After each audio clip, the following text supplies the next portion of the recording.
eye-catching, but also potentially life-saving.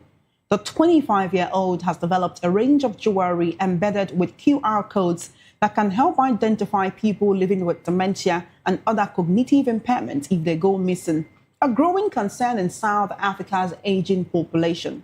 MacArthur said the idea behind the pendant was inspired by his grandmother, who suffered from dementia and died in 2019, adding that he wanted it to reflect his background and lived experience. He recalled his grandmother disappearing and would be missing for 3 to 4 hours sometimes, and at an insurance found 45 kilometers away, walking barefoot and walking only in her underwear. Many elderly people living with dementia become disoriented, particularly at night, wander away from home, and are later found confused, distressed, and displaying unusual behavior. In another development, South Africa's National Parks Board said a shipment containing 55.4 kilograms of rhinoceros horns have been seized in Johannesburg after a joint operation between the country and Singapore authorities. Also uncovered were 26.2 kilograms of lion and tiger bones, skulls, and claws. Meanwhile, 2 Nigerian men were arrested and charged in South Africa for breaching the country's Biodiversity Act, which prohibits restricted activities involving listed, threatened, or protected species. The operation was triggered after a suspicious shipment from South Africa was flagged at Singapore Changi Airport on November 11. The shipment bore similarities to an earlier seizure on November 8 in Singapore that contained 35.7 kilograms of rhinoceros horns and 150 kilograms of other animal parts that had been due for Laos.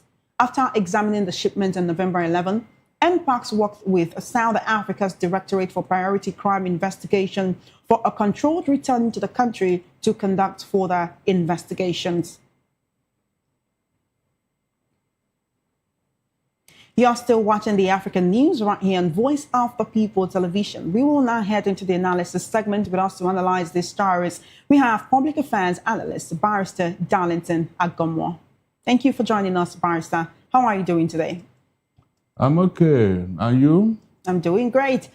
We can still say compliments of the season. The Yuletide season is still upon us. Now, while this is going on, Israel became the first country in the world to recognize the breakaway region of Somaliland as its own country. Now, secessionism is not a new thing in the world, in Africa and in other countries as well. We have seen countries like China and Taiwan. China continues to say it will rule over Taiwan, while Taiwan wants to remain a country of its own. Would you say Israel was looking for trouble when it recognized Somaliland? Or it's just, seeing it as a right of any country or any people to self-rule?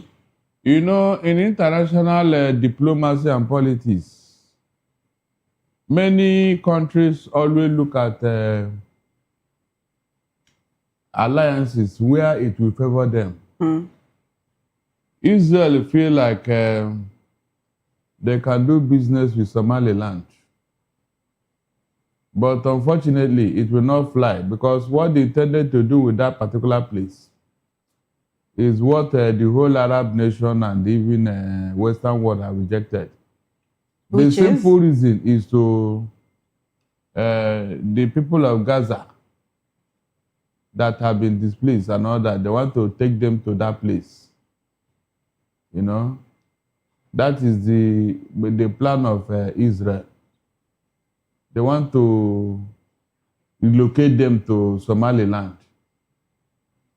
Remember that initially, that was the initial plan when Gaza Street was literally overrun. Israel and Donald Trump wanted to use that place. I don't know, whether as a resource center or what. But the Arab nations say, no, we are ready to rebuild that place. Because that was the initial plan. Donald Trump wanted to rebuild it himself and take it over.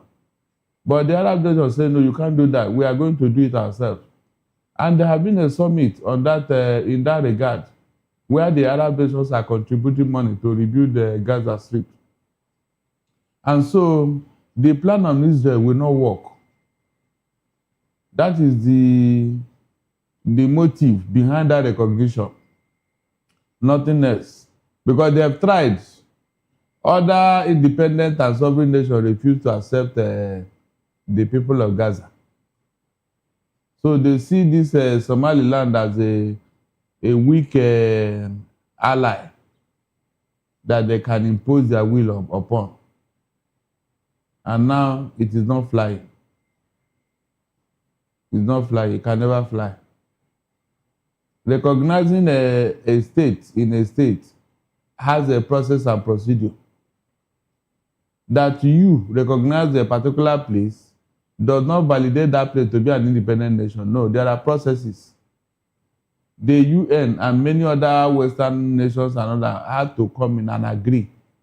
Just like Southern Sudan went through that process through the help of Colin Powell. And so you cannot recognize a separatist enclave for your own selfish interests. And nobody will recognize you. That's the truth. There had to be deeper reason. There had to be processes before you can say you want to be on your own. The UN had to recognize that process. You cannot be an island of your own, even if you want to become an independent nation. So that is I don't know why Israel took that. But didn't Israel know all of this before they decided to recognize Somaliland? And of course, while the people rejoiced about the fact that, oh, another nation recognizes our right to self-rule and self-determination, don't they know that this might be more to their detriment based on your analysis? They were looking for an opportunity which they think Israel had provided, but it had backfired. It had backfired because apart from Israel, no other nation. So what are you talking about? There are ways to go about it. If they actually wanted to, because self-determination is recognized by the UN Charter, let them go through that process. Let them go through that process. That is the truth. There had to be a summit on that matter. Somalia had to agree that they should leave. Maybe through UN pressure and other Western. No one sees Somalia agreeing for them to leave. Of course, every country understands that its population is one of its strengths, and so it will not allow a group of its people to leave when they say, oh, we have a right to self-determination, to self-rule, we want to be on our own, knowing fully well that they need that population in order to have their own standing in the Committee of Nations. Then they had to do the needful by recognizing Somaliland. Yes, before you start thinking of leaving, there must have been a sort of marginalization and suppression and all that. You don't just wake up and say you want to leave a country. No, there must be reason for that agitation. Then you recognize that concern and then reassure them. Reassure them by bringing them in. That is the truth. Egypt is calling for an African Union emergency meeting over the threat of the Israeli recognition of Somaliland. Do you think there's anything the African Union can actually do about this? Maybe bend Israel's hands to another end to say, look, this is not possible, and Israel can rescind its decision to recognize Somaliland. Does the African Union have that power? Is it, well, it is a recognized organization, but can they wield that power, that influence over a country like Israel? AU is a continental body. Israel is just a state. And so in terms of political clout, AU has a wider power. If Egypt is calling for a summit on that matter, it's fine. They need to, because already Israel and Egypt, they are not friends. In fact, the major reason why Egypt is concerned is because of the intention of Israel on that matter. If they allow it to happen, that means the people of Gaza Strip are going to be relocated from their ancestral home. I don't think Arab nations will agree to that.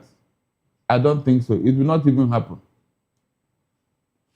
With this recognition comes the threat of other breakaway regions of countries wanting to actually push forward for self-government, self-rule, and self-determination. Do you also see these as a threat? Look, it will not happen. They are just trying their luck. It will not happen. The final effect is that there may be war. War may break out, all out war. That is the truth. All out war may break out. But what I'm saying is that I remember the people of Cartagena in Spain wanted to do the same thing. What the people of Spain, the government of Spain did was to recognize these people and then bring them in. In fact, they had to borrow money to rehabilitate that region. They borrowed money from European Union, World Bank, and all that. And there was extensive development of that region. That was how they coped the menace. So if you don't want people to agitate, recognize them that they are part of the country. That's all. That is all. That's the only way to, kill that agitation. All right, talking about killing agitation, Somalia's president will visit Turkey on an official visit at the invitation of the Turkish president to actually discuss bilateral relations between the countries in their dimensions and the steps that can be taken to further deepen cooperation that will be discussed. There was a recent conversation, I think it was in Egyptian media, which alleged that the country, Turkey, sponsors terrorism in certain parts of West Africa. That's the truth. In fact, the UN and the Western ally, it's time they're calling Turkey, UAE, and even I think Iran has slowed down because of what Israel did to them. But these two countries now, Turkey and UAE, the way they are going about sponsoring whatever is bad. They have to be ready, and Rwanda for Kagame. There are three countries that I can sit down here and say, look, these people are sponsoring what? Terrorism in other countries. In other countries. Turkey is ahead of all these people. I don't, because that Turkey, because they succeeded in what they did in Turkey, which was a Christian state, they now want to spread their tentacles. The earthquake that happened in that country that almost sank that country, it did not teach them a lesson. I don't see why a country should sit down and be sponsoring religious terrorism in other countries. When one of our own, Gumi, went there, the other, we never knew until recently. We now got to know that this man is doing business with Turkey on way to supply arms and all that. It's very bad. The UN should call out these people before it gets out of hand. All right, then let's go to Côte d'Ivoire, where the ruling party has secured the parliamentary majority. The rally of Huetis, I hope I got that right, for democracy and peace. That's the RHDP party has secured the majority in the parliamentary elections. They won 197 out of the 255 seats. That's leaving about 58 seats for other parties. The opposition Democratic Party of Côte d'Ivoire, African Democratic Rally, won 32 seats. Independent candidates won 23 seats. Other small parties won 1 seat each. This seems like a trend in Africa and really all across the world, whereby the ruling party always clinches more seats, right? Knowing how elections go in some African countries, would you say that, they were the choice of a people, or there might have been some manipulation? Of course, there is manipulation, because any president wants to have majority in the parliament. Any president all over the world, they always want majority in the parliament. At times, they buy them. They buy them over so that the president can sleep and close his eyes. If you don't have majority in the parliament, you can wake up one morning and just realize that you have been impeached. That is the reason for that. And so they will do everything to make sure they have majority in the parliament so that, one, their policies will sail through. All their requests will be approved. all their policies will get satisfactory approval. These are the reasons. These are the major reasons. And then two, all that the president does in office, nobody will challenge him from the parliament. That is just the major reason. So it is unfortunate. Ordinarily, you should have a majority parliament, opposition parliament, to checkmate the executive. But it is not like that, especially in Africa. They will do everything to make sure they are a majority in the parliament, so that all their evil policies, nobody will checkmate it and all that, like you see in Nigeria and elsewhere in Africa. All right, talking about Nigeria, we can also see that independent candidates won about 23 seats in Côte d'Ivoire's parliamentary elections. There are certain countries in Africa, based on the system of government that they practice, where independent candidacy is not allowed because it is not in the constitution. And Nigeria is one of those countries. Do you think it is time that we accept, we embrace independent candidacy? Of course, in the new electoral amendments, which we have had, there is something like that there. Independent candidate has been included in the amendment. So let us see whether it will fly. Yeah, let's see. But it is always in a rare occasion that an independent candidate will win an election in any country. It is rarely seen where an independent candidate wins an election in any country against majority parties. But let's see whether it will happen. Isn't that ironic and contradictory, though, if you say that it is difficult for independent candidates to win elections in African countries, and yet you want them to be included? Wouldn't that be a waste of resources? So that the more the merrier, so that is it not a democracy? The more the merrier. So we have more people being able to say, I'm an ex-presidential candidate. Yeah, of course, the more the merrier. So after all, a particular Nigerian presidential hopeful has always been thinking of that. You know, his supporters are telling him, go and run alone and all. So with all the parties and with the way they are harassing all the opposition, how will you harass an independent candidate who have no party? So we are thinking that such a thing will happen, so that it will help us to deepen our democracy. Is that not the important this thing here? That's the important factor. Let's deepen our democracy. Since all the parties have sinned and have come short of the glory of the people, then an independent candidate can go. While we're talking about this, let's look at the conduct of elections in some African countries. There were acts of violence which led to the destruction of ballot boxes at 5 polling stations in a parliamentary election. Although the Electoral Commission of Côte d'Ivoire is saying this does not have an overall impact on the sincerity of the elections.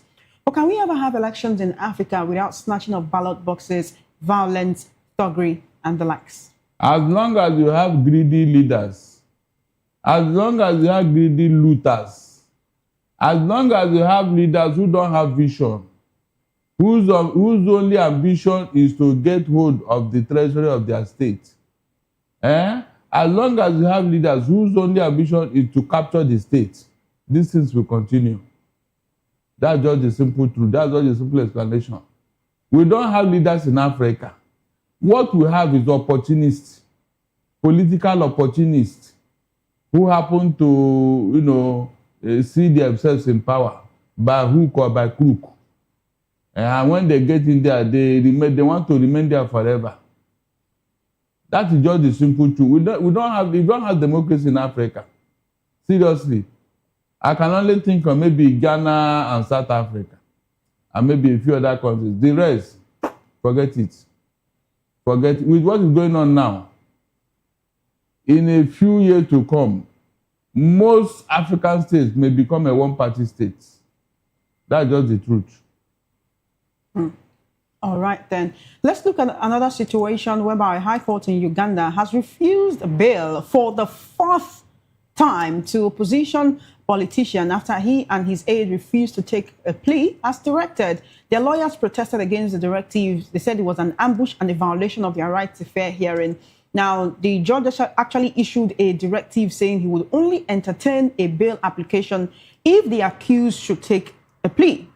This effectively blocked what one could say what was the fourth attempt by the opposition candidate and his aide to secure temporary release. Now, Barrister Darlington Agonmo, you are a legal luminary, and I want you to answer this question as such and not as a political analyst.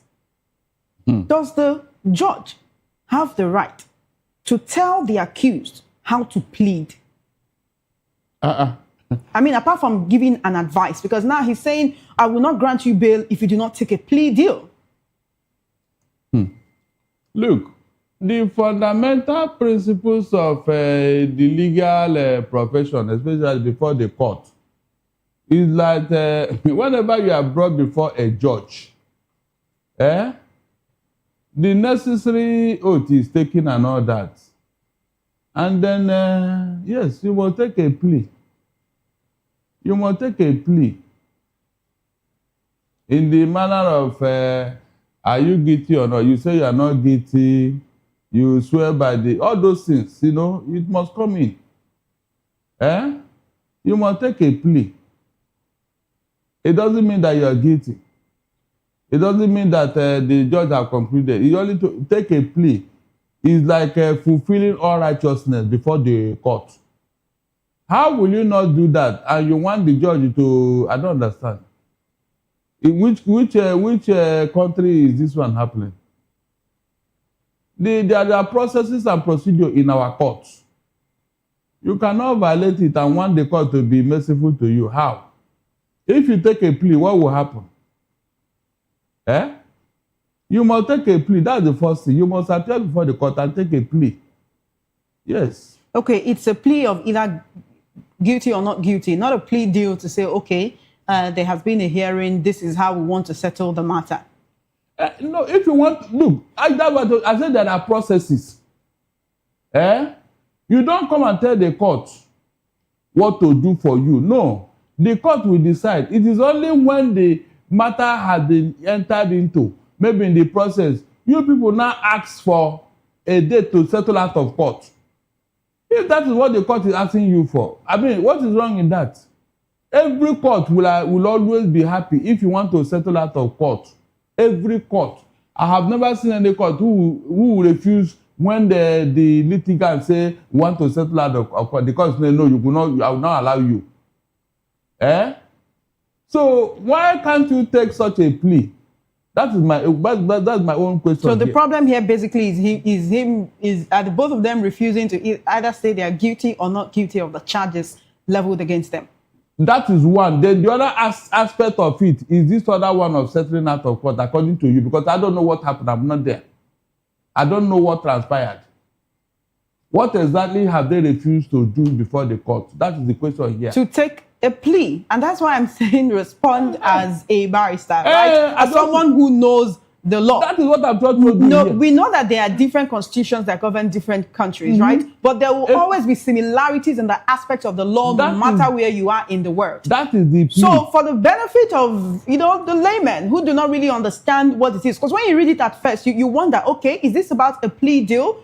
But then you get to understand that this is about taking a plea, taking a stand of saying whether you're guilty or not guilty. And then you have to say that before the judge can then decide on, what judgment he wants to pass on the case. Exactly. But this has led to him being denied bail 4 times. Wouldn't you say that this person and is it that his lawyers are not giving him the right kind of advice, or he's the one who is not taking the advice, or he wants the court to find him not guilty without him saying he's not guilty? Any accused before the judge must take a plea. Chioma, quote me anywhere. Any accused before the court must take a plea. That plea does not say that the case is over or that you're guilty. Here's the thing so that we do not confuse ourselves, right? The defense lawyers objected, saying that they consulted their clients and they objected to what the judge said. They're arguing that they came to the court for the sole purpose of receiving rulings and they were not prepared to enter a plea. So we need to understand what entering a plea here means so that we can make the right inference and give the audience the right information and we do not confuse the people further. They came to court to receive a ruling. Has the case been going on before now? Yes, the case has been going on, which is why he has been denied bail up to 4 times. So when the defense counsel said they are not prepared to enter a plea, what does that mean? How can a case be going on and you are now coming to ask for a plea in the middle of the case? Look, something is wrong here, please. Something is wrong here. I don't think that this matter has been properly structured. What does it mean to ask for a plea or to enter a plea? What does that mean? Now, the first thing is that plea. The plea must come before even the case will go in. Any matter will go on. That's the first. That's the first procedure. Now, when the lawyer said that they came for a ruling, that means the case must have been going on. Yes, for you to be asking for a ruling, that means the case has been going on. So how can you come in the middle of a case that has been going, you now ask for a plea? I don't get it. It's not possible. It's not. Something is wrong here. Maybe that is why the lawyers refuse to adhere to what the judge is saying. You cannot ask somebody to accept whether he is guilty or not in the middle of a case, something you would have done from the beginning. It is after the charge has been read to you, they will ask you, are you guilty or not? You said no, or you said yes. Before the ruling, the matter cannot be going to trial. That is the procedure, for God's sake. What am I hearing? You came for a ruling, and in that ruling, the judge is not asking you to enter a plea. Ruling means the matter has been, in fact, it has gone into trial. And before the matter will go into trial, you must have taken your plea. Simple. So if the lawyers are refusing this, I think they are right. The judge must explain what he means by that.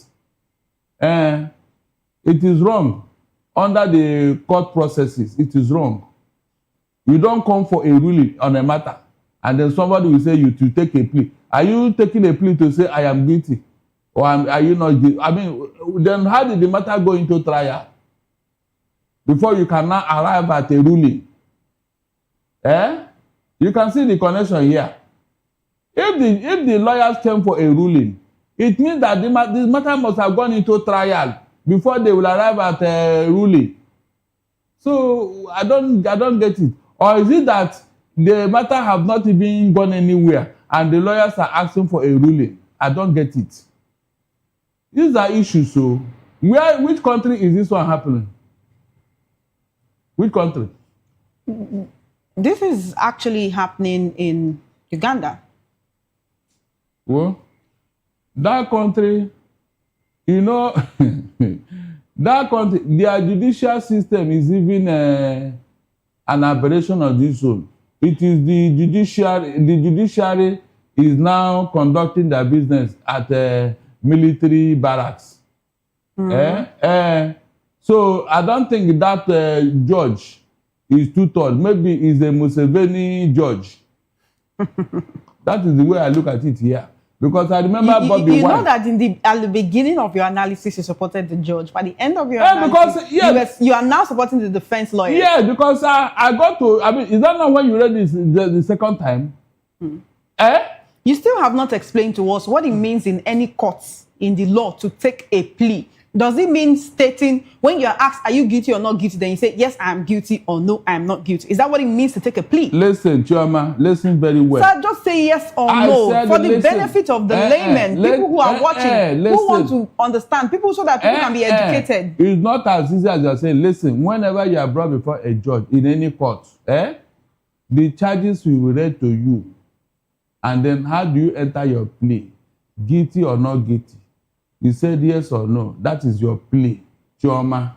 That is your plea. Before the matter will now go into trial. All right then. It is after the matter has gone into trial, they talk of ruling. Okay, so in this instance now we can infer that the defense lawyers are not going about things the right way, which is the reason why the judge has denied the accused bail 4 times. It is the judge, because the ruling that the lawyers are talking about. The lawyer said they came for a ruling and the judge is asking for a plea.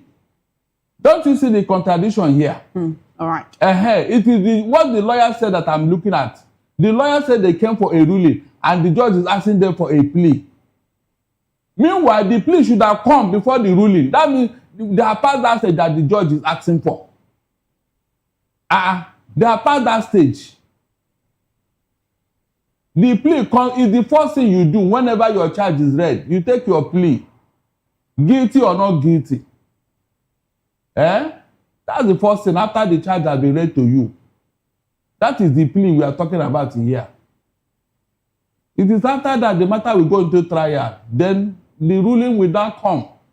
And the lawyer said, look, we will not accept what you are saying because we came here for a ruling and you are asking our client to enter a plea.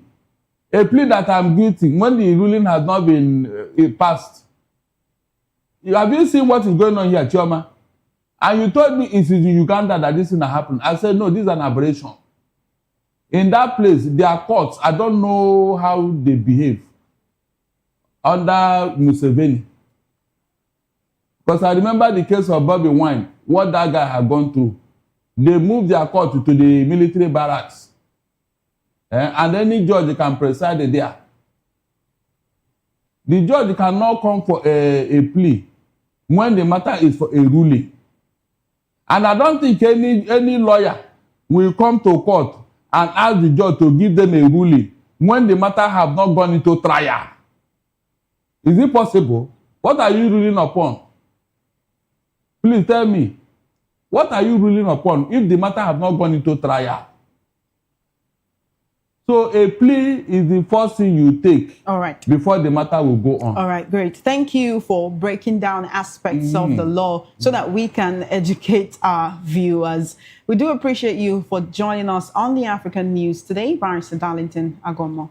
My pleasure. All right, then we'll take a very short break now. When we return, Tanzania on high alert as heavy rains disrupt infrastructure. This and more stories coming your way right after this break. Join us again.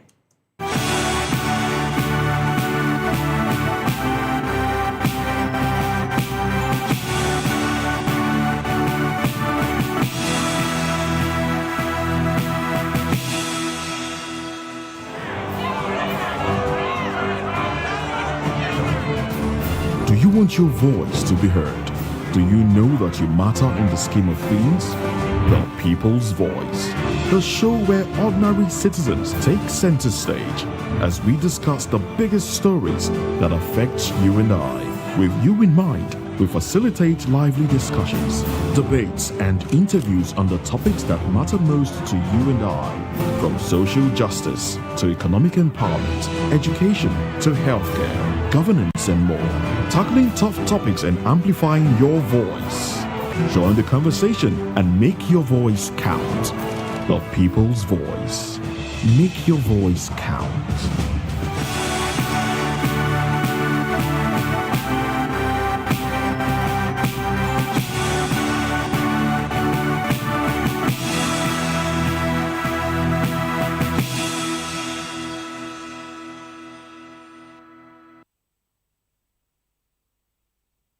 Welcome back. The Tanzanian government has stepped up interventions to mitigate the effects of ongoing heavy rainfall, which has already disrupted transport infrastructure in several regions, including the Standard Gauge Railway. Urging members of the public to remain patient as restoration works continue, the Transport Minister said the government has already begun taking immediate measures to repair the damaged infrastructure and restore safety to its original condition. Meanwhile, Permanent Secretary in the Prime Minister's office, Dr. Jim Yonazi, has also urged citizens to closely follow weather updates and safety directives issued by the Tanzania Meteorological Authority. According to him, the government is first and foremost working to provide early warnings, and citizens should closely follow weather updates to take precautionary measures. He underlined the importance of a Tanzania meteorological notifications in enabling the public make informed decisions and reduce risks associated with extreme weather events. Now, Indian ambassador to Ethiopia, Anil Kumar Rai, has hailed Ethiopia as rapidly establishing itself as a prime hub for Indian capital and driving modernization across key sectors of the national economy. Rai described Ethiopia as a rising destination for major investors, reinforcing a long-standing economic partnership between the two countries. The envoy disclosed that India is among the largest investors in Ethiopia, with approximately $5 billion already invested and an additional $1.5 billion in the pipeline. He noted that these investments focus on strategic sectors aimed at boosting technological independence and industrial growth. According to him, most of the investments are concentrated in priority areas such as health, manufacturing, essential medicines, agriculture, which is a vital source of foreign exchange, and textiles, while expansion is ongoing into sectors like automobiles. Now we take you straight into the world of business on the African continent, where Egypt said it has received $3.5 billion under a Qatar-backed development deal for a luxury real estate and tourism project on its Mediterranean coast. According to a statement from the country's cabinet, the fund is part of Doha's $7.5 billion investment pledge to Cairo. Still in business, United Arab Emirates-based Access International Limited is seeking $28.9 billion from Guinea at the World Bank Tribunal after the West African country revoked its permit to operate a bauxite mine there this year. Guinea, which has the world's largest reserves of bauxite, has moved to tighten state control over the mining sector over the past year, revoking and reallocating some permits as it seeks higher revenue and more local processing. Such moves by the government, headed by coup leader Mamadi Doumbouya, have led to a number of arbitration challenges, including one filed in November by Nomad Bauxite Corporation and another this month by Nimba Investment LLC. In a statement, Access International said Guinea risks losing multilateral donor support and access to financial markets if it fails to pay compensation or refuses to participate. The arbitration challenge was filed at the World Bank's International Center for Settlement of Investment Disputes. And now to sport, where 6 teams comprising Botswana, Equatorial Guinea, Gabon, Zimbabwe, Zambia, and Comoros have been eliminated from the ongoing 2025 Africa Cup of Nations AFCON in Morocco. Botswana became the first team to crash out after losing their opening 2 fixtures, followed by Equatorial Guinea and Gabon, also after their first 2 matches. Zambia's campaign ended on Monday night following a 3-0 defeat to host Morocco, while Comoros became the first third-place team to be eliminated, finishing their group stage match already behind 4 of the other 5 third-place contenders. Meanwhile, 6 teams, including Algeria, Mali, Morocco, Nigeria, South Africa, and Egypt, have booked their spot in the round of 16. And that's all on the African news. Thank you for watching. Do not forget to subscribe to our YouTube channel at Voice of the People TV and on other social media platforms. We are at VOP TV Live. If you witness news happening near you, we want to hear from you. Send your eyewitness reports, event coverage requests, photos or videos directly via WhatsApp to 0814-606-4057. You can also reach our newsroom by email at news@voiceofthepeople.ng. I am Chioma Innocent. Thank you for watching.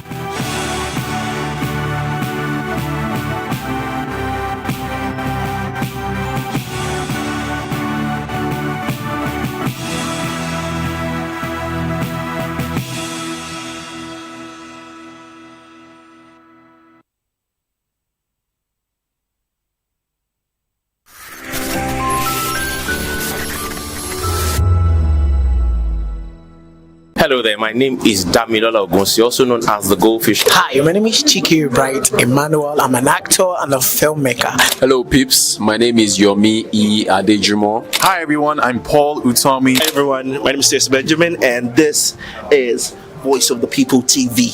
I need you to keep it locked to VOP TV. See, are you looking for good entertainment? You want to get good movies, good music, politics, talk shows, sports and entertainment. You really want a channel that gives you everything you need without you having to run around. VOP is where you are. That's Voice of the People. If you're not listening to this, you're not one of us. And you deserve to be killed. Scrap chat. Don't be killed, but watch it. Or I'll find you. And I want you. And you are locked on VOP TV. Don't go nowhere. This is where the juice is. This is where all you need for entertainment, politics, movies, and whatnot. And keep watching VOP TV. So keep it locked because I'm locked already, man. And it's money back guarantee. So you're going to have a good time because I do. And please keep watching VOP TV. I won't want to actually, I beg you, subscribe, watch it. If not, whatever you see, you see. You better not touch that dial because VOP is the plot. 2564 is coming up on Barney 9 right now. 2564 Atlantic. What happens in the hush behind hangar doors? Who signs the papers that gamble with lives? Which truths were grounded before they even ever had wings? If you've ever buckled a seatbelt at 30,000 feet, if you've ever stared out of that tiny window and wondered who's really in control of the skies, it isn't just flight, it's power, it's politics, it's pressure sealed in steel. We're peeling back the clouds from runway risks to sky-high secrets. We're diving deep where most dare not to look. Aviation Scope, every Sunday at 7 p.m. only on Voice of the People TV. We don't just report, we reveal. We don't just ask, we uncover. Because when it comes to the skies, ignorance is turbulence. Aviation Scope, the sky isn't the limit, it's just the beginning. Are you ready for the extraordinary? Something big is happening on your screen. Introducing VOP TV. Now streaming on SLTV channel 264. From breaking news to captivating conversations, news analysis, giving you all sides to the story. We break in-depth discussions on the issues that matter, from politics to sports, entertainment, and lifestyle. VOP TV on SLTV channel 264. Join us as we redefine what television means to you. Voice of the People Television, VOP TV. Now you have more than a voice.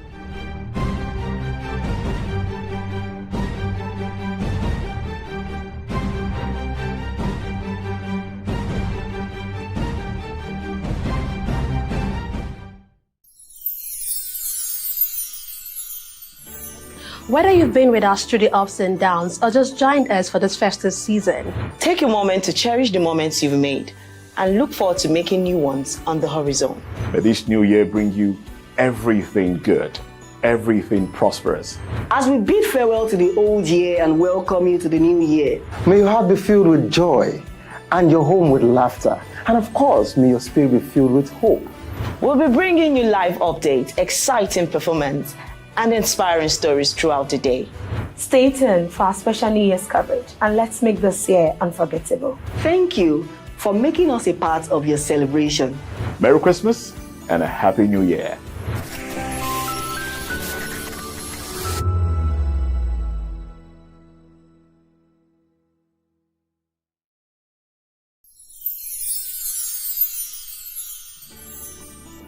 ẹ̀yin tèmi ní Nàìjíríà lókè òkun mò ń kí yín fún Kérésìmesì ọdún yìí á yabo fún wa o gbogbo àlàrí bá ti ṣe tààrọ̀ náà gbégbá o. I wish my fans all over the world in Europe, America, Australia, everywhere a Merry Christmas and a prosperous New Year. Catch ya next year.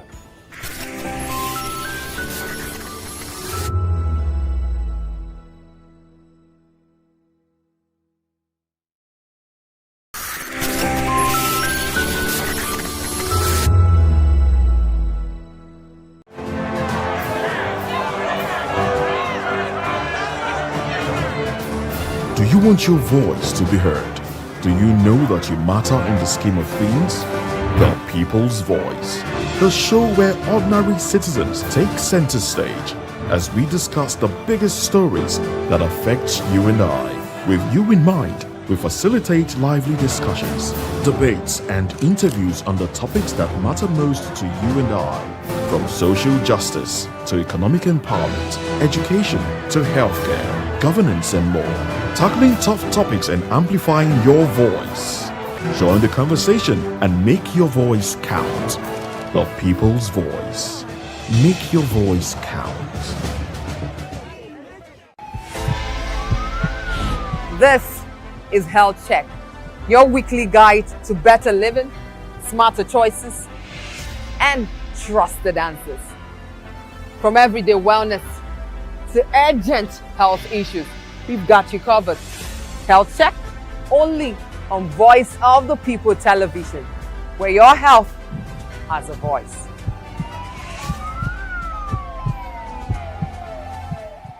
Behind every broken desk lies a broken promise. Education shapes the nations. But who is asking the right questions?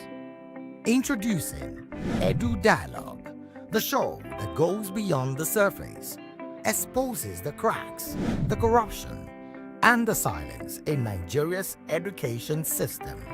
Edu Dialogue, Saturdays, 3 p.m., only on VOP TV. We break the biggest stories, from missing funds to policy failures. We ask the tough questions and demand real answers. Edu Dialogue, this Saturday, 3 p.m. on Voice of the People Television. To know the happenings in the maritime sector, join us on the program Maritime Frontiers on VOP TV as we discuss key areas in the maritime sector, from aquaculture, maritime transportation, maritime labor regulation, oil and gas exploration, ferry and passenger insurance, marine pollution and prevention, port operations, and lots more. Maritime Frontiers, exploring Nigeria's blue economy.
The red carpets, awards, the razzmatazz, music, fashion, interviews, and more. Spotlight on Voice of the People Television. Let's feed you with all the juicy stories in the global entertainment space, bringing you the glitz and glamour as they hot. Stay tuned to Spotlight, 1 p.m. Monday to Friday. Spotlight on VOP TV. Entertainment like never before.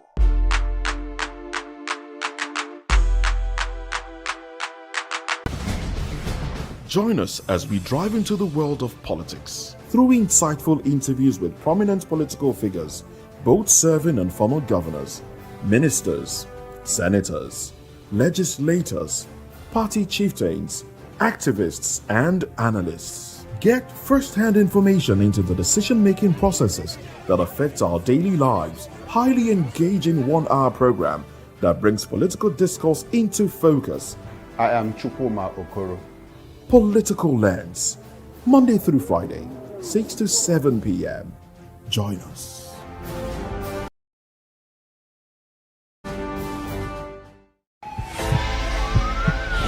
This is Health Check, your weekly guide to better living, smarter choices, and trusted answers. From everyday wellness to urgent health issues, we've got you covered. Health Check, only on Voice of the People Television, where your health has a voice.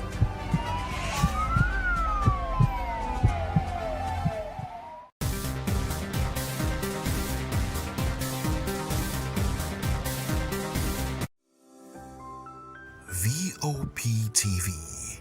Now, you have more than a voice.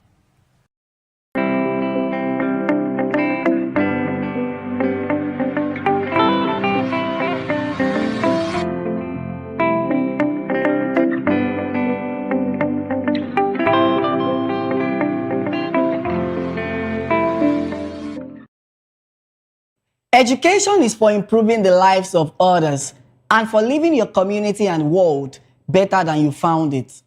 These powerful statements by Nobel laureate Chinua Achebe captures the true essence of learning and transformation in the society. Welcome to Edu Dialogue on Voice of the People Television, where we engage minds, spark meaningful conversations, and shine a light on the issues, opportunities, and challenges shaping Nigeria's education sector.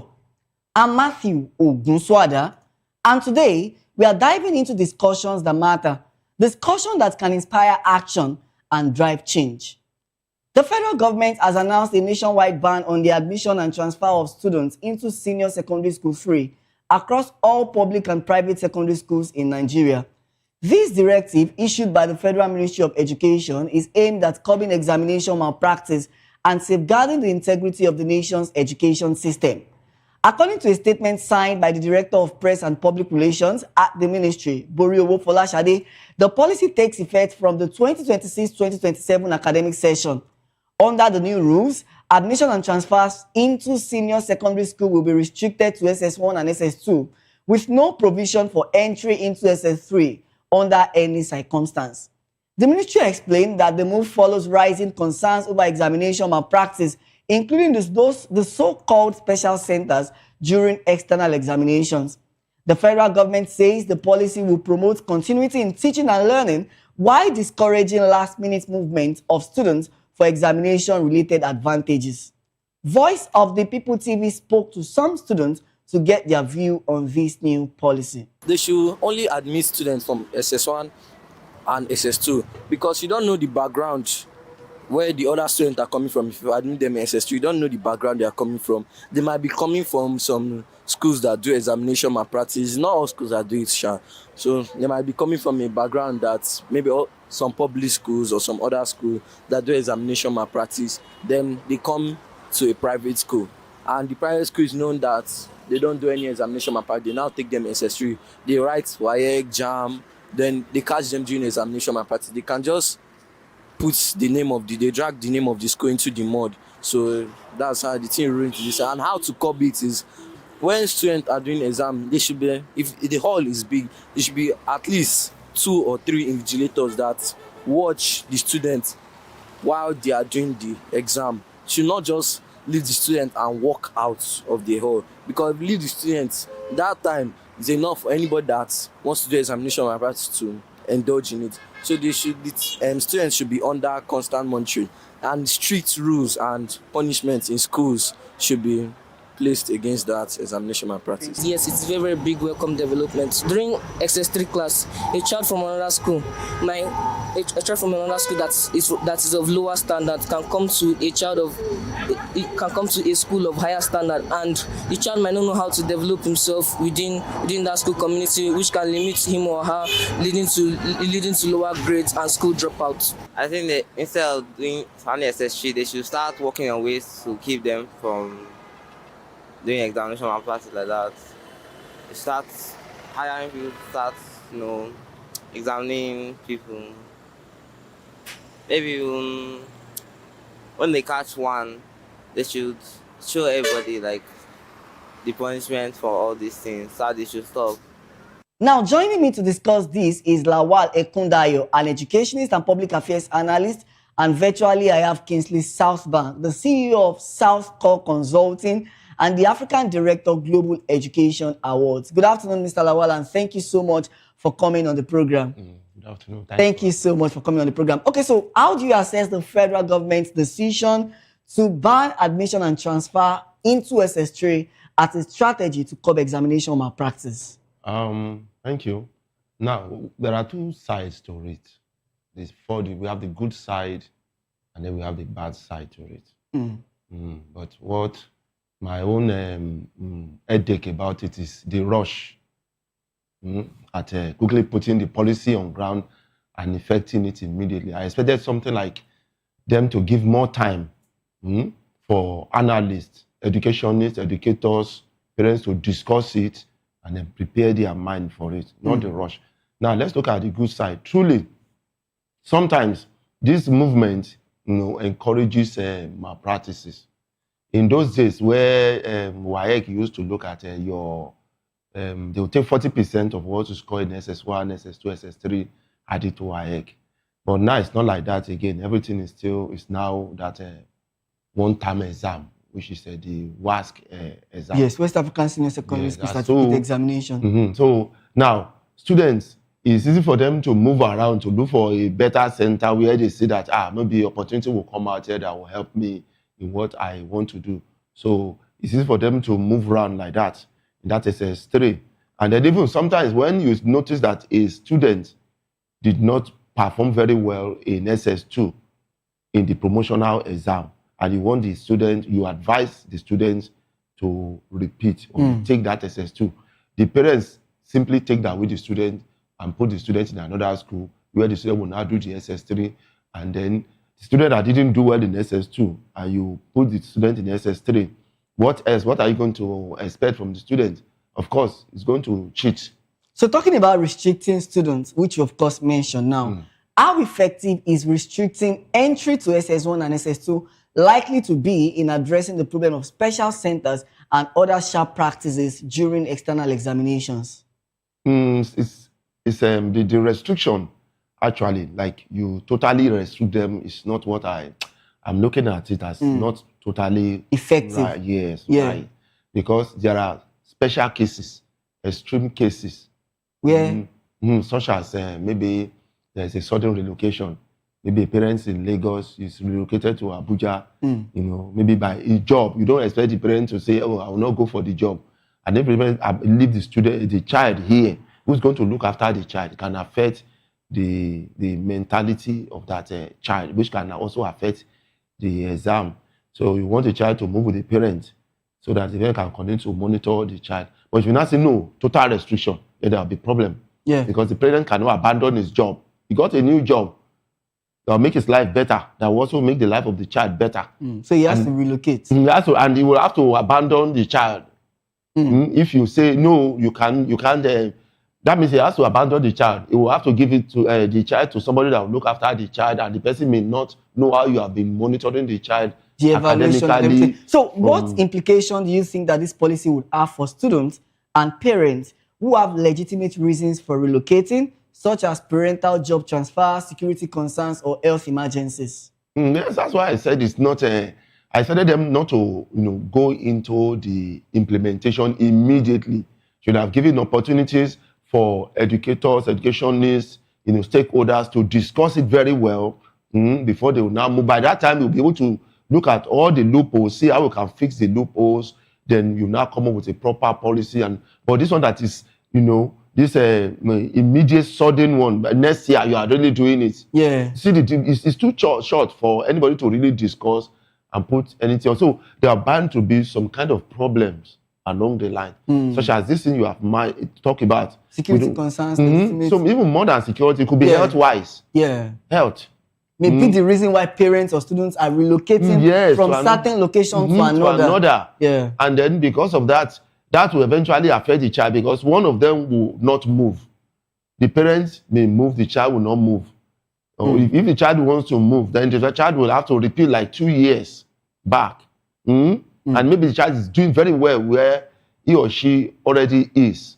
And the parents cannot abandon whatever the emergency that wants to move them. So you can see that we have the good side and the bad side, but they don't give us the opportunity to actually discuss it effectively and provide, recommendations before implementation. So I would suggest that they give it time, like at least a year for us, the stakeholders, to discuss it very well.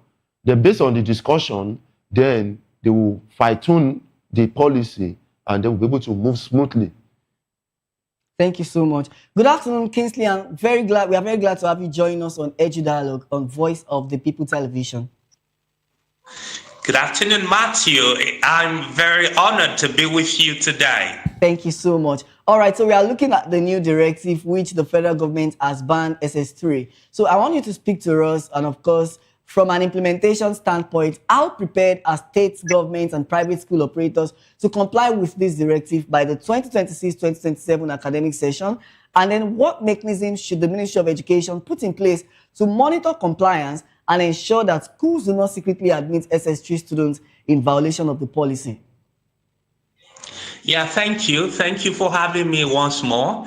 Okay, so yeah, the policy, as a matter of fact, I think the policy has its merit and demerits. Okay, and as a country, we have a challenge of implementation and effecting policy. And of course, you will see that from the WAEC CBT exams that the government, the Ministry of Education is trying to implement. And after they lay down the policy, the WAEC was asked to move the year of commencement by about 3 years. Because the ministry understands that this is good. Why this is good? WAEC was not yet ready. WAEC is not yet ready to have a fully wholly CBT exam system. Are you with me, Matthew? I'm with you. Please go ahead. Okay, so it is fine. It has its own advantages and it has its own disadvantages. All right, and the reality is that we need to understand the peculiarity of our country, the specific realities on ground for us as a people in Nigeria here and in the education sector. Now, I have worked with SS3 students, SS2, and exam candidates over the years. And I must say, there are certain factors that necessitate students needing to join a school in SS3. Yeah. Now, I would say for one, I was a victim of that. I had to go through that when I wrote my WAEC exams in 2008. All right. So, of course, we've talked about the relocation challenges, the health challenges, and all of that. Now, a student can get fall sick, and for one or two reasons, that child has to be moved to another location or has to change school. Now, those factors come in. All right. But the more critical fact is implementation. Implementation and effecting the policy. Now, in government schools, in the public schools, there are a lot of things the government can do, the ministry can do, but in private schools, there are a lot of things that cannot be easily done. So I am aware that the ministry, we want to use the student ID numbers, which are being done in schools all around the country, the LIN, all right, to curtail the movement of students. So I would say that it is a good policy. Like our guest in the studio has said, it would need time to be implemented.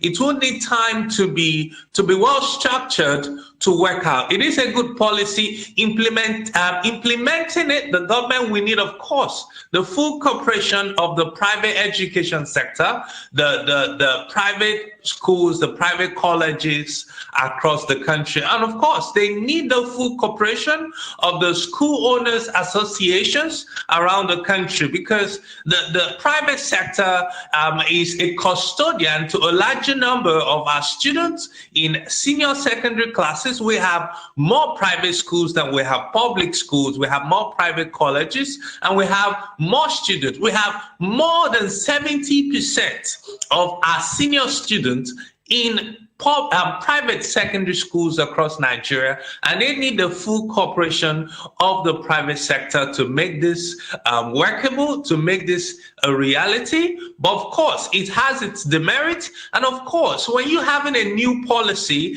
in any climb, in any country, in any sector, it would need time to be fully infused and to be fully infused into the sector, and of course to people to fully adapt and to adjust to the realities of that. Now, thank you, Kingsley. The federal government has announced a nationwide ban on SS3 admission. Do you see this directive as a long-term solution to examination malpractice or merely a stopgap measure that needs to be supported by broader education reforms? Okay, I do not see this to be the major solution, all right, because SS3, there are quite a lot of reasons why students have to move classes. For instance, in the northern region, in the northwest and the northeast, where we have violence, when we have war, where we have issues, parents and families are relocating. And it's not easy, it is not psychologically recommendable for you to have a child who could not go to school, who had the last class in SS2, and for the next 3 years could not go to school. And let's say that that child was 16 or 17 in SS2, that child is 20 now. Now, it is not easy, and that child is confirmed, verified to be able to cope with SS3 syllabus. It's not easy sometimes for you to ask that child to repeat the SS2 class or the SS1 class. All right, so it is not, I believe that it is not the whole solution to that. It is stopgap measure. And I know that as we go into the implementation from the 2026 to 2027 academic session, we would see the gaps, we would see we work around it. All right, so what role do you now think that parents and schools administrators, guidance and counselors, what role should they play in ensuring that students plan the academic pathway earlier, given the new restrictions? Yes, with these restrictions, of course, the students, the parents, school owners, stakeholders, educators, I believe everybody will adjust. The pathway will adjust our plans, and we would try our best, of course, to plug into what the Ministry of Education is saying. So I really would encourage all stakeholders to speak with their parents, their students, about this policy, and to help them to see the fact that, okay, this is good. Of course, it is good. It will have its own issues, its own challenges. But of course, as we get into the implementation, as the ministry gets to effect it, we would find the best way around it. But of course, this is good for the student. All right, this is good. It gives the student, it gives them the nudge to know that, okay, I need to finish my education in this particular school and in this particular location. I need to give it my best shot. And of course, the fact is, no student is certain and sure that they're going to make their exam result in one sitting. Nobody is certain of that.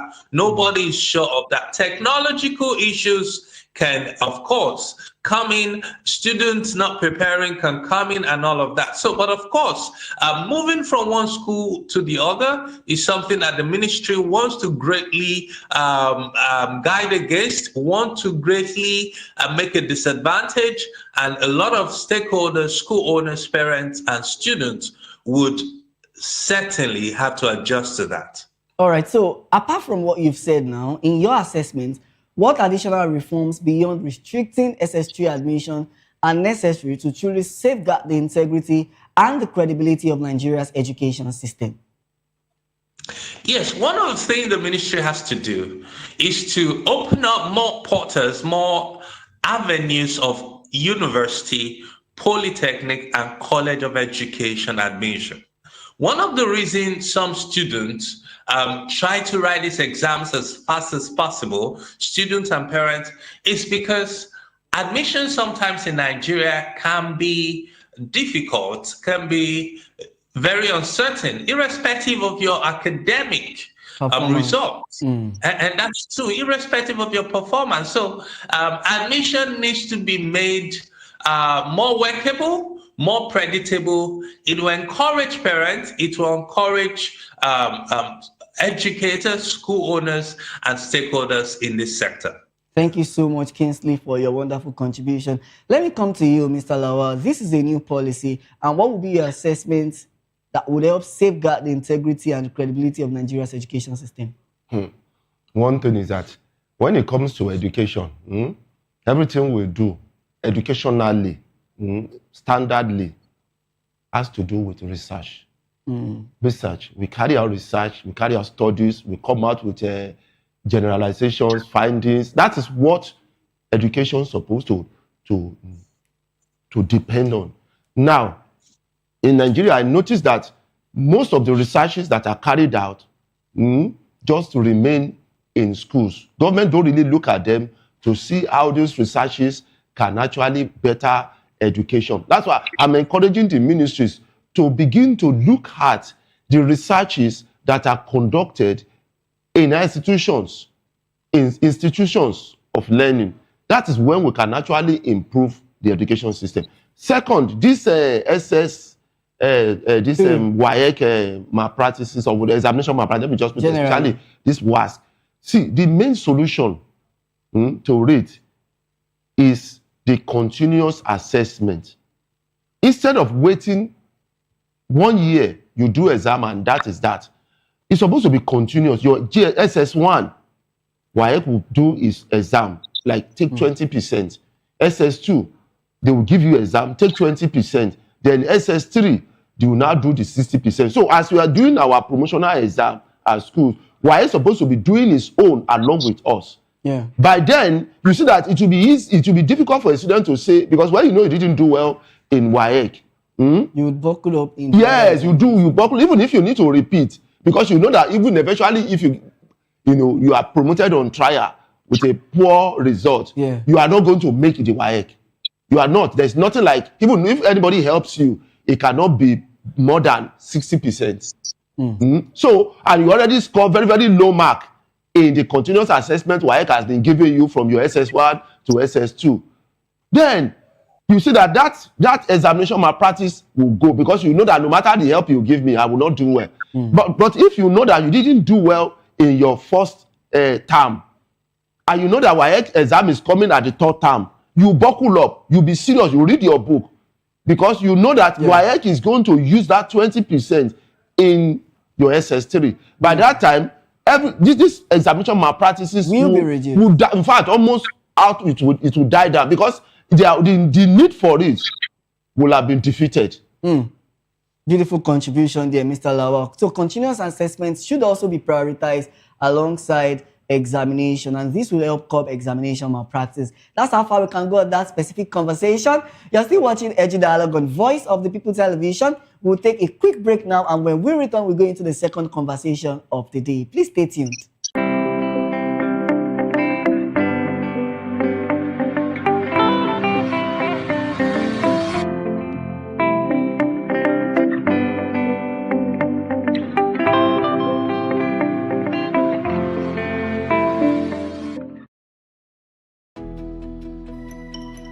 Years ago, we lit the spark. Today, we are blazing the trail for others to follow. VOP Media is 3. 3 years of breaking boundaries. 3 years of being that bold voice that echoes the thoughts of the people. 3 years of telling stories that matter. We have experienced complete breakdown in democratic governance. We are not just a brand, we are a movement, giving voice to the voiceless. We go to bed empty hunger. To every viewer, every voice, and everyone that has made us who we are, we say thank you. VOP Media, 3 years and still counting. VOP TV. Now you have more than a voice. In a world where power shakes with every headline. In a nation full of questions.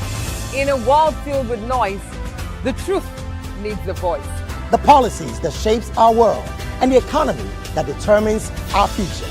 Every hour, every day, the grapevine keeps buzzing, And together, we are committed to telling the stories that shape our world, because your voice is our focus. Don't forget, our voice matters the most. Let us come together and share our concerns.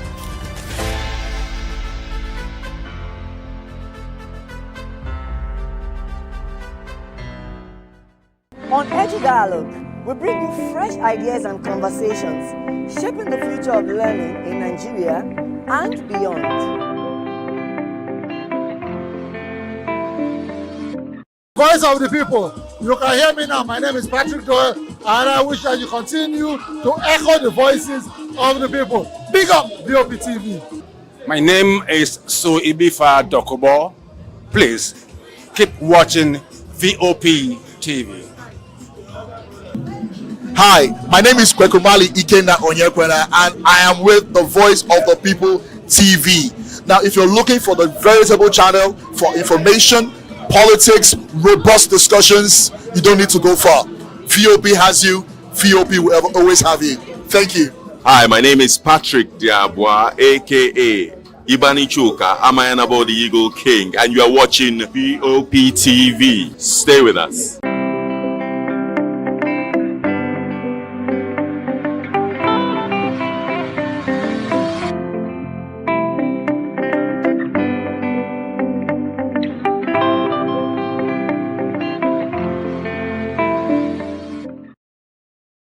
Glad to have you back on the program. In case you are just joining us, this is Edu Dialogue on Voice of the People Television. The National Orientation Agency, NOA, has introduced a national value charter based on what it calls 7 for 7, 7 obligations of the government to the people and 7 responsibilities of citizens to the nation. Speaking on the initiative, the Director General of NOA, Mr. Lanre Onilu, described the charter as a reciprocal social contract aimed at strengthening accountability, patriotism, and national development. According to him, the government's obligation includes equality, democratic culture, entrepreneurship, employment, peace, security, inclusivity, freedom, justice, and meritocracy. On the part of the citizens, the charter emphasizes discipline, duty of care, environmental protection, accountability, tolerance, resilience, good leadership values, and civic awareness. Mr. Onilu explained that the charter will be driven through institutional policies such as citizen studies, citizens brigades, global reputation management campaigns, value orientation in the NYSC scheme, and the promotion of national symbols. He noted that despite the nation's challenges, Nigerians have remained patriotic, stressing the need for a shared national identity built on agreed values and responsibilities. And still with me to unpack this conversation is Lawal Ekundayo, an educationist and public affairs analyst, and virtually I have Kingsley Southbank, the CEO of Southcore Consulting and the African Director of Global Education Awards. Let me start with you, Mr. Lawal. How do you assess the relevance of the National Value Charter at this point in Nigeria's socio-political development? It's good. It's an evolution. You are, evolving gradually. That is what is so. Yeah, but society has to be dynamic for you to develop. You have to be dynamic. But the problem is this: the government has its own way of enforcing that side that is expected of the citizen. But how does the citizen enforce his own side? Yes, the own side that is expected of the government. Because you talk about insecurity now. We know what is going on all over the place. Now, how do we enforce it on the government? You talk about employment. We know the issue of employment. Now, how do we enforce it on the government? We can't enforce it now. So that side of the government is difficult to implement because we can't enforce it. But the other side, that is the citizen own, is easy for the government to enforce it. For example, if somebody make a statement, now they can say it's an incitement and the person is charged to court. Yeah, but what about the government? What about the government? Yeah. So most of what is listed here, the government is already shortfall in almost all of them. But how do we implement? How do we enforce it? Nobody can enforce the government. That's why the system has to be structured in such a way that the government the government is accountable to the people. Talking about the government being accountable to the people, of course, democracy is the government of the people, for the people, and by the people. So how do you think these promises can be ensured or measured to ensure that they go beyond policy statements? That's why I said it, that the government, the system must be structured, the law must be structured in such a way that the government is accountable to the people, because the people is already accountable to the government. You can be arrested by the government, you can be taken to court, but can you do that to the government? They say, of course, we are the one in government. You cannot arrest the government. You can't, because the government, you are still bringing the case of government to the government. There is even a popular myth, Mr. Lawal, that if you offend anybody, don't offend the government. That's it. So now, that is the problem. But if you look at some countries who have made the government accountable to the people, you see that the something like that is enforceable. For example, let me give you a very practical example. Yes.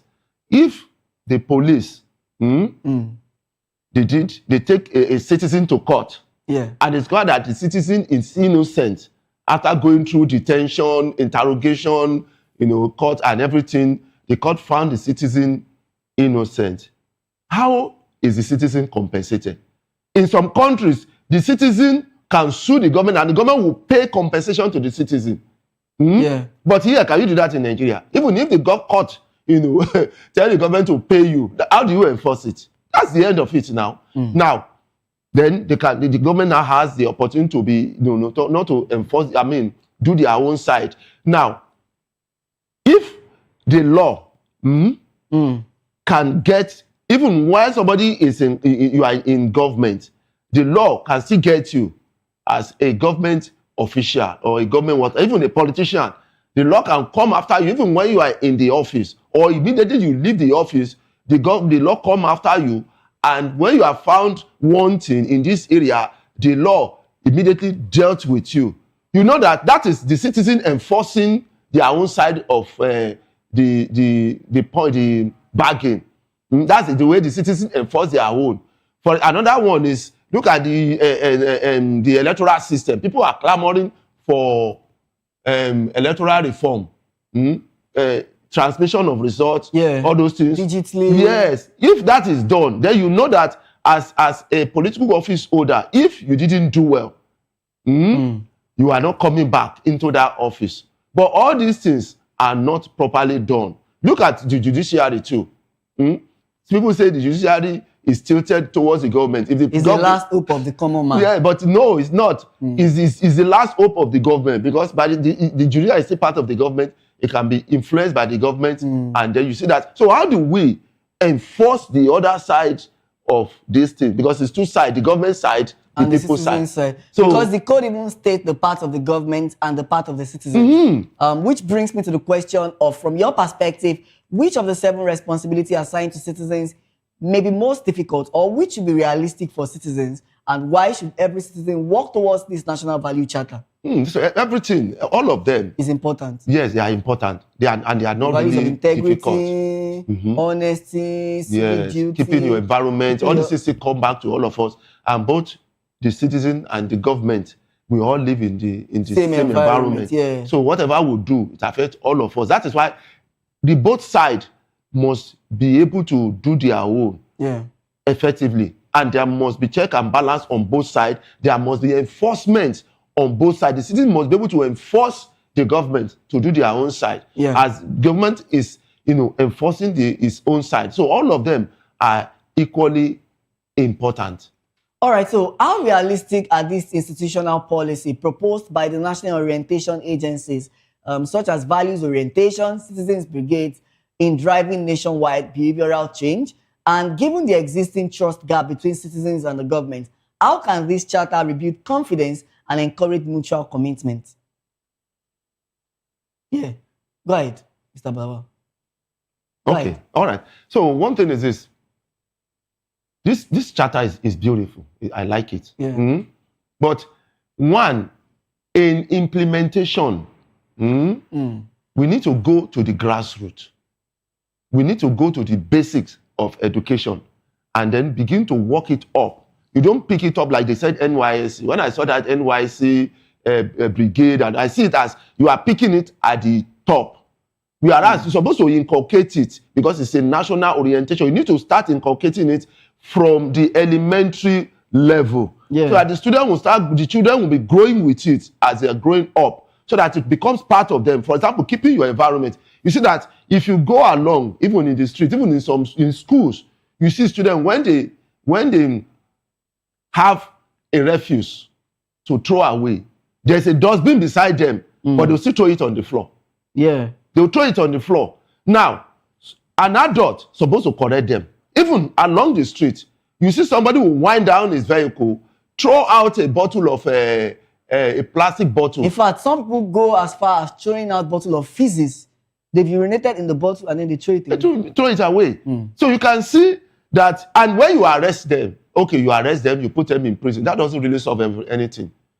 But if you go into the elementary level and begin to inculcate this value in them and begin to build it into them, you see that from there they know the reason why they are doing that. This thing we are doing is for our own benefit.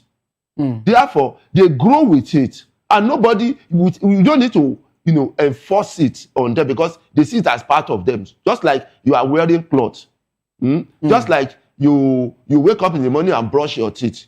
As an adult, nobody tells you because you have been doing it since you were small. So it becomes part of you. So that is how we need to do it. Not just picking at the top, the brigade level. So let's look the at NYC level alone. You will need to go to the nursery, the primary. Yeah. They should also be well equipped in civic education and responsibility, like you rightly said. Yes. Looking at this National Value Charter, and we want to look at the monitoring and evaluation mechanisms. So, as a citizen of Nigeria, what mechanisms should be put in place to track compliance by both government institutions and citizens over time? One, apart from the one we have said in the junior level, in the senior level, that is people who are already out, like the NYSC. Now, you see that there was a time I was going along in that Oshodi, and somebody dropped something on the floor. I went to meet the environmental officers, this guy beside that. I said, look at this man. You could call this man to pick up this thing. But they say that you can help us to call him. If I call this man will never answer. But if you call, they will be afraid. They will be, hey, you are wearing uniform. So something like this. And another thing is that you don't see refuse bin in areas along the public areas. You rarely see refuse bin. Some people who hold that thing, they are looking for the nearest refuse bin where they can drop it. If they don't find it, they just drop it on the floor. So the government itself has shortcomings that is encouraging all these things. It's part of what we need to do. If there's a dustbin beside you and then you drop it on the floor and an officer called you and say, pick it up, see a dustbin beside you now, pick it, and you see, next time they will not be able to do that. He will look for the dustbin. This is how we can monitor. It's not everything supposed not to be imprisonment. Sometimes one or two corrections can put something right by giving warning. Pick it up. The next time you will not be able to do it because you saw that an officer told you to pick it up. So you'll be afraid.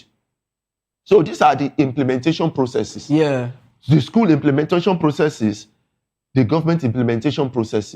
Do you have refuse bin along the corridors of public areas? We really have it. If you go along this airport road, tell me where you have government refuse bin along this airport road. This in your presence here, this is government, this is federal government. Do you see any refuse bin? If you walk up that airport road to airport itself, do you see any refuse bin along the road? So if somebody is trekking and after drinking a bottle of water, you are looking for where you are going to. Wait, you hold it. Get to why will you do that? Destination. Why will you do that? Why, if the government is talking about orientation, and then you are not putting something to encourage people, in this orientation you have designed. You need to do that. Put it there. Somebody will drop it inside. By the time you drop it inside, if you get to another place, that consciousness is already in his mind that I don't need to drop this thing down. In the next place, if I take a few steps, I'm going to see a government refuse bin, which I can put this thing inside. And then you see, before you know it, that thing is inculcated into us. It awakes the thinking mechanism. So in another word, or in other words, you're saying that there should be government refuse bin across every area. Yes. Supposed to be there. That is when the government is encouraging the citizens in their own way to, you are reorienting them to do the right thing. And then they do the right thing. There was a time some years ago, I was passing from that NAFDAC Oshodi downward. I blew my nose. I was holding a tissue. And I walked from that bridge downward, I was walking. I didn't know that there was a car at my back. And if the guy was watching me, I was holding that thing. I was looking around where there's a refuse where I can drop it. Eventually, the guy walked up to me and then he told me that he has been watching me, that I'm doing the right thing, holding that thing. But if it was somebody else, would have dropped it. And I said, okay, but you two didn't provide refuse now. At least provide refuse at junctions in which we can drop this thing. For cleanliness, government should provide refuse at junctions. Interesting conversation. Lawal Ekundayo, educationist and public affairs analyst. Thank you so much for joining me on Edu Dialogue. Thank you. And of course, joining me virtually earlier, I had Kingsley Southbank, the CEO of Southcore Consulting, an African Director of Global Education Awards. We understand that due to technical issues, he's out. But thank you so much for joining me on the program. You're still watching Edu Dialogue on Voice of the People Television. We'll take a quick break now and return with top stories in Nigeria's education sector. Do join us again.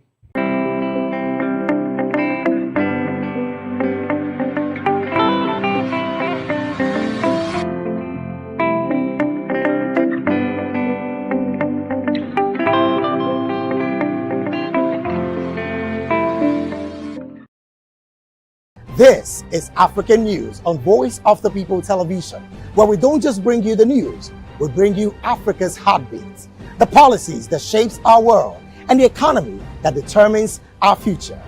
African News on Voice of the People Television. Stay with us. In a world where power shifts with every headlines, news breaks and events happens, we bring you unbiased and explicit information on politics, economy and state of the nation. We break down the chaos. Facts, not fluff. Truth, not spin. We discuss not just politics, but a glimpse into the future. Join Moses, Chukuma and Fina on Voice of the People TM. Voice of the People Television. Now you have more than a voice. Join us on People's Voice, where we amplify the voice of those that matters the most. Join the conversation. Share your thoughts with me. I am Xavier Udo. Weekdays, Monday through Friday, from 4 p.m. to 5. Don't forget, our voice matters the most. Let us come together and share our concerns. Thank you. My name is Tao Familoni, and here is to VOP TV. Keep watching, stay tuned, do not touch that dial. Arararara, my name is Made Kuti, and you're watching VOP TV. Keep watching. Welcome, my name is Zika Davis. Distinguished ladies and gentlemen, boys, viewers, everybody, boys and girls. This is VOP TV. Do you know what that means? Voice of the People TV. You don't have a voice, don't come here. You better make sure your voice is heard.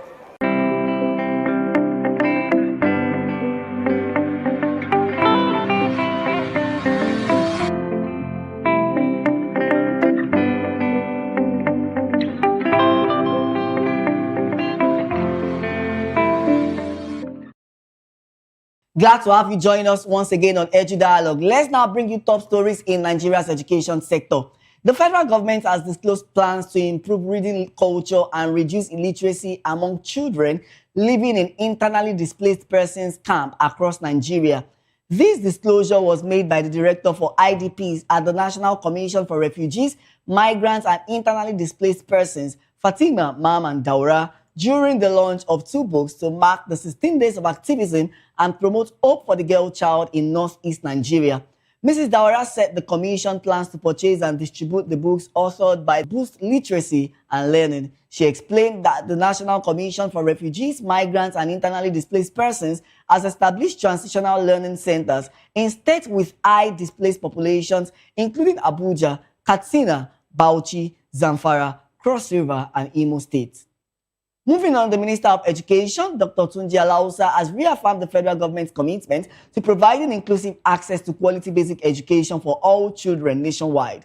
Dr. Alausa made the remarks during the 28th quarterly meeting of the Universal Basic Education Commission in Maiduguri. He emphasized that investing in inclusive education creates platforms for children and adults to interact, learn, and build mutual understanding. The minister also highlighted the importance of empowering teachers with quality training and improving infrastructure in government schools. Dr. Alausa further directed SUBEB chairman who have not yet digitized their administrative systems to complete the process before the end of the year, stressing that digital transformation is key to addressing critical challenges in primary education. The Nigerian Education Loan Fund, NEL Fund, has commended the Aliko Dangote Foundation on the launch of its 100 billion annual education scholarship initiative, describing it as a landmark program that will expand access to education across Nigeria. The decade-long initiative is expected to benefit more than 1.3 million students in public secondary and tertiary institutions. NEL Fund's Managing Director Akintunde Soya praised the foundation for its visionary leadership and meaningful private sector participation in national development. He said the scheme complements the federal government's agenda to remove financial barriers and empower next generation of Nigerian talent. Soya also highlighted the program's focus on public schools, tertiary institutions, and STEM education, noting that NEL Fund is ready to collaborate with the Dangote Foundation to ensure transparency, efficiency, and broad-based impact. And that's a wrap for today's edition of Edu Dialogue on Voice of the People Television. We've discussed the federal government's ban on SS3 admission and transfer to COB examination malpractice, highlighting its potential benefits and challenges for students alongside the need for broader education reforms. We've also explored the NOA's National Value Charter, the 7-for-7 framework, promoting government accountability and citizens' responsibility, aiming to foster patriotism and civic values. This discussion reminds us that progress in education and nation building depends not just on policies, but on values, discipline, and active participation from all Nigerians.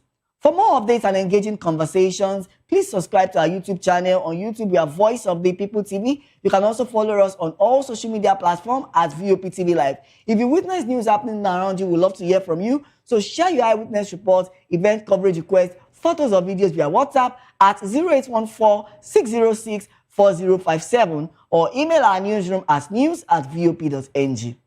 I'm Matthew Okunswada. Join us next week as we continue to spotlight the ideas, innovation, and conversation shaping Nigeria's education and civic landscape. Until then, stay informed, stay engaged, and remember that education and values together create a pathway for dignity, opportunity, and lasting impact. Merry Christmas and Happy New Year in advance.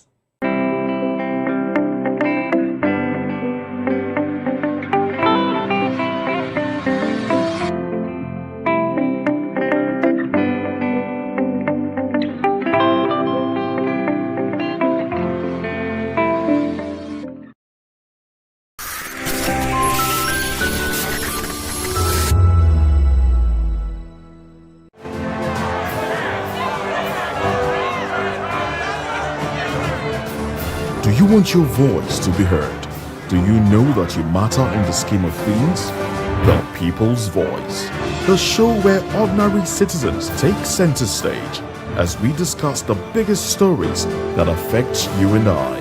With you in mind, we facilitate lively discussions, debates, and interviews on the topics that matter most to you and I. From social justice to economic empowerment, education to healthcare, governance, and more. Tackling tough topics and amplifying your voice. Join the conversation and make your voice count. The People's Voice. Make your voice count. Good evening, Africa. My name is Bamakore, actor, model, producer, and I'm giving a big shout out to VOP TV, man. Keep watching. Don't change the dial. Thank you and God bless you. My name is AY, and of course, I represent the voice of the people, and that's why I'm on VOP. AY say so.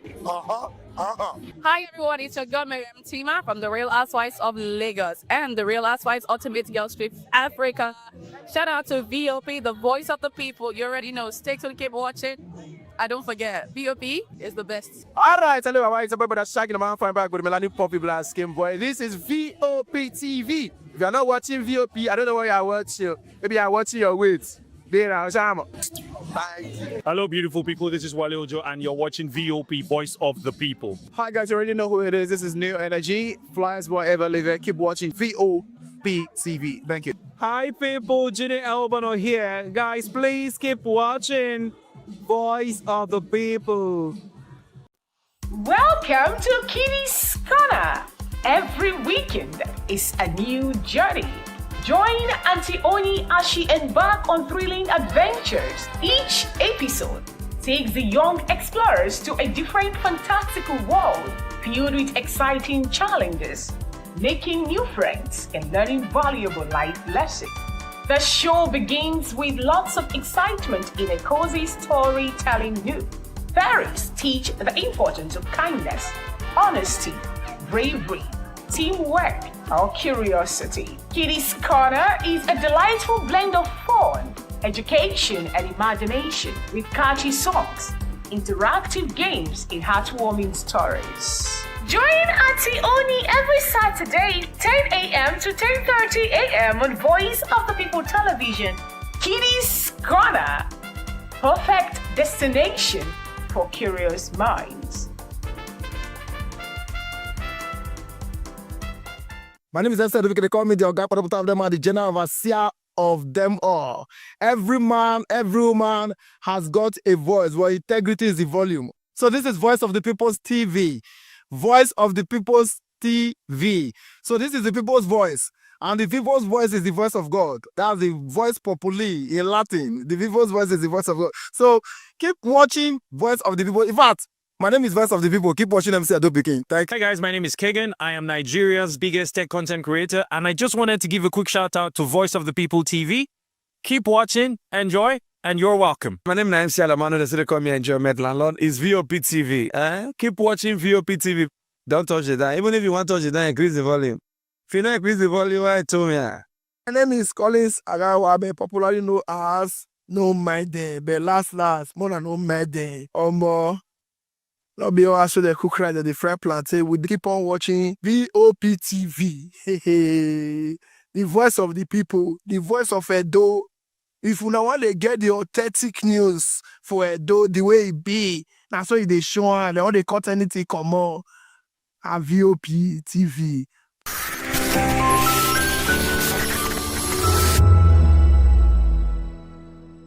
In a world brimming with noise, only few rise above, clear, unapologetic, and unforgettable.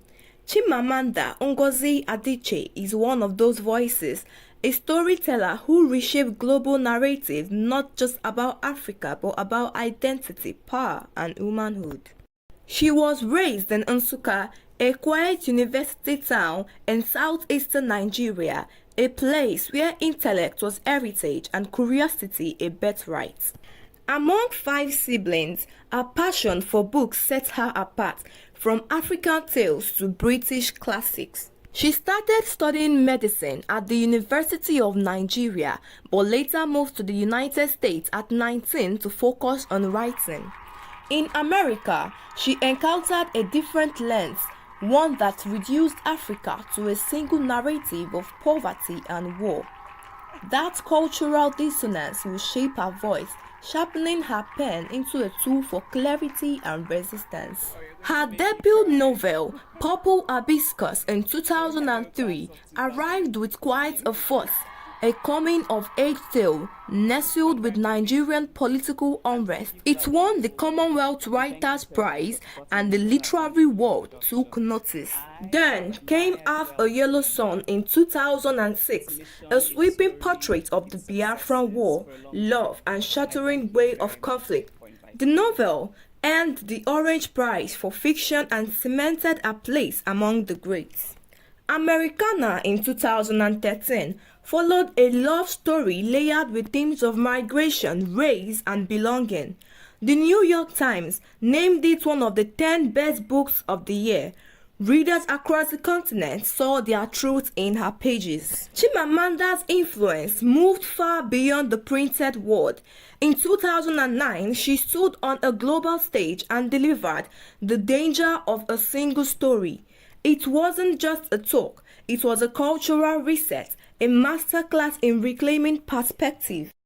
3 years later, We Should All Be Feminists became a manifesto and a movement. Our words echoed through classrooms, boardrooms, and pop culture, even sampled by Beyonce in Flawless. All of my work is, writing is very much, in some ways, about vanity. It's really about you, isn't it? And And for me, it's sort of trying to make sense of America has been such a part of me because I left Nigeria when I was 19. I was educated in the US. There's certain things that I find myself, I spell the American way now to my father's absolute horror. And so there's a connection. In 2023, Chimamanda ventured into children's literature titled Mama's Sleeping Scarf, published under the pseudonym Unwa Grace James, a tribute to her mother. Inspired by her daughter, the story captures a child's day filled with imagination and familiar love. Away from the spotlight, she is married to Nigerian-American physician Dr. Ivara Esege. Together, they have 3 children. She is a devoted mother, balancing her global literary influence with family commitments. Through initiatives like the Farafina Trust Writing Workshop, she nurtures a new generation of African storytellers, ensuring their voices are not just heard but celebrated. Chimamanda reminds us that storytelling is not just art, it is resistance, healing, and hope. In every sentence she writes, there is courage. In every silence she breaks, there is freedom. And in every story she tells, there is truth.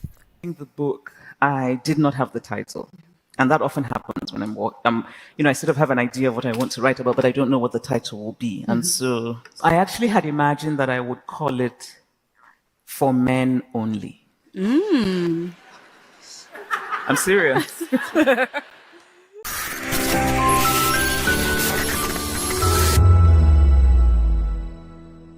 Welcome to the locker room, the home of football talk that matters. I am Jerry Ampelon. Join us every weekday, Monday to Friday at 5 p.m. Nigerian time, as we share the hot takes and hot debates in the exciting world of football. And joining me are the usual suspects, Ikechukwu and Mayowa, as we break down all the hot takes and everything that's happening in the football. Don't just watch football, live it with us. Catch us on the locker room and Voice of the People television at 5 p.m. Nigerian time. And like I always say, if not 20 minutes off, please discuss.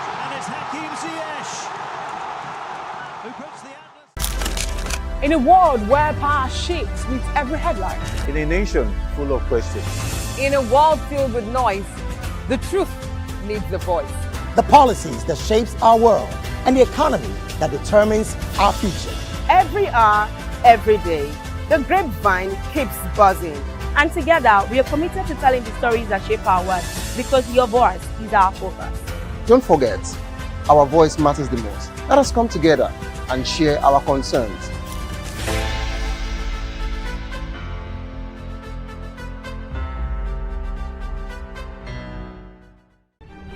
In a world where power shifts with every headlines, news breaks and events happens, we bring you unbiased and explicit information on politics, economy, and state of the nation.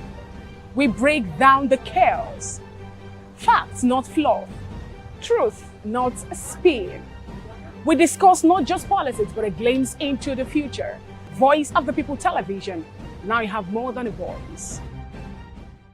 My name is Tao Familoni, and here's to VOP TV. Keep watching, stay tuned, do not touch that dial. Arararara, my name is Made Kuti, and you're watching BOP TV. Keep watching. Welcome, my name is Zika Davis. Distinguished ladies and gentlemen, boys, viewers, everybody, boys and girls. This is VOP TV. Do you know what that means? Voice of the People TV. You don't have a voice, don't come here.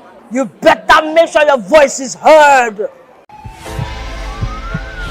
This is Health Check, your weekly guide to better living, smarter choices, and trusted answers.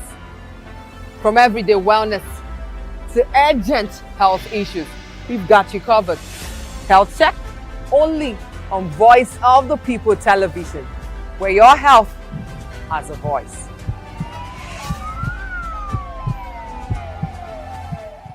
Behind every broken desk lies a broken promise. Education shapes the nations. But who is asking the right questions? Introducing Edu Dialogue, the show that goes beyond the surface, exposes the cracks, the corruption, and the silence in Nigeria's education system. Edu Dialogue, Saturdays, 3 p.m., only on VOP TV.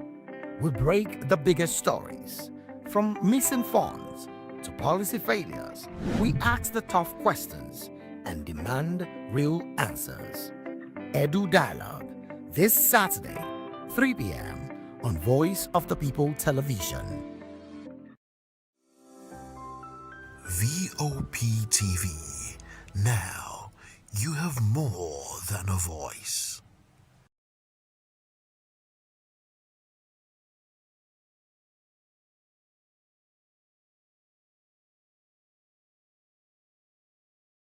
From the views on the street, we go to bed empty hunger, to the blaring horns of a hustling city. The loudest voices of the common man got a medium to be heard. This particular administration, they were coming unprepared.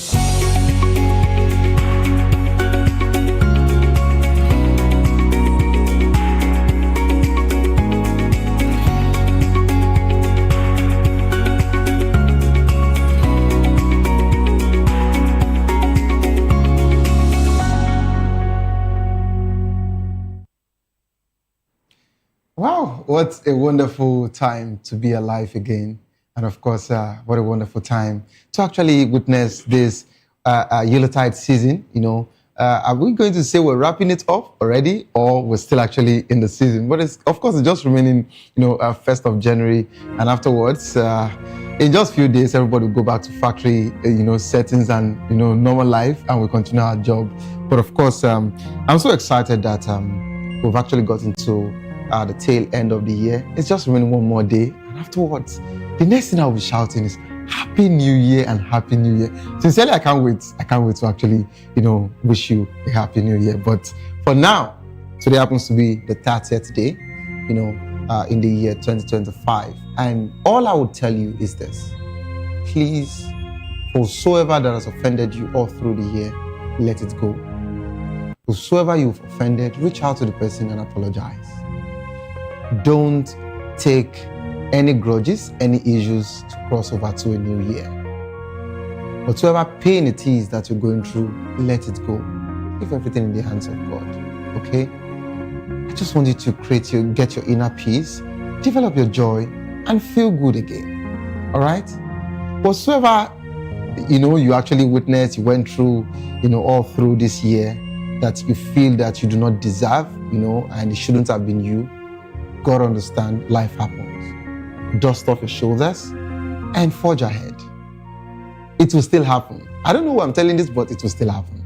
And I will be here to say congratulations to you. So welcome on board to People's Voice on VOP TV, where season stories shape the narrative.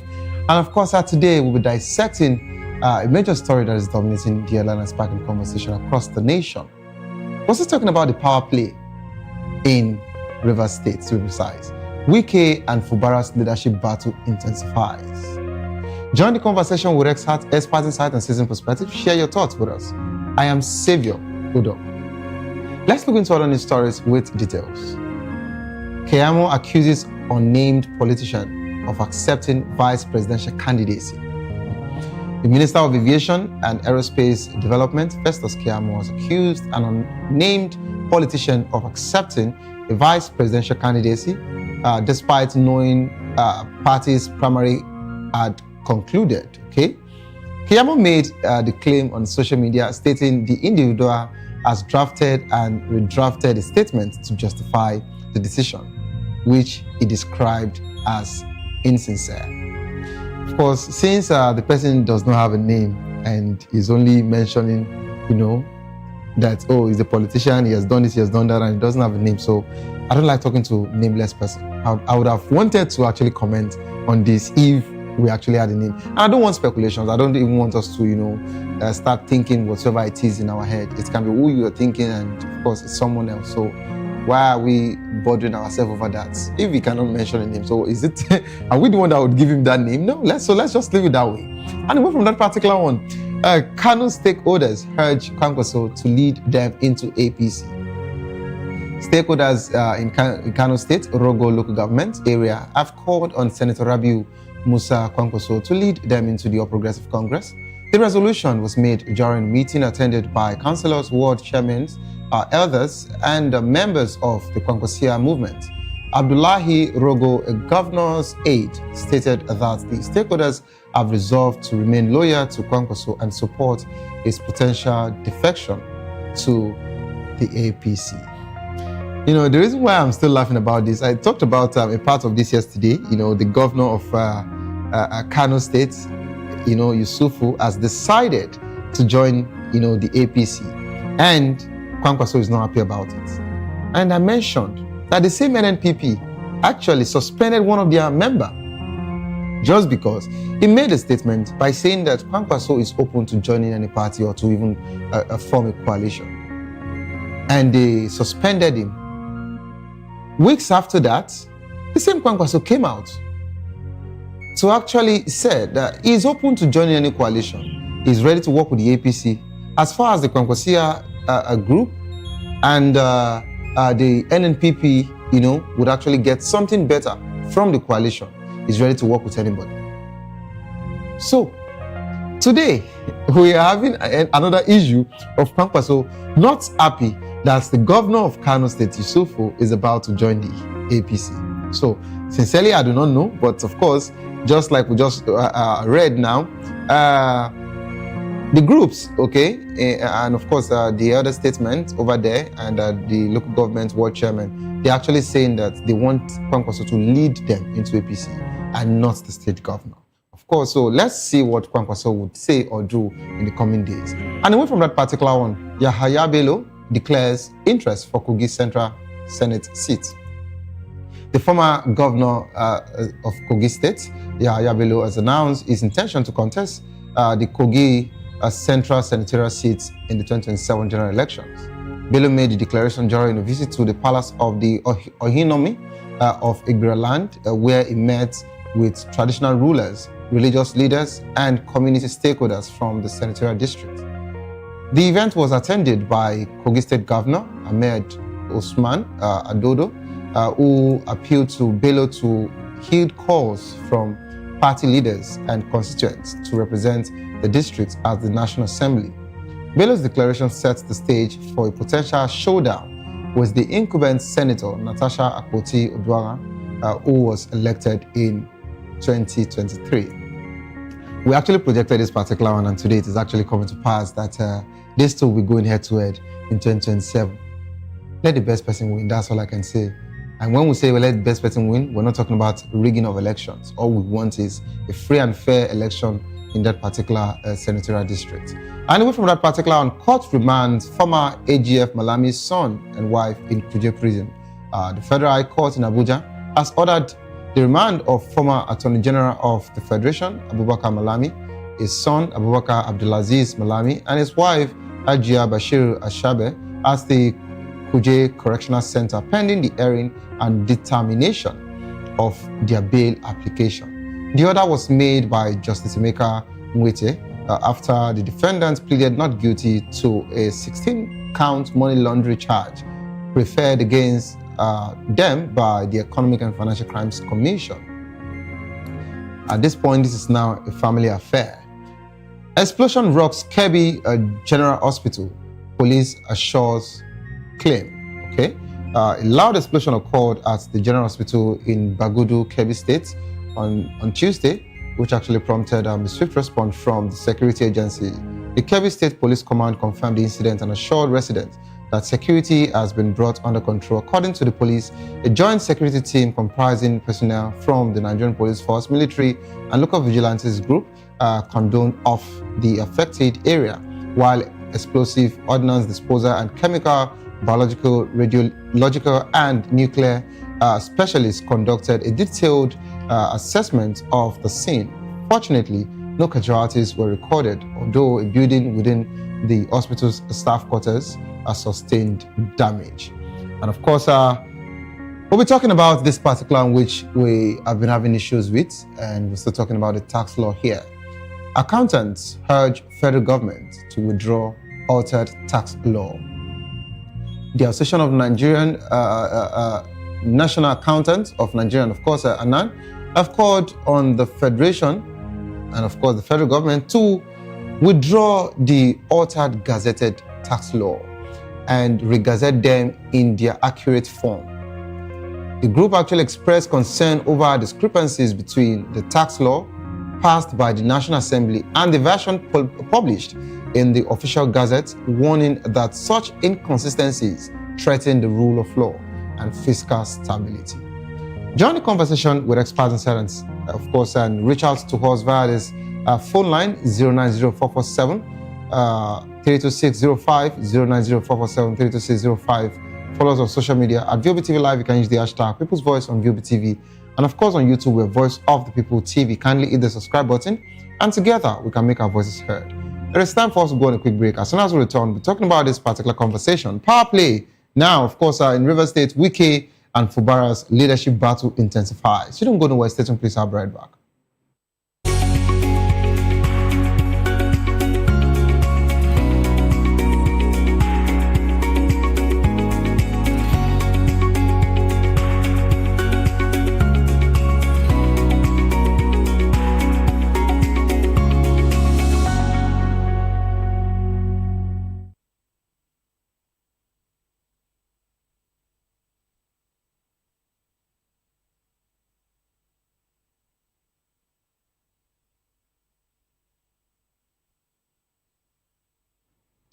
Welcome back to the program. It is still People's Voice on VOP TV, where citizen stories shape the narrative.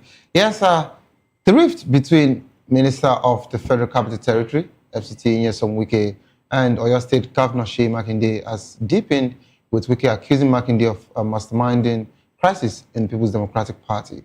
Wike made the accusation during an end-of-the-year media chat in Port Harcourt, River State capital, claiming Makinde's action and those of some party leaders have contributed significantly to the PDP's internal instability. Wike denied claims of promising to hold down the PDP for President Bola Ahmed Tinubu, calling it a blatant lie. He also criticized Makinde's presidential ambition, stating it would face resistance from the northern part of the country.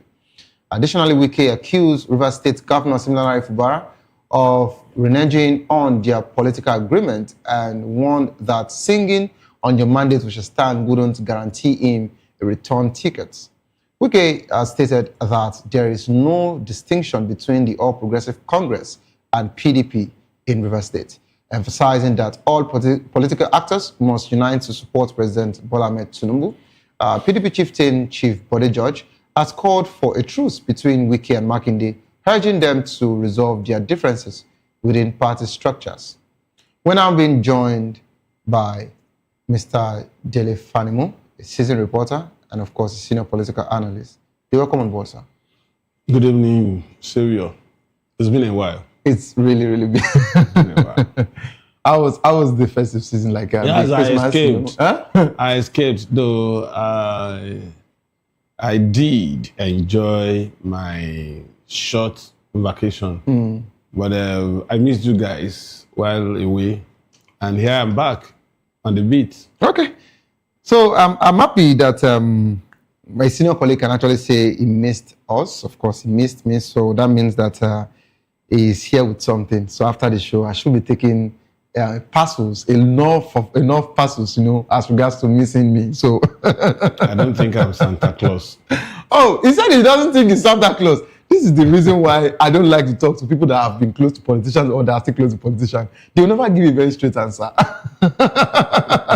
Okay, we're also now being joined by Dr. Kayode, a social political technocrat and, of course, aviation safety expert.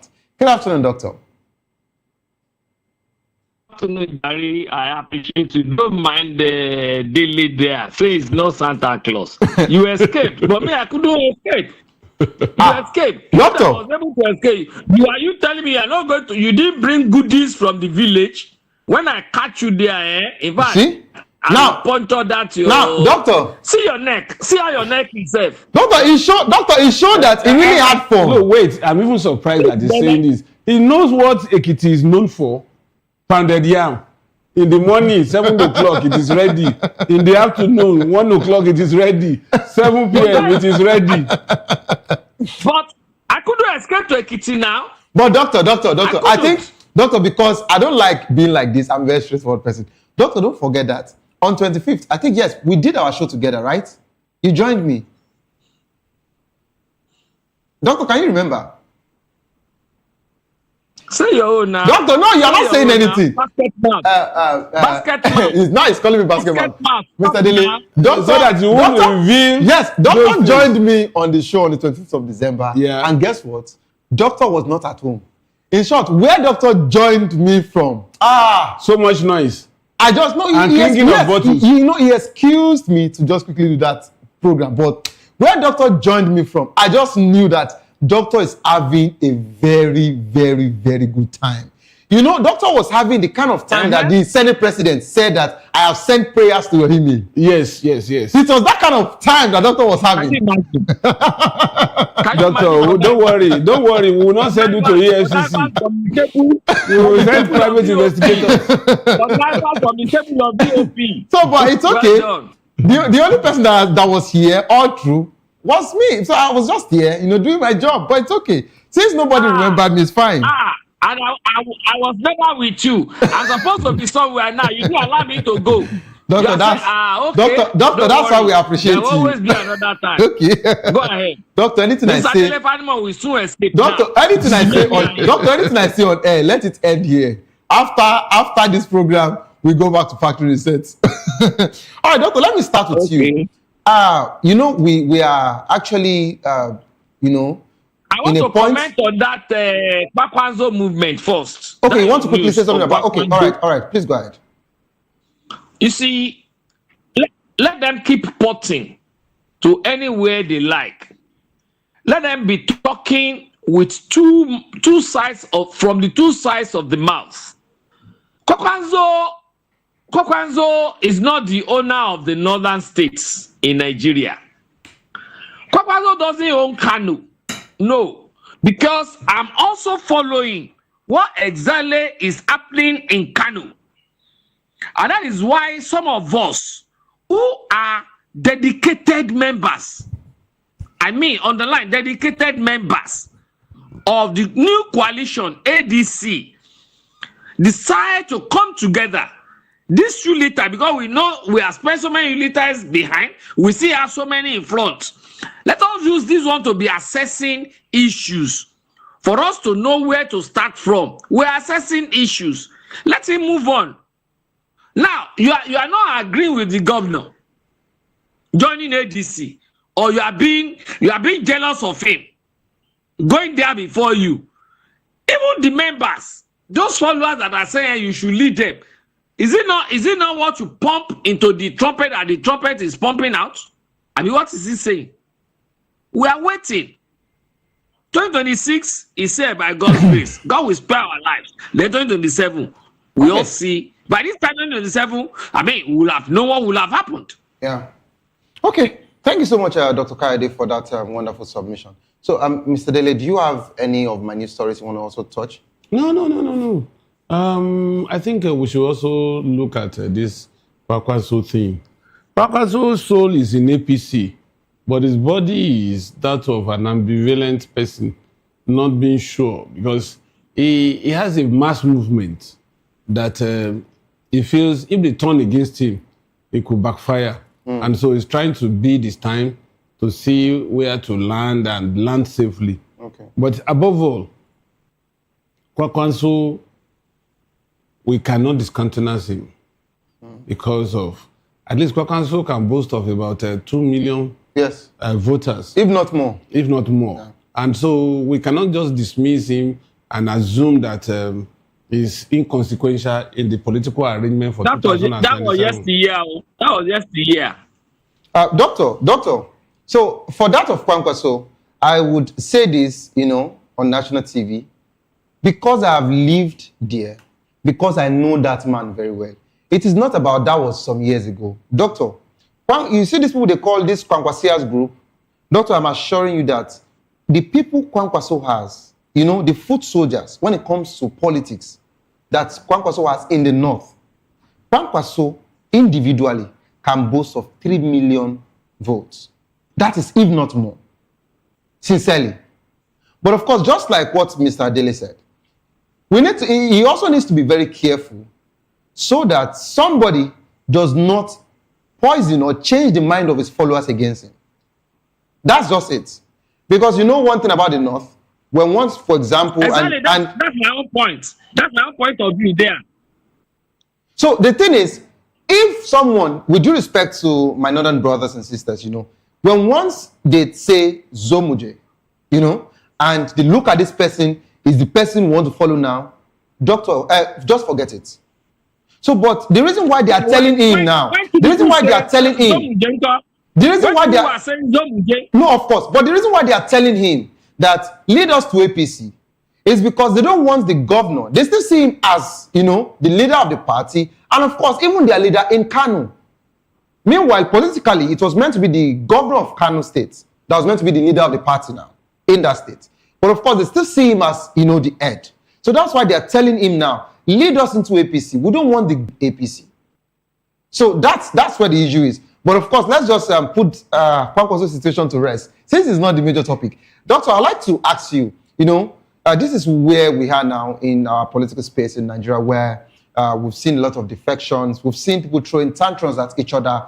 We've seen situations where, you know, Godfather is telling, you know, his successors that I can remove you, I can put you back, I can do this, I can do that. We've also seen successors, you know, looking at their predecessors in the eyes and saying there's nothing you can do about it. You know, friends have really broken off. Camp have changed, you know, defections has happened. But when it comes to PDP, it still looks like today they will look like, oh, maybe something good will come out. The other day, it looks like, oh, the party is even, you know, getting worse on a daily basis. But the person of Wike, is it like Wike cannot be controlled? Is it like Wike is just too big that everybody is so afraid of him? Because I want to pick it up from where Bode George said something. He said both Wike and Seyi Makinde should share their swords and settle this situation politically, meaning under PDP. And these are the same people that you said, oh, they've been expelled from the party. And this other side also said, oh, you people have been expelled. So does it still mean that he is being recognized as a PDP member? Are they really that scared of Wike? And now, Wike has made several assertions. He has said so much to Seyi Makinde, which we don't know if Seyi would answer him. Not only that, let's go to Rivers State's, you know, political dynamics now. If you look at their situation now, today, I don't know if you were privy to see that video, Wike did a match with all his supporters, you know, in that particular local government, saying no, is it no Wike, no Rivers State, whatever, Wike is the head of Rivers State, all of that. And they were chanting. That local government. Yes, they were chanting different things, you know. And he is no more the leader of that state. He can be a leader of PDP in Rivers State. But if he wants to support President Ahmed Bola Tinubu, he has to move to APC officially. And he cannot even hold the structure of APC. So, Doctor, is this situation even more confusing? And let me ask you, the Fubara situation, of course, Fubara has been carrying live band everywhere now. And he also said that he has been, you know, he can support Tinubu now with his full chest. And he's not going through the corners. Of course, he didn't mention who has been going through the corners. Does it mean that Fubara is also safe? I would like you to just, you know, talk about all of this situation of Wike, Fubara, Rivers, Makinde. You know, I just want to hear your thoughts as regards to all of this situation, please. Yes, it's a difficult thing to understand. When you are able to put your news together, even the issue of who has number 001, which that's also included, yes. Yesterday. Yes, all that. You're going to see that Wike is becoming too petty. Wike is becoming too petty. Wike never loved the way Fubara joined APC. Neither did he like the way Fubara was asked to be part of the committee that will do all sort of settlement among the warring factors in APC. Wike never loved it. Because he now see Fubara to be growing up within the structure of APC, while he himself is not yet in APC but in PDP. So that one alone is giving him serious headache. That's one. Two, I also had him when he went to one function in Ahoba, or whatever they call that local government in Rivers State, and saying, he is more popular than this. He is the owner of the structure. Somebody has been hiding before. Is this the House of Assembly? Part of them had gone to this, and then he will show him. It's part of showing him that made him to have that match pass he had. And go and ask those people. Go and ask them sincerely. Go and do your investigation. You know that he has given them money. They are not organic people. Not organic people. Even me that is in Lagos, I have close to 2,000 organic members of TUM in Rivers State. Organic members that we have not even seen each other face to face, but we have been talking, and they are members of the Unifiers movement. So let him bring out his organic members, not the ones that you have paid. That's all we are talking about. When you are talking about leadership of the party, APC in Rivers State today, it is no other person than Fubara, not even Wike, because Wike is not yet a member of APC. So all those things are giving him serious headache. And there is no way he can attack Fubara without being petty. Now the question is, what are the other agreements you had with Fubara that he has not fulfilled? What? Is it about sharing money? Is it about sharing money? What again do you want? This guy had been suspended for about, I think, 6 months. You brought in an administrator. That one did all he could do. Spending money without any legislative backing. Spending money without any form of recourse to constitutional issues. And thereafter, he left as an ambassador. And he's not talking about him. What else do you want?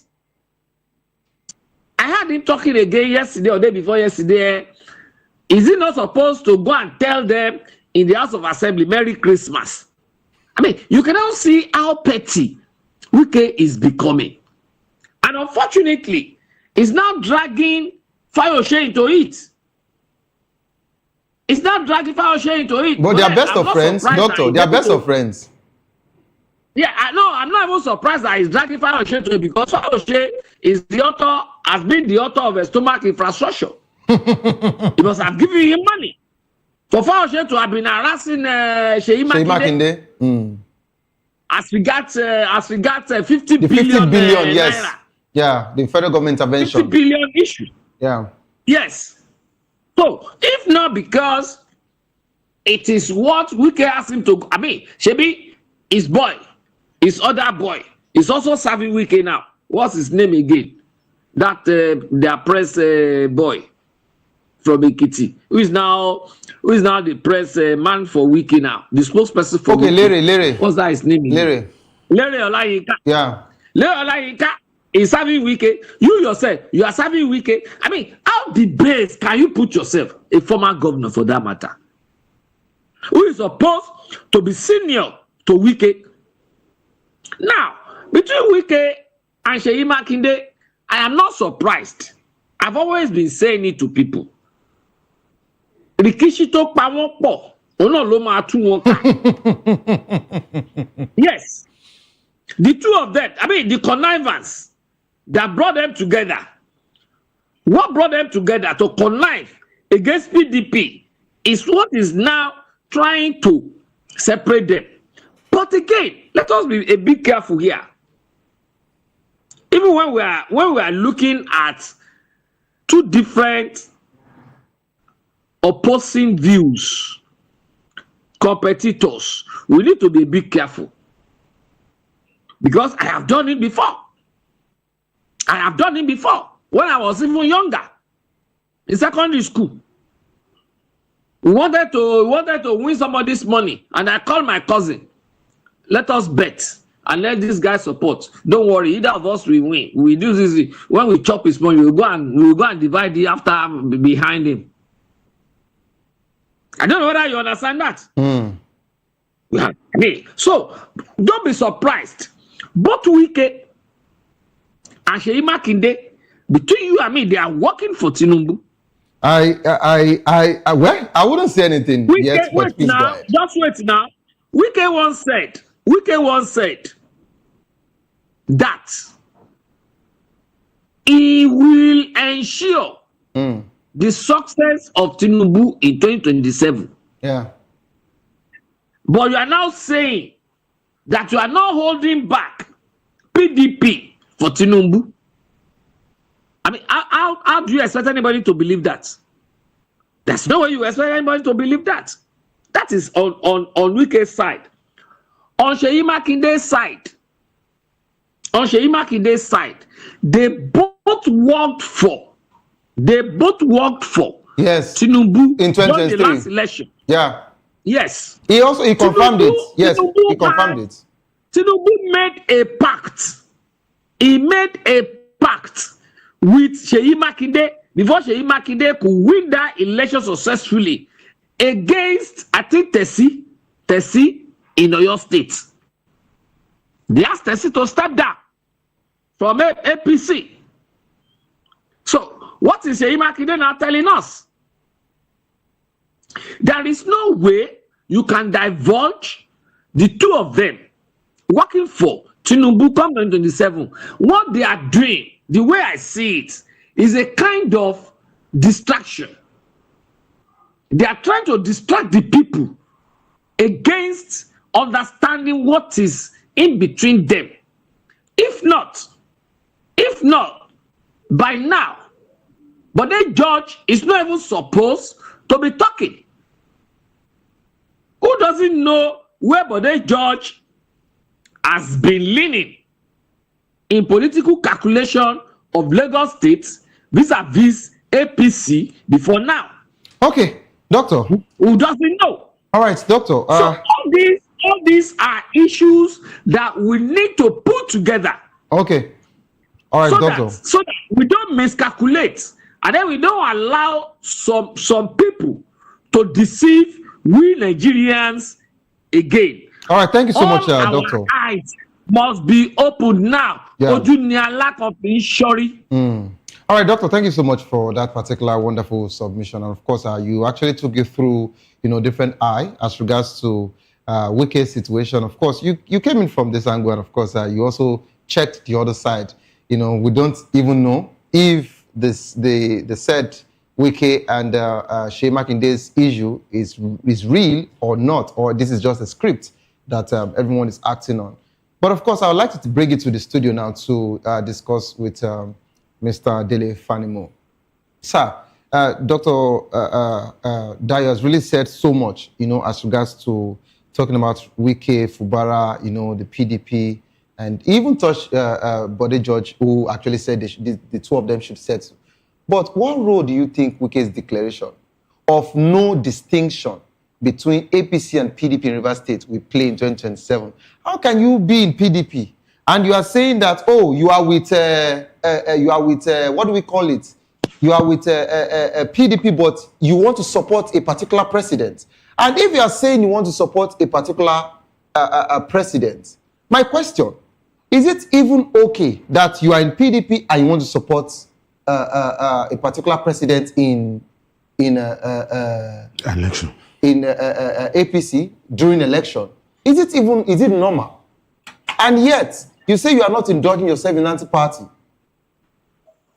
Let me start by saying that Wike is currently fighting for survival. Survival in the sense that if anything happens to Wike today in the APC, where he's fronting, PDP will not be his rest house. because they are waiting for his downfall. And the APC is just tolerating his shenanigans for his value. I don't want to use nuisance value. So, he's on titters. He's trying to hold to every available straw, either weak or feeble or strong. Now, in all of this, by now, Wike should know that for the optics, even if it's not going to be the reality in closed door, he should allow Fubara to rule, to govern that state, and show whatever he has to give to that state. In the last 2.5 years or so, Rivers State has not known peace. I was listening to a former commissioner for information in that state on another television station. The guy was explaining how much value this man that had been in the civil service wanted to bring to Rivers State. But all these crises, issues, schisms, and all that will not allow the man. Out of these 2.5 years, 6 months was lost, totally lost to emergency. And as we speak, the Hawks are already encircling Fubara. It was the reason why they jumped to APC. So that when they want to make trouble with him, they will say it's an internal affair. And in all of this, they are trying to choke Fubara to a point that the man may not, and I saw it coming when this crisis happened. I said, Rivers State will be worse for it. Rivers people. And that is what is playing out now. But I would, for the sake of the variance, I think Wike should step back and allow this man to do what he had promised Rivers State people. That's one. Two, if politicians don't trust themselves, how can we trust them? Makinde, Wike, they are not fighting. They are just jostling for relevance. With all of the things they've said to themselves? Politicians. You see, maybe you were still very young then or you were not born.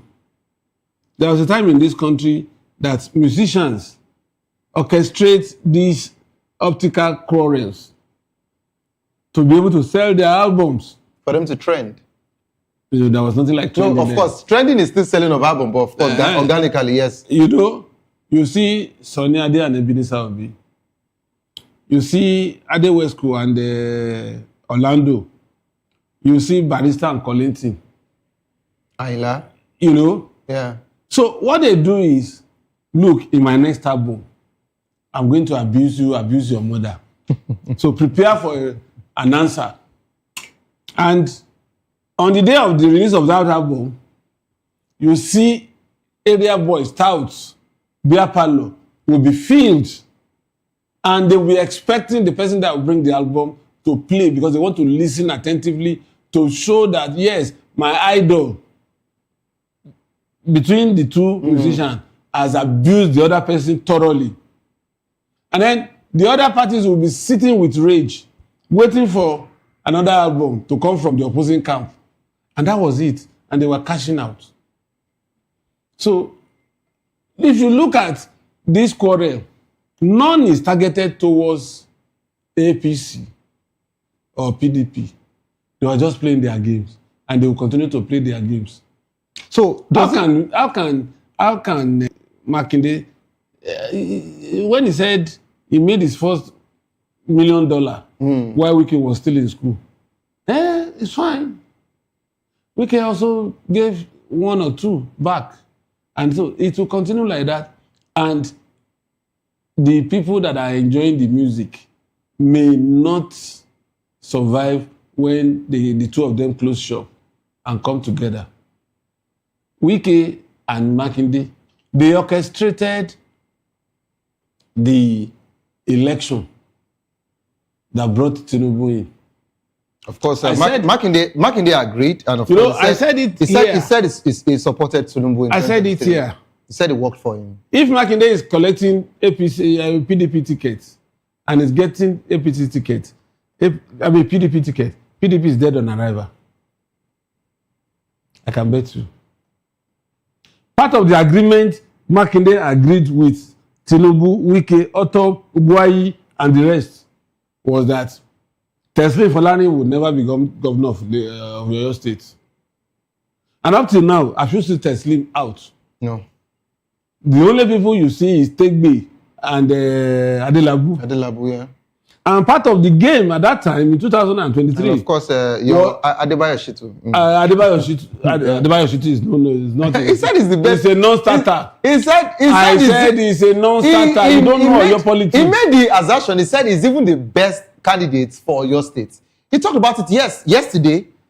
He joined this morning. Wait now. Here in this station, and he said it. Shitu cannot even win his local government chairmanship in Shaki West. Okay. He cannot win. So that man is just playing the role of also ran. You know, in a contest in election, yeah, you see also ran. Yeah. You see lobby, and you see serious candidates. Yeah. She too is playing the game of also run and lobby. The fact that he came out to say, I want to run, at least people will take notice of him. And then the serious contender will now consider and say, okay, how much followership does he have? With that, he will start lobbying. Look at Amici. He has started lobbying Atiku even before election. Yeah. That I don't want to be vice president, but I won't mind ministerial appointment because he has been there and he knows what it brought to him. So these are people that, you see, when you don't understand high-level politics, you assume that what they are pushing out is the truth. It's a lie. So my question, can PDP crisis be settled? PDP's crisis can never be settled until after 2027. It will look as if it will be settled. But those who are the brains behind it, there are too many foot soldiers, weakest foot soldiers in PDP that will not make anything work. And pseudo-loyalty of some people that are still in PDP, that are one leg in ADC, another leg in APC. They are there. So they wouldn't allow this thing to work. And anybody that is taking PDP ticket is going to trap himself and blame himself for taking that party ticket. Okay. Thank you so much, Mr. Delifanimo, for that. Wow. You know, you actually gave me a nostalgic moments talking about the artists, you know, and all of that. No, of course. And, you know, that was a very serious nostalgia there. Okay, Doctor, are you there? Hello, Doctor. I'm with you. Okay, so Doctor, it looks like simultaneously you and Mr. Delifanimo are actually towing the same eye as regards to. You said that if we want to look at it from another angle. I'm using that to post him so that he can give me too. Okay, notwithstanding. So you know, you said a statement. You said that if we look at it from another angle, that Wike and Seyi Makinde are actually working for the president, and he gave us a very, very clear, you know, explanation as regards to that particular one. Of course, he went nostalgic as regards to talking about the Nigerian artists in the days, you know, and he talked about how they would actually come together, organize themselves, and, you know, outside we think they're fighting, they have rift, but inside there is no issue. Of course, Makinde also agreed, he accepted that he worked for Tinubu, you know. But my question to you, Doctor, I know you all of you left, or some of you, you know, you left PDP. If we're actually saying that Wike has indulged himself in anti-party against the PDP by publicly or by supporting President Bola Ahmed Tinubu, which he actually said he did. Now, Seyi Makinde also acknowledged he did the same thing. So why is one looking like he's better off to stay in PDP and the other one was meant to be expelled? I will tell you this. I will tell you the why. In Yoruba, ìlú tí ò bá ti sófin kò ṣẹ̀ṣẹ̀. That is, any society where there is no rule of law, nobody, you cannot charge anybody of any sin. PDP as is has its constitution dictate before now. But unfortunately, all the people that are supposed to manage the constitution, they are seeing that PDP is now having some kind of cancer and they have left. The people remaining, they are the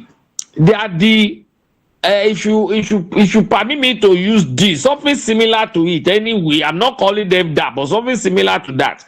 They are like the street urchins of PDP. Yes. Because where was Wike in 1999?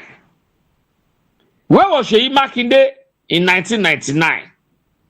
So, they have now turned PDP to something else, whereby anything goes. Okay, if you can see now, Seyi Makinde,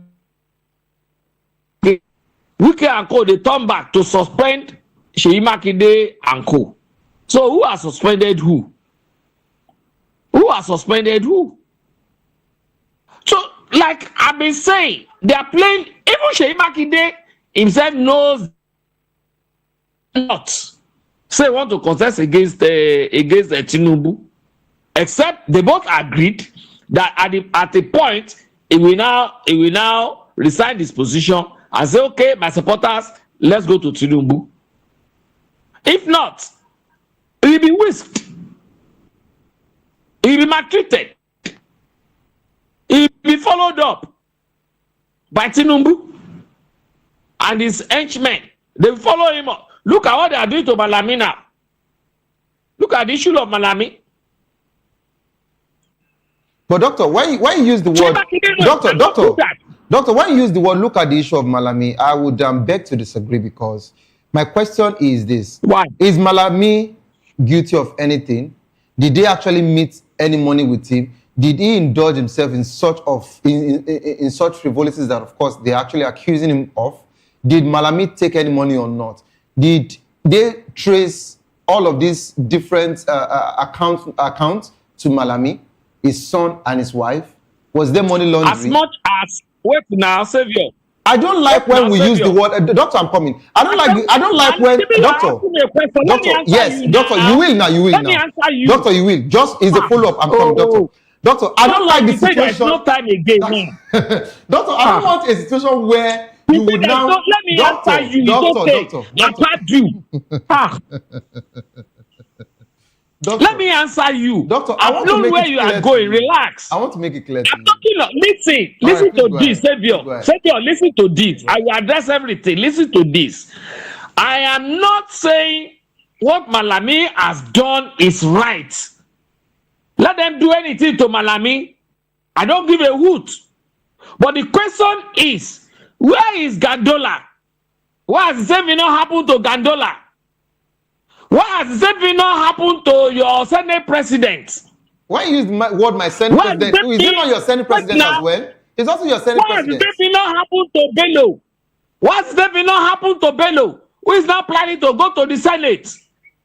I mean, they went to the school, they saw everything. Why is it not happening to Bello? What is happening to so many of them in the Senate? What's happening to some of the ministers? Even some of the ministers. What is happening to them? Even what is happening to Shetima? What is happening to your Minister of Defense, Matawale? But nothing is also What has happened to some nothing of is the- also happening to some of your the own principal. designated- some Nothing of is the also happening to your own designated, principal, ambassadors. doctor. Nothing has also happened to your own principal in your party. Designated ambassadors. What is happening to them? These are the issues. But the moment you are not in their good books, they will open the old alibi. So And are that's why you should not saying open it. that they were not meant to Don't open make it? it political. Don't make it political.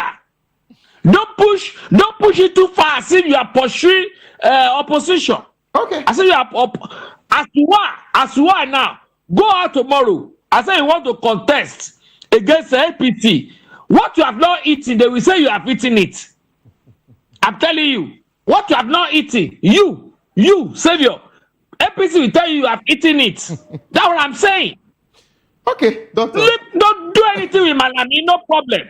But let there be equity. Let there be fair play. Let there be justice. Yeah. All right. Thank you so much, doctor, for that serious one there. Doctor, you almost thought I was making a case for the present government, but of course, I'm just, a broadcast journalist here. Thank you so much, Dr. Dayokai. Yeah, you are pulling my leg, and I'm going to put you on the hot seat too. Thank you so much for being part of the show today. So, Mr. Fadimo, I would like to take your final thoughts, of course, before we round off. So, but my question for your final thoughts is Fubara safe? Joining APC, is Fubara safe? It's not totally safe. It's not totally But safe. if he's smart enough, he can maneuver his way and find his feet within the political party, at least in the next 6 months or so, before the race gets so hot. But will he get the second ticket? It's likely to get it. He's likely to get it.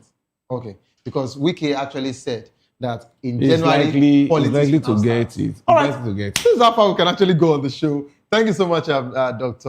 Dayokai, for being part of the show. And of course, thank you so much, Mr. Delifani, My for being pleasure. part of the show. If you love the world of sport, I'd like you to stay put. Coming up next is Locker Room. Of course, the Nation Cup is still going on, and I want you to also get more details from the sport guys. This is how far I can actually go on the program. Don't give up because it is not over. Tough time doesn't last, but tough will do last. Whatsoever you face will soon be over, and you will definitely smile again. My name remains Xavier Udo. Have a good evening. Rest.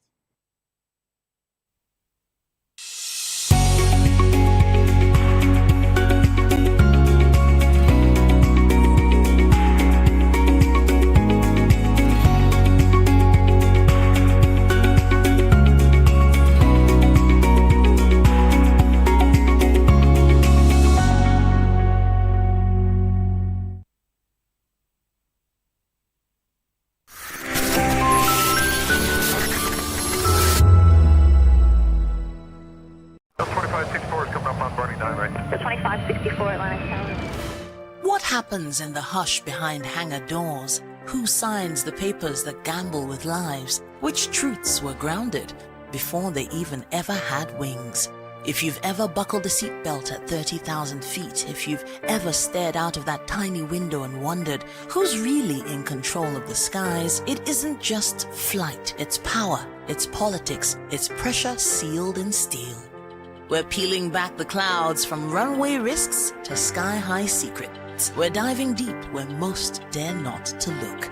Aviation Scope, every Sunday at 7 p.m. only on Voice of the People TV. We don't just report, we reveal. We don't just ask, we uncover. Because when it comes to the skies, ignorance is turbulence. Aviation Scope, the sky isn't the limit, it's just the beginning.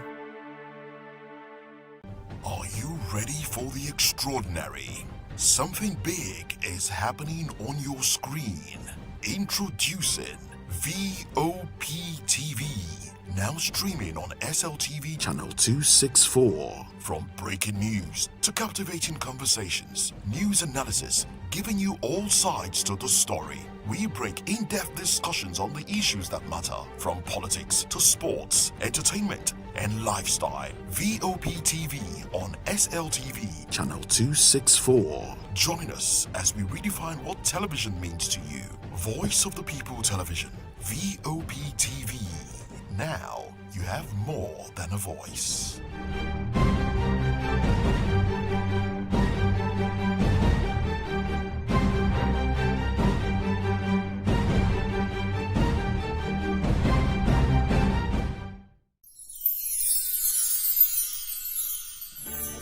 Whether you've been with us through the ups and downs or just joined us for this festive season, take a moment to cherish the moments you've made and look forward to making new ones on the horizon. May this new year bring you everything good, everything prosperous. As we bid farewell to the old year and welcome you to the new year, May your heart be filled with joy and your home with laughter. And of course, may your spirit be filled with hope. We'll be bringing you live updates, exciting performance, and inspiring stories throughout the day. Stay tuned for our special New Year's coverage and let's make this year unforgettable. thank you for making us a part of your celebration. Merry Christmas and a Happy New Year.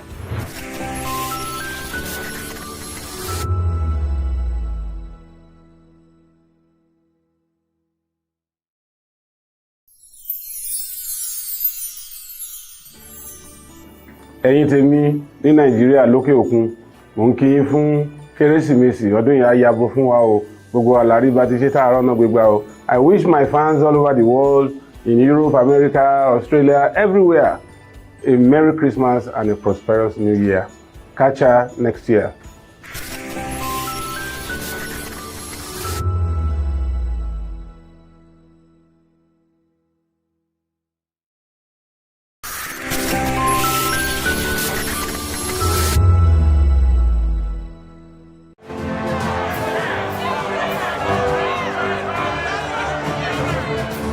Do you want your voice to be heard? Do you know that you matter in the scheme of things? The People's Voice, the show where ordinary citizens take center stage as we discuss the biggest stories that affect you and I. With you in mind, we facilitate lively discussions, debates, and interviews on the topics that matter most to you and I, from social justice to economic empowerment, education to healthcare, governance, and more. Tackling tough topics and amplifying your voice. Join the conversation and make your voice count. The People's Voice. Make your voice count. Behind every broken desk lies a broken promise. Education shapes the nations. But who is asking the right questions? Introducing Edu Dialogue, the show that goes beyond the surface, exposes the cracks, the corruption, and the silence in Nigeria's education system. Edu Dialogue, Saturdays, 3 p.m., only on VOP TV. We break the biggest stories, from missing funds to policy failures. We ask the tough questions and demand real answers. Edu Dialogue, this Saturday, 3 p.m. on Voice of the People Television. To know the happenings in the maritime sector, join us on the program Maritime Frontiers on VOP TV as we discuss key areas in the maritime sector from aquaculture, maritime transportation, maritime labor regulation, oil and gas exploration, ferry and passenger insurance, marine pollution and prevention, port operations, and lots more. Maritime Frontiers, exploring Nigeria's blue economy.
The red carpets, awards, the razzmatazz, music, fashion, interviews, and more.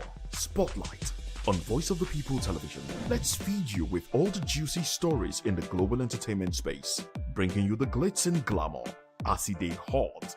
Stay tuned to Spotlight, 1 p.m. Monday to Friday. Spotlight, on VOP TV. Entertainment like never before.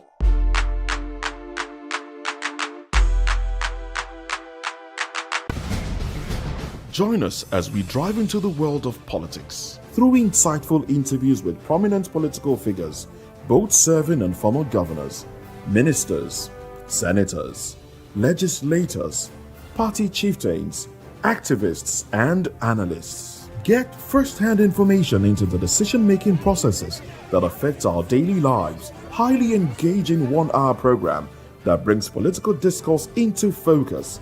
I am Chukwuma Okoro. Political Lens, Monday through Friday, 6 to 7 p.m. Join us. VOP TV. Now, you have more than a voice.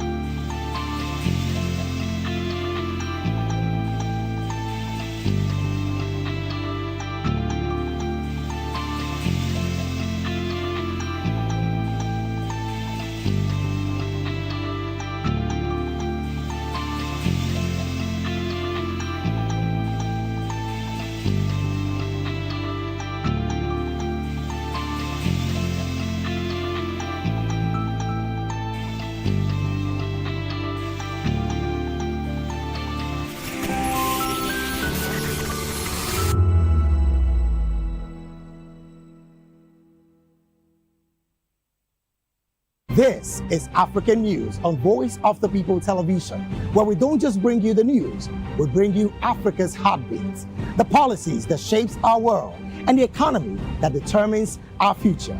African News on Voice of the People Television. Stay with us.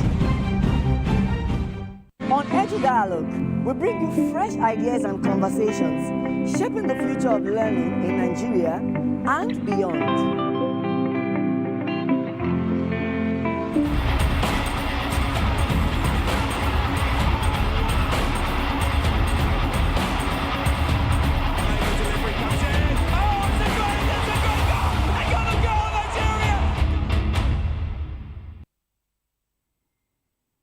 It's the match day 3 of the AFCON 2025 in Morocco. Although the Super Eagles have already qualified for the next round of the championship, but the game against Uganda is as important as other games that Super Eagles has played. 61 goals so far has been scored in this particular championship. It's against 98 that was scored in the group phase of the 2023 African Cup of Nations. Can the Super Eagles and other teams tally up that number or perhaps surpass that number that was seen in 2023? On that note, I welcome you to this edition of Locker Room on Voice of the People TV. I'm Ikechukwu Agwago. Today is another very interesting day to talk football in the world of, African Championship. Of course, we've got all that tournament that will be also rolling up as far as football is concerned. We'll definitely also be looking at what's happening in Europe, particularly the Premier League that is going to be, firing on this evening. As Unai Emery look to upset Mikel Arteta's bid for his very first championship, major honors after taking up the Arsenal, job 5 years ago, or about 6 years ago now, or can Arsenal actually continue their very impressive run that has seen them become the favourite to actually win not just the Premier League, the UEFA Champions League? Joining me to make sense out of this conversation this evening is Jerry Apollo High, who definitely joins from here in the studio. Of course, Marawa, who will be joining us virtually. Jerry, it's good evening and welcome to Locker Room. Yeah, it's great to be here on this auspicious day. The Super Eagles takes on Uganda after they've already set qualification for the round of 16. And Nigerians are looking forward to who is going to start. And the pictures are already showing that Osimhen, the captain of the team, it shows that the man is not happy that he has only one goal to show for his efforts in 2 games. And of course, you know that Osimhen is the best striker in the world as far as I'm concerned. And we need him firing goals at plenty so that the confidence will ride on to the round of 16. And of course, I can't wait. Uganda will be an easy prey.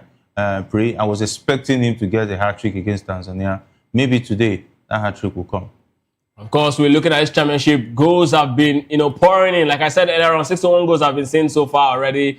And of course, men leading the goal scoring chart Ibrahim Diaz of Morocco. El Tabi, of course, the man who is known to have made bicycle kick his signature goals, scored 3 goals as well. And of course, not to also forgetting the man who is in a bid to actually become the greatest Algerian player, even though a lot of persons will, disagree with the man. Talking about Riyad Mahrez, also 3 goals. And likes of Victor Osimhen, we see very much searching for his own run. And Ademola Lookman has also done impressively well. 2 goals so far in this particular championship. And of course, Maiwa joins virtually. Maiwa, good evening and welcome to Locker Room.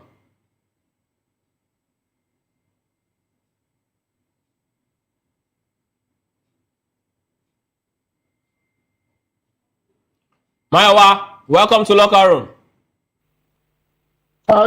It's always amazing to be here. Super Eagles are again, and I'm hoping that the team are going to play today, especially the players are going to turn up today, will turn up and do a good job. 9 points or no nice. I think we are better than Uganda, and we should be able to beat Uganda, blue and black. So I'm hoping the boys do something this evening to make Nigerians happy. It's always amazing to be here.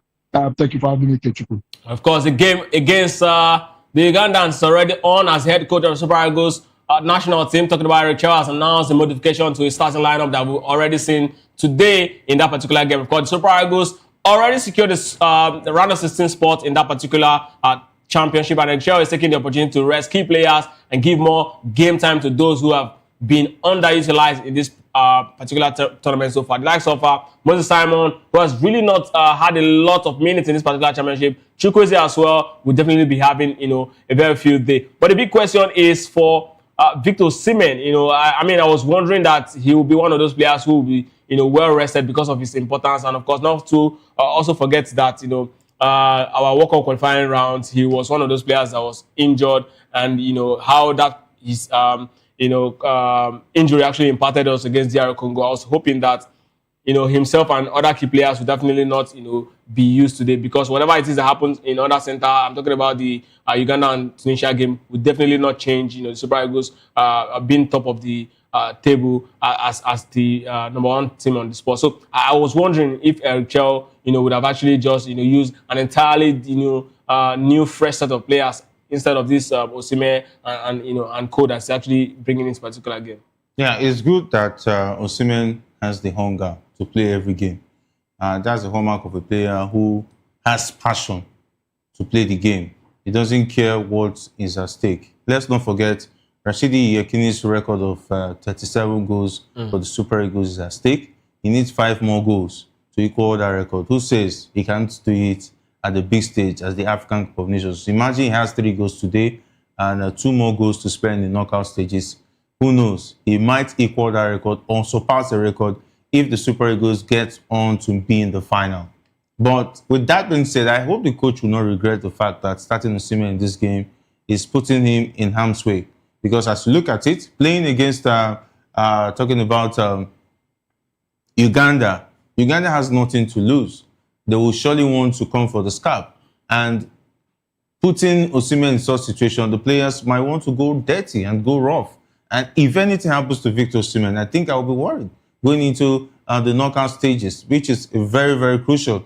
And with the way we play this game will determine who will play in the next stage. I hope it's not Morocco, because it looks like we are going to be pairing whoever in from Group A. And as the case may be, I think I would prefer to avoid Morocco. But I'm still waiting to see how the table looks like. That means the Super Eagles needs to win this game and top that group. So this game should not just be taken as one of those games. Yeah, they're looking good because Tunisia too are also struggling. They also need to win tonight. And if they win their game, the Super Eagles fail to win this one, which is very, very impossible as the case may be. We will now start looking at who's going to top the table by how many goals. But it looks like head-to-head favors us against Tunisia. So that's a good advantage already. It kills all of that. But I would like the team to win at least. Let's see the new players. I've seen the team list. I'm really impressed. Ryan Alebiosu. I'm worried about Zoho, but I don't expect Uganda to create a lot of problems for talking about Francis Zoho and, of course, Igor Ogbu. And I'm seeing the midfield pairing, Oyedika alongside Tom Dele Bashiru, which is quite impressive. But I don't know Paul Onuachu. Is he going to slow down Victor Osimhen's pace? That's also another thing to look out for. I think they're just trying to give Onuachu some minutes, but he has to prove himself. Onuachu needs to prove himself in this game. He proves himself in this game because Akwa Adams seems like he has won the heart of Eric Chell. It's going to be difficult to displace him in that team. And I'm also wanting to see Cyril Dessers. I've not heard anything about him so far. So Mayowa, I mean, look at the starting lineup. Victor Osimhen, leading the lines for the Super Eagles. And of course, Laurian Alibiosu, Victor Ogbu, Kevin Bassey, who is already been booked as we speak right now. He's on yellow card. And Bruno Emechi, Rafael Ndeka, Tom Dele Bashiru, Samuel Chukwueze, Moses Simon, Paul Onuachu, and Victor Osimhen. Tell me, which of these players do you think is not supposed to be in this particular lineup as we speak right now? Kevin Bassey should not be playing. He got involved in a very hard tackle the last time, a couple of minutes ago, and I was a bit scared for him. And I don't know the reason why Kevin Bassey is playing. We know that the pairing between him and Semi Ajayi works. I think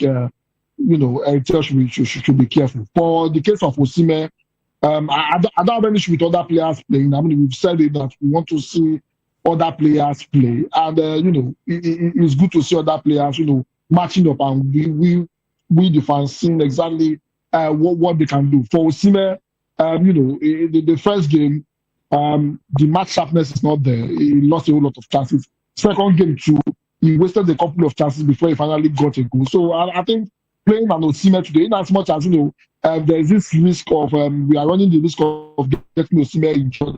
I think playing an Osimhen today, gives him an opportunity to regain his match fitness in front of goal. He has been a bit goal shy in front of goal, and that's the reason why he's not been able to, to score some of the chances that has been given to him. Interestingly, we are playing against a Nigeria and Ikpe Azu, who is playing for Uganda, and I'm hoping he doesn't get a goal against us. The Ugandans, they have everything to fight for.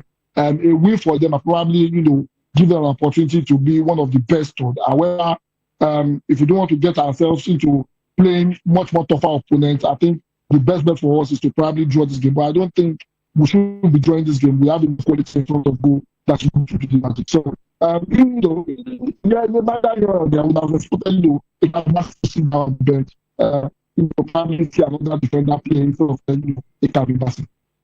So, Jerry, I mean, as Coach Eric Chell, if you are to be in this particular position as coach of the Super Eagles, what would be your very first option, in the attack? You talked about, your concerns for Paul Onuachu. Who would you have actually liked to see pair Victor Osimhen in this particular game? I mean, I don't know what you really think about Victor Osimhen starting this particular game, but if Victor Osimhen has to play, who do you think is the best option to actually, play behind or play with Victor Osimhen up front?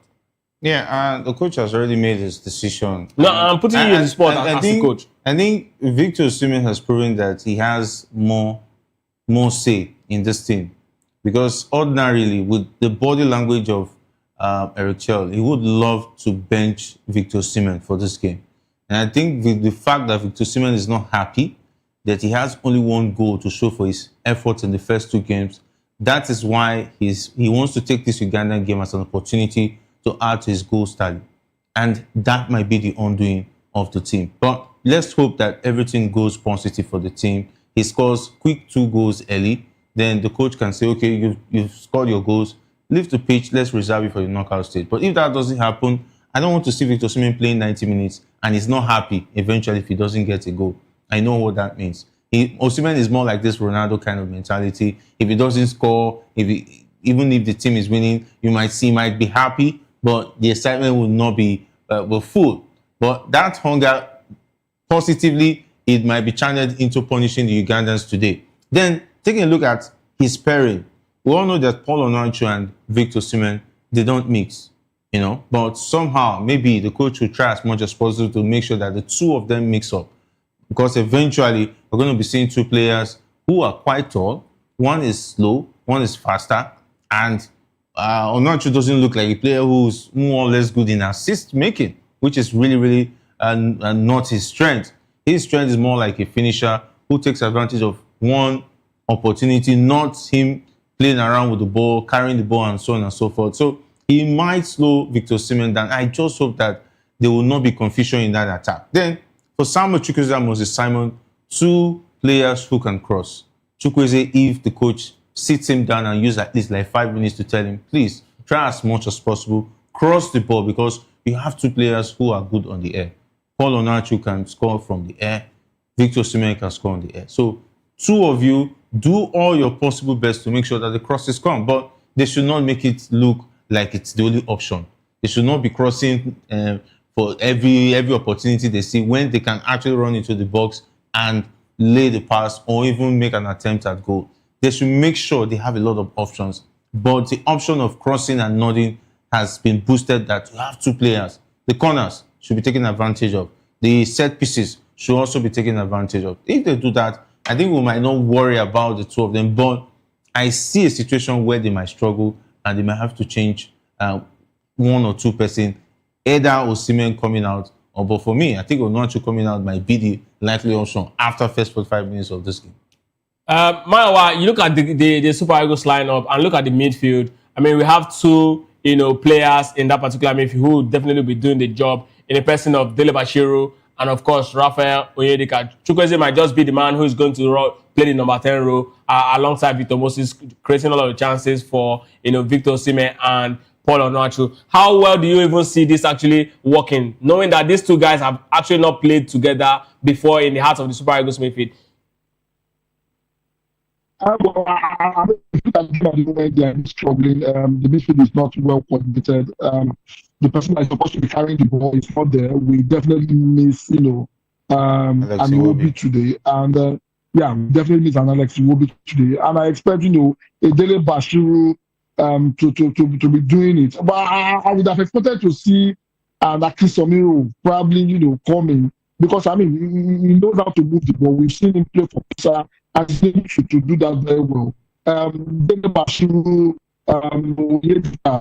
they've not been doing that job properly. We've not seen them move the ball properly. Most of the balls have been going to Chukwueze, and Chukwueze cannot play as a 10. We all know. We've not seen that as a 10. And Jerry said something the other time. It doesn't that we're supposed to take advantage of the crosses. Chukwueze is hanging on to the ball too much. He has been showboating, to the extent of even losing possession, and that's one of the reasons why he needs to, this is one of the reasons why he's not a regular starter for starting. For me, I think the 2 guys in the midfield, they are not doing the job very well. That's Dele Bashiru, Raphael Onyedika. They are not doing the job very well, and I hope they are able to win the game. And they are supposed to be practically our midfield is dead. There is no they get the ball, they just give the leaders, and that's what we have been seeing in the last 5-10 minutes. I don't think that's the way to go if we want to actually score it. For Onachu and Osimhen, I think this is the time for us to use the height of Onachu. Onachu is not getting supplies. If he's getting supplies properly, he gets to a chance to defend that and leave Osimhen free. I think the way they are playing, the way Onachu has been moving so far from the last 10-15 minutes I've watched, is trying to play behind Victor Osimhen. However, because our midfield is non-existent at the moment, the passes are not coming in the way they are supposed to come in, and that's the reason why we are not seeing effectiveness. I think if this does not work out, probably we will get to see a civilization coming. I mean, but guys, if there's something I know about every team going to a championship, if there's something particular that I know, is that when a coach is actually picking his team, he picks the first 11 and he also picks the second 11 that are identical. The only difference is, the disparity in terms of quality. That, okay, these ones are better than these ones. That's why they are in the first 11.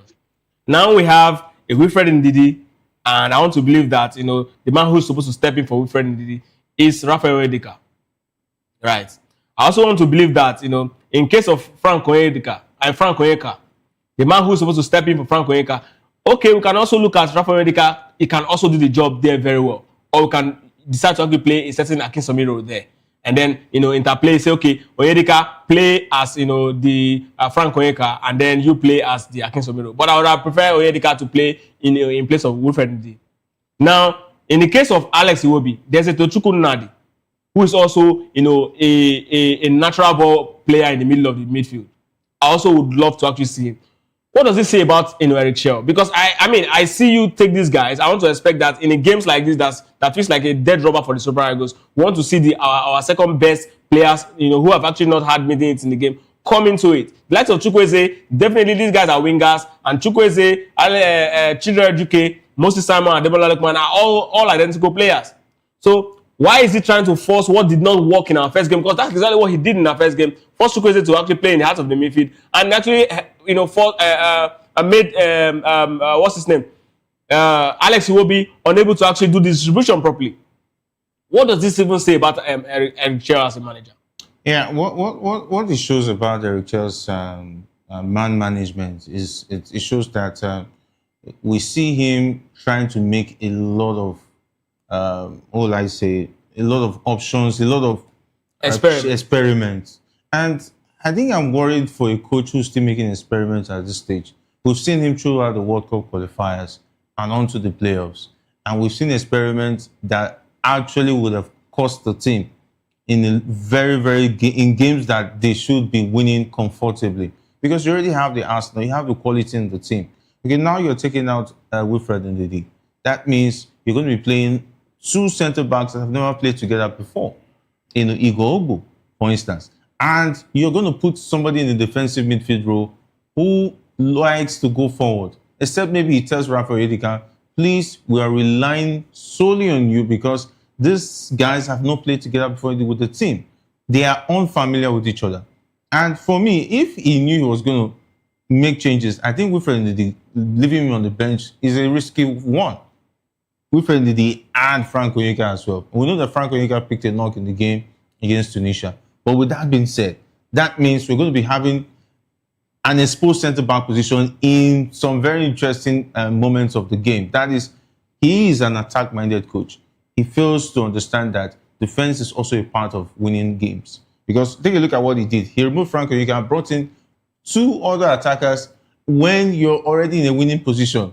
All you just need to do is to secure that victory and play out the game. That's what every good tactician will do. But Eric Chell fails to do that. Now he's starting a game with players who are not good in playing 10. The midfield now is looking like it's free for all. Because Dele Bashiru likes to go forward, but he's not a player you can rely on to give the assist and the passes like Alex Iwobi does. Then Onyedika too. Onyedika too is a box-to-box midfielder. But he's not going to stay in that defensive position if the coach does not tell him, your full responsibility, you're going to replace Ndidi, make sure the back line is protected.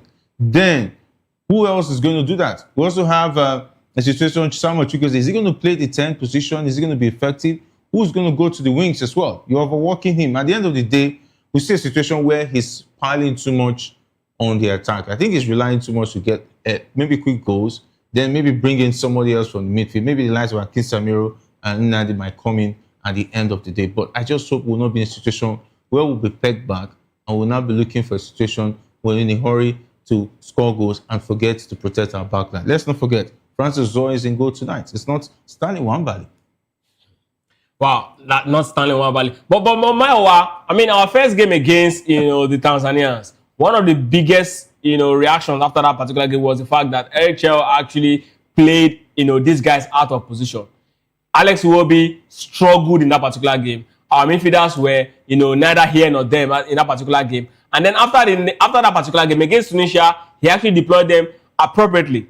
And one of the things that he did, maybe because he showed too much respect to the Tunisians in that particular game, until the 3 goals came in, and then he decided to actually start doing his experiments again.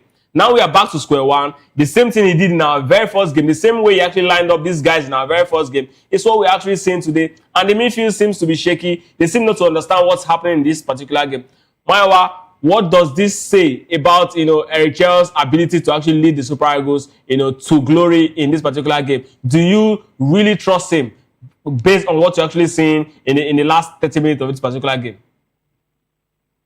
Well, one thing is very clear. I think this is the default formation of Eric Chell. Against Tunisia, when we were leading, the substitution he made gave us this particular formation we are playing at the moment. You are practically playing a 4-2-4, and that's just it. They call it 4-4-2, but practically what you are doing is you are playing a 4-2-4, 2 midfielders, then 4 attackers, Chukwueze and Moses Simon, joining Paul Onachu and Victor Osimhen in front, and that made our midfield very, very light. Against Tunisia, because he was worried about Melvin, taking control of the midfield and them operating in the midfield, what they do, bench Chukwueze, bring in, Frank Onyeka, that unlocked, and Iwobi, and, we had Ndidi and Frank Onyeka sitting deep and, doing the job for Iwobi to be able to be free and, leaving our other attackers very free. If you look at the way he has been making his substitution, the first game, he stuck with the same formation. Against Tunisia, after we were leading, after we scored the third goal, the substitution he made in the 75th minute goes with this same formation. I think this is the fourth formation, and I don't understand why he's sticking to this kind of formation. Presently, at the moment, they are practically running us again. They are forcing us back to defend.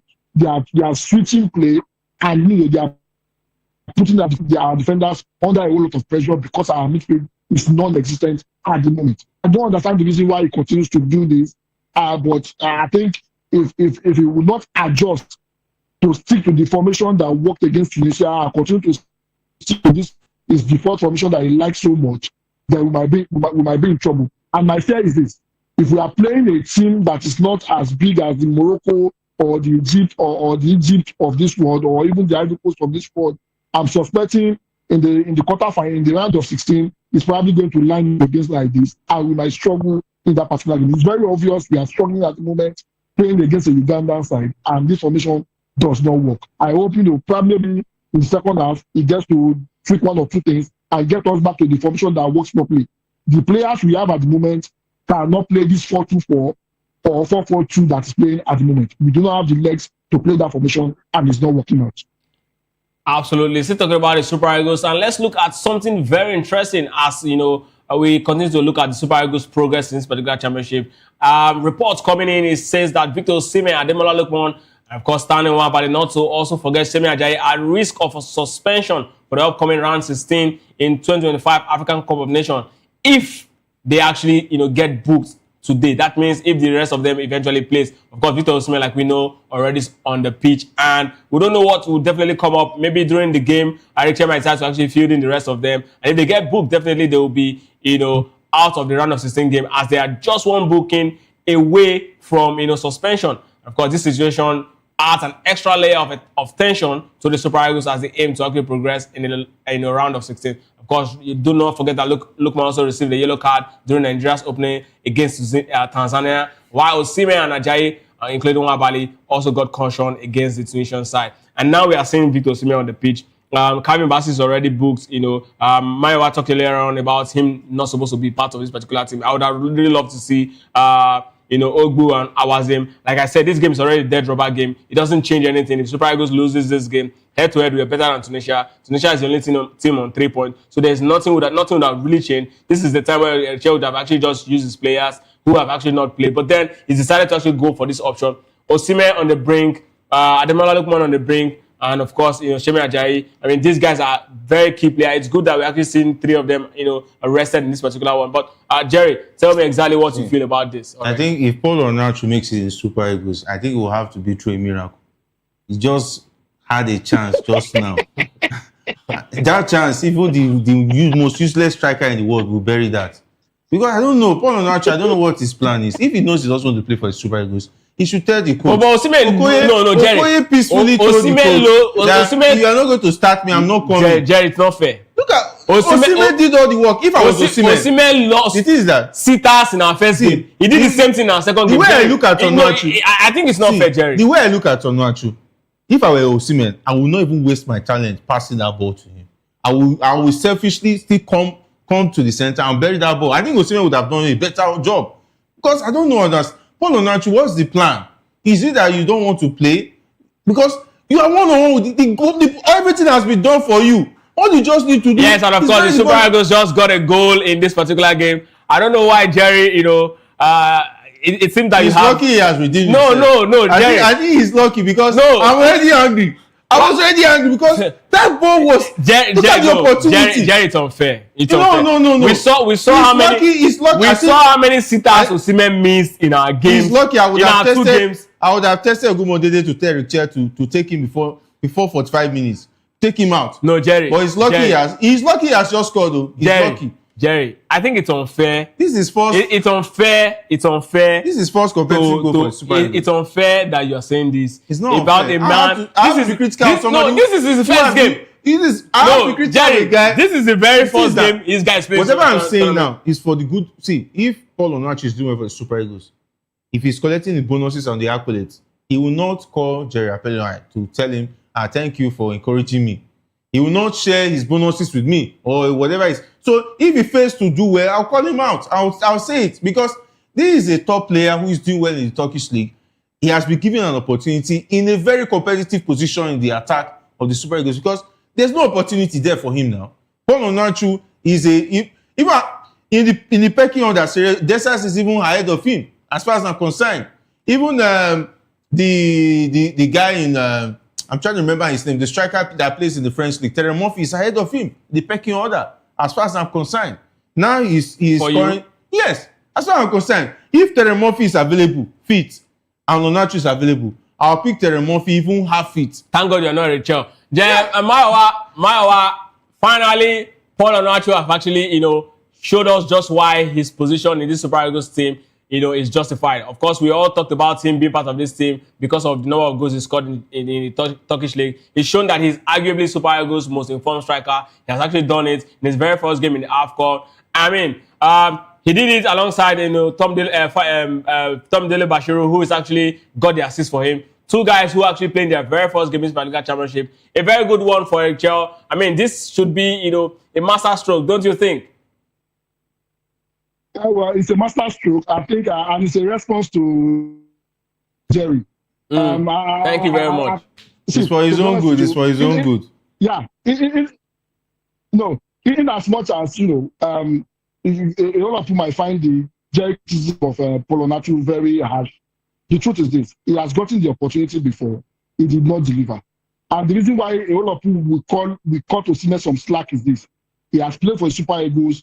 He's 5 goals short of, equaling Rashidi Yekini's record. That means he's scoring goals for the Super Eagles. But Onuachu has played for Nigeria over 4-5 times, and he has not been able to do it. Now he's getting the opportunity. He wasted an opportunity, but he's been able to redeem himself. And, like we said, we've clamored that because he's doing well in his club, he deserves an opportunity in the national team. Now he has been able to score the goal. Now the pressure is off his shoulder because, we might sit down and criticize him. Playing for the national team comes with. He was even going to miss it. He was almost missing going to miss that ball. Look at the way he played the ball. He's top striker. Look at the way. Boy, he scored. Look at the way. Jerry, boy, he scored. But Jerry scored. Pull the ball out. But Jerry scored. There was a lucky. What's the scoreline? It was not clinical. What's the scoreline now? It was not clinical. What's the scoreline now? As a striker, it does a clinical goal. Jerry, who scored? I think anybody can even put your leg and score that kind of goal. Maiwa, who scored? Anybody can score that goal. Anybody. There's nothing special about the goal. Maiwa, we all remember Euro 2012. Yes. Euro 2012. Fernando Torres was coming off the bench and he won the Golden Boot in that particular championship. Jerry, if Paul Onuachu wins the Golden Boot of this Which of the Golden Boot? I'm asking a question. Which of them? I'm asking a question. And he should be benching. He should bench Osimhen. If he gets the Golden Boot in this AFCON, I would say he should bench Osimhen in the national team. You say he should bench Osimhen? Yes, he should be benching Osimhen. If he gets which Golden Boot? Boot where? Anyway, what if he does it? He should score a hat-trick in this match first now. Abi? He should score a hat-trick. He has to start playing before he scores. He has to score a hat-trick. If he scores a hat-trick in this match, the coach will have no option to start him alongside Osimhen in the next game. Yes, that means he's on his way to get the Golden Boot. But as far as I'm concerned, this is just look at that goal now. He almost played that ball. So Maiwa, let's just leave Jerry. Let's leave Jerry. Let's look at the defense line of the Super Eagles in this particular game. Right. I mean, Ryan Alebiosu, he's a man who we've really talked about. I was expecting to actually see, Zaidu Sanusi actually do, the business in this particular one. I mean, since the game is actually not, as important.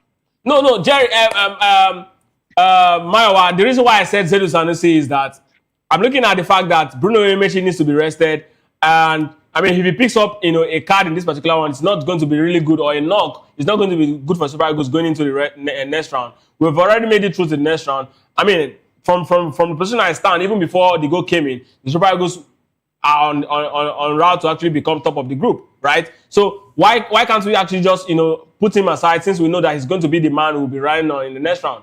So that's exactly what I was thinking. But then, I mean, you might have your own opinion. Again, in the heart of the defense, Calvin Bassey, Igor Ogbu, these 4 guys. Tell me, if you're Eric Chell, who definitely would you be looking at to actually be, in line for the Super Eagles to shield the goalkeeper? Well, I mean, Calvin Bassey would have been made to sit down. It's very crucial. His partnership is very crucial. I would have expected an hour's him to play. We are unable to. We've clamored for him. He's done so well for Blackburn Rovers, and he's having this opportunity to be able to play today. For Zaidu, the reason why it's not probably it is because I think he's not doing well in training. Remember, the 2 players we complained about in the first game, one of them made it back. Zaidu Sanusi did not make it back. And this is for that. And it's not as if there is not a real Anobiosu there that could have replaced, a Bright Osai Samuel. I guess when they got to training and, they saw the criticism, Osai Samuel stepped up, and that's the reason why he played the second game. And we saw what he did. If, Zaidu Sanusi wanted to redeem himself, he have been able to impress the coach enough to be able to bring him in this particular game. And, that goes to show the reason why, a lot of us clamor that why are you doing federal character when we have to pick players? We have to pick players that are, up to standard, and Zaidu Sanusi has not been able to do that. So, for me, also, this is also an avenue for Rafael Redika to Bruno Machirada to be able to get his group going. First game we played was second game. However, like you said, you have to be very cautious in terms of, committing fouls and just that. This is a dropper game. There's no need to go too hard, but at least this puts him in the mood, in game mood, and probably it will serve us way better, in the round of 16 because he's playing at the moment. But for Zaidu Sanusi, I don't think he has impressed the coach enough. He has impressed the coach enough. He will probably be playing, and that's the reason why he's not on the pitch. Jerry, your best choice for the back 4 for the Super Eagles in this particular game? Yeah, for the back 4, we already know that Calvin Bassey and Shemi Ajayi is non-negotiable as far as the 5 and 6 position is concerned. But Igor Ogbu, I still want to see more of him. He's a player I just like. The fact that he's dogged, he's strong, and he doesn't joke with his chance, because he's proven that when he's given the chance, he wants to show that he has the quality. Then for the left back, I think I like what I saw against Tunisia. Bright Osai Samuel and Bruno Yemachi. And of course, those 2 players have shown that we didn't miss Olaino. I thought we were going to miss Olaino in this one. Imagine, it just looked like there's nothing happened in that right back position that we should be worried about. And I think the coach should be giving kudos for talking to Bright Osai Samuel, because he's a player who likes to stay up front and forget his duties as a defender. Then he's contributing in that aspect. Then for Zaidu Sanusi, age is already not on his side. And I think the coach should start planning for after Zaidu Sanusi. My slot will not help you to run back and forth 100 meters. You will be looking for water breaks at every time. But Bruno Imachi, fantastic. If Rana Alibiosu does well today, I think the pecking order may be Zaidu Sanusi stepping to number 3. We've already seen what he can do. Zaidu Sanusi is a fantastic player, but his finishing is low. When it comes to the final third, he's always found wanting. Defending, he's just 50-50. He's not 100%, but he's a very, very decent player as far as that is concerned. So we need younger players who can do it. And Ryan is a very, very young player who is ready to establish himself. Looking at the back 4 today, Ryan Elebosu, Bruno Emechi, you think Bruno Emechi should actually have gotten the nod ahead of Zaidu Sanusi, knowing that this is a dead rubber game? I mean, Zaidu Sanusi has actually fallen behind, in this particular championship as far as Super Eagles is concerned, and then we'll definitely be hoping that Bruno Emechi is fresh for our next game. So, do you think he should actually play ahead of Zaidu Sanusi? I think what could be at play could be maybe Zaidu Sanusi is not match fit, and he doesn't want to have a player who's not match fit going into that game. He prefers the players already match fit let him have that continuity. You know, there are some players, Bruno Emachi, there are some players who need all the games they can get to get them sharper, stronger, and of course more confident. And I think Bruno Emachi is that kind of a player. If we keep on giving him more games, whether you like it or not, he will continue to mature into the team and get used to the team, and he becomes a very vital player in the team. And that's the kind of player Bruno Emachi is, and Eric Chell understands that for a fact. That is why he doesn't want to risk resting him in this game and not having him sharp in the knockout stages. So what about Calvin Bassey? Is he supposed to play ahead of Chidozie Awaziem? Because, I mean, Calvin Bassey is as important. In fact, I think he's our most important defender so far, after Benjamin Frederick. I mean, I would have really loved to see both of them, but unfortunately, he's doing a very decent job now in the absence of Benjamin Frederick and, Jos Ekong. Shemi Ajayi is absolutely fantastic. He's been rested because, of course, this is not an important game for the Super Eagles. It's not as important as, a lot of persons might actually think it is. But, I mean, don't you think it would have really been awesome for the Super Eagles to actually see fresh pair of centre-backs in Chidozie Awaziem and, of course, Igor Ogbu? Yeah, I like the fact that the coach didn't want to take any risk. I think he saw a lot. But it's been booked now, and if we go into the next round, if he get booked, that means he's going to be missing the next round. Chidozie Awaziem did not prove...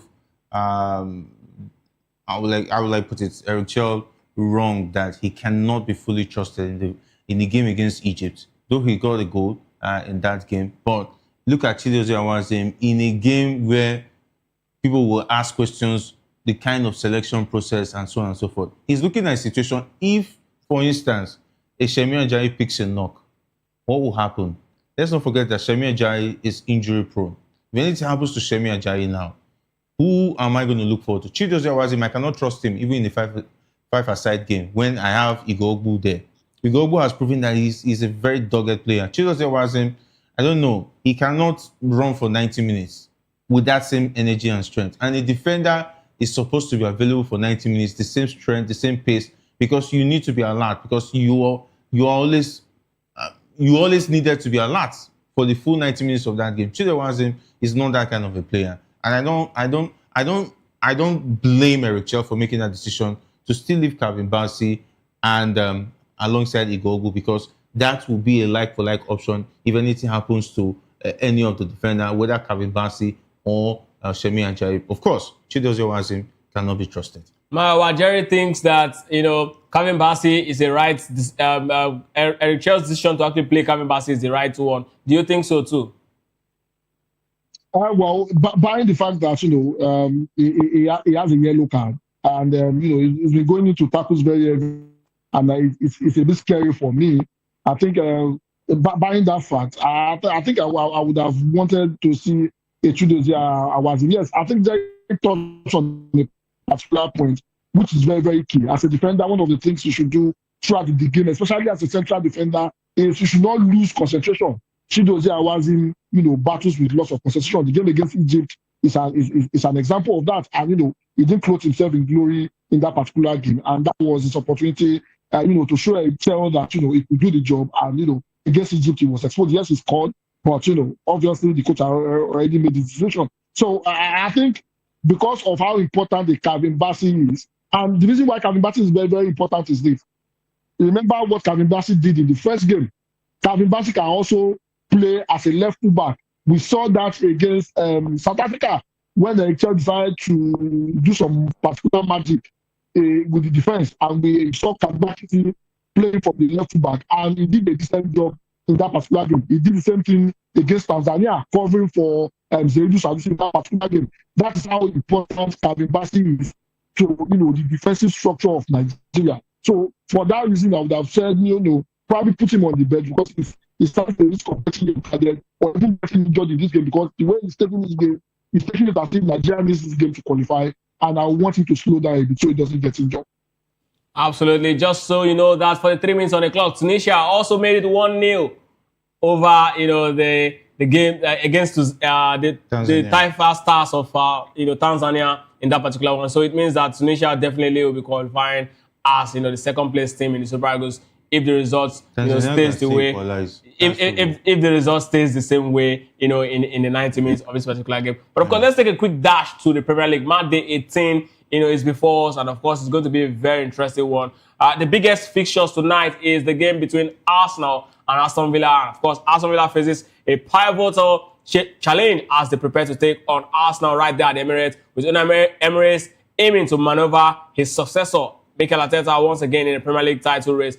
Emirates views this matchup at the Emirates as his team's biggest challenge yet. That's exactly what he said. And of course, especially given an impressive 11-match winning streak, despite facing tough opponents and overcoming adversity, Villa has demonstrated both mental resilience and tactical prowess, making them a formidable contender for Arsenal. Emirates has downplayed the notion of his teams being title contenders, yet their recent performance suggests otherwise. The upcoming clash presents an opportunity for Villa to not only match up Arsenal's points, but also to reinforce their place among the Premier League's elites. However, the absence of key players, Marty Cash and of course Boubacar Kamara, due to suspensions, might definitely hamper the squad. But Villa's squad depth, nevertheless, Emirates' ability to actually adapt tactically has showed just why he's one of the best coach in England. Winning against Chelsea highlights his potential to secure a significant victory against the Gunners. This fixture carries additional emotional weight for Emery, who previously struggled during his time at Arsenal, having once beaten the Gunners in the crucial Europa League semi-final. He aims to deliver another blow to Arteta's title aspiration with a mixed record of 2 wins against Arteta in 8 encounters. Of course, Emirates hopes to leverage his tactical acumen to propel Villa forward to their quest for success, reminding everyone that they are a team to be reckoned with in the title race. Jerry, tell me exactly this game. What do you think? Where do you think the pendulum will swing? When the 90 minutes is officially up. Arsenal picking all 3 points. Aston Villa coming to actually do them dirty like they did at the bridge, or it's just going to be them calling the truce. Yeah, if there's any coach who can outwit Mikel Arteta in this one, it has to be Unai Emery. And Unai Emery has a score to settle against Arsenal, the way he left the club side. And of course, Martinez, he takes Arsenal's game very seriously, more seriously than even other games as far as the Premier is concerned. So for Arsenal, they will need as much as possible to make sure that they don't lose concentration. That's what happened against Chelsea for Aston Villa.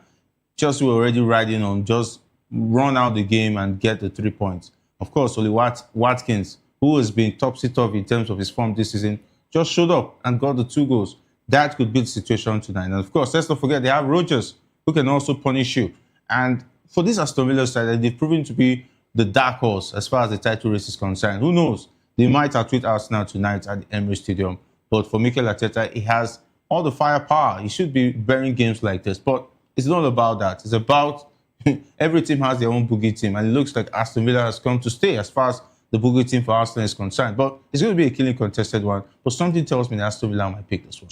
Something tells you that Aston Villa might pick this one. Maya, tell me, what does that, what are you actually feeling within inside of you? Who is going to actually pick this one? Look at Aston Villa's record, 11 winning streak. And of course, not to also forget that actually on the verge of getting, already 28 games across all competitions so far this season in their, at the Villa Park. Of course, this game will be played at the Emirates. And if there's one more, like Jerry said, that can actually outwit Mikel Arteta, is Emery. It seems like every single time he's coming up against Arsenal, there's this vindictiveness in him. I mean, he wants to actually prove to the board of Arsenal that you guys made a mistake to fire me. Is it going to also remain the same tonight, or he might just meet something different with Big Gabby returning to the starting lineup of Arsenal?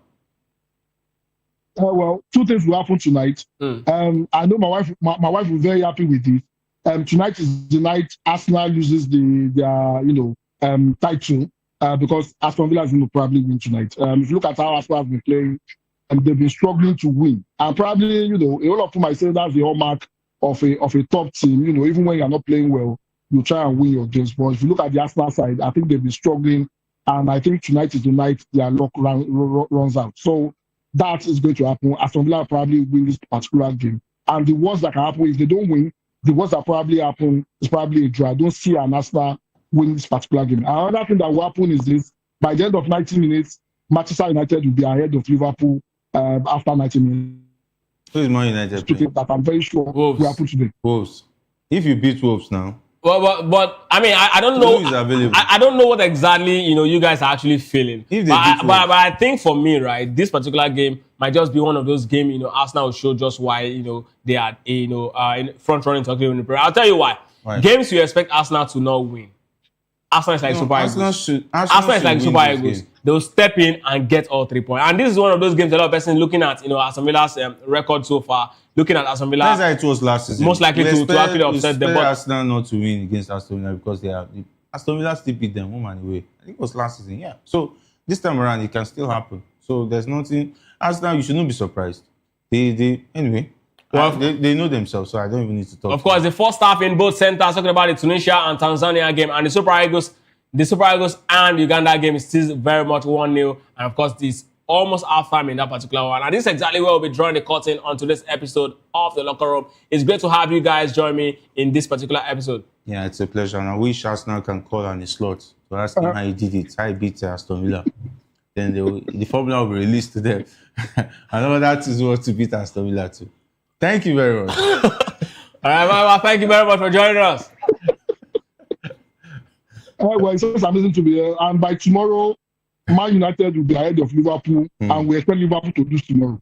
All right, so definitely we'll be here to actually give you the result of those games, as well as the game going on between the Super Eagles of Nigeria and the Cranes of Uganda. Of course, do not go anywhere because the next show is Political Lens with Chukwuma Okoro and Ikechukwu Aguago. Stay tuned.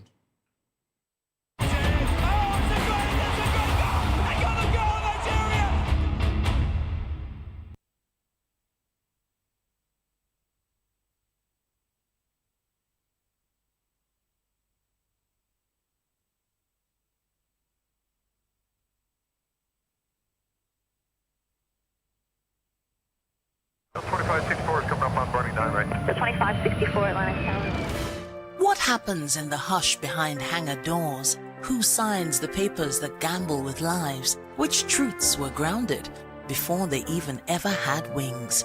If you've ever buckled a seatbelt at 30,000 feet, if you've ever stared out of that tiny window and wondered who's really in control of the skies, it isn't just flight, it's power, it's politics, it's pressure sealed in steel. We're peeling back the clouds from runway risks to sky-high secrets. We're diving deep where most dare not to look. Aviation Scope, every Sunday at 7 p.m. only on Voice of the People TV. We don't just report, we reveal. We don't just ask, we uncover. Because when it comes to the skies, ignorance is turbulence. Aviation Scope, the sky isn't the limit, it's just the beginning. Hello there, my name is Damilola Ogunsi, also known as the Goldfish. Hi, my name is Chiki Bright Emmanuel. I'm an actor and a filmmaker. Hello peeps, my name is Yomi E. Adejimo. Hi everyone, I'm Paul Utomi. Hi everyone, my name is Stacey Benjamin and this is Voice of the People TV. I need you to keep it locked to VOP TV. See, I'm looking for good entertainment. You want to get good movies, good music, politics, talk shows, sports and entertainment. You really want a channel that gives you everything you need without you having to run around. VOP is where you are. That's Voice of the People. If you're not listening to this, you're not one of us. And you deserve to be killed. Scrap chat. Don't be killed, but watch it. Or I'll find you. And I want you. And you are locked on VOP TV. Don't go nowhere. This is where the juice is. This is where all you need for entertainment, politics, movies, and whatnot. And keep watching VOP TV. So keep it locked because I'm locked already, man. And it's money back guarantee. So you're going to have a good time because I do. And please keep watching VOP TV. I won't want you actually. I beg you. Subscribe. Watch it. If not, whatever you see. You better not touch that die because VOP is the plot.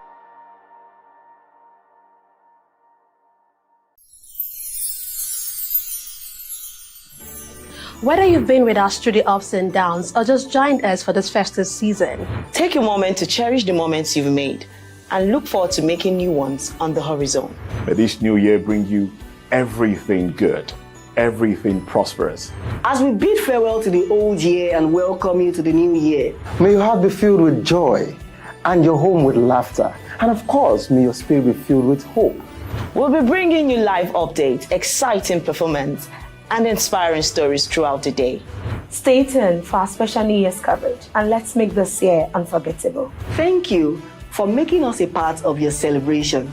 Merry Christmas and a Happy New Year.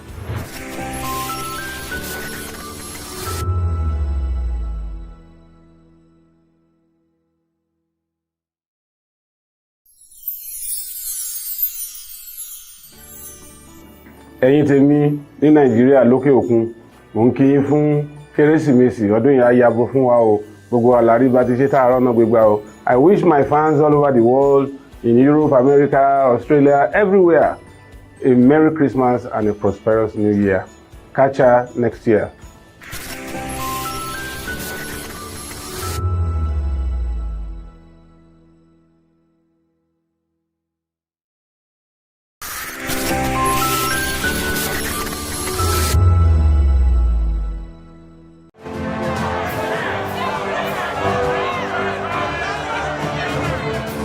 Do you want your voice to be heard?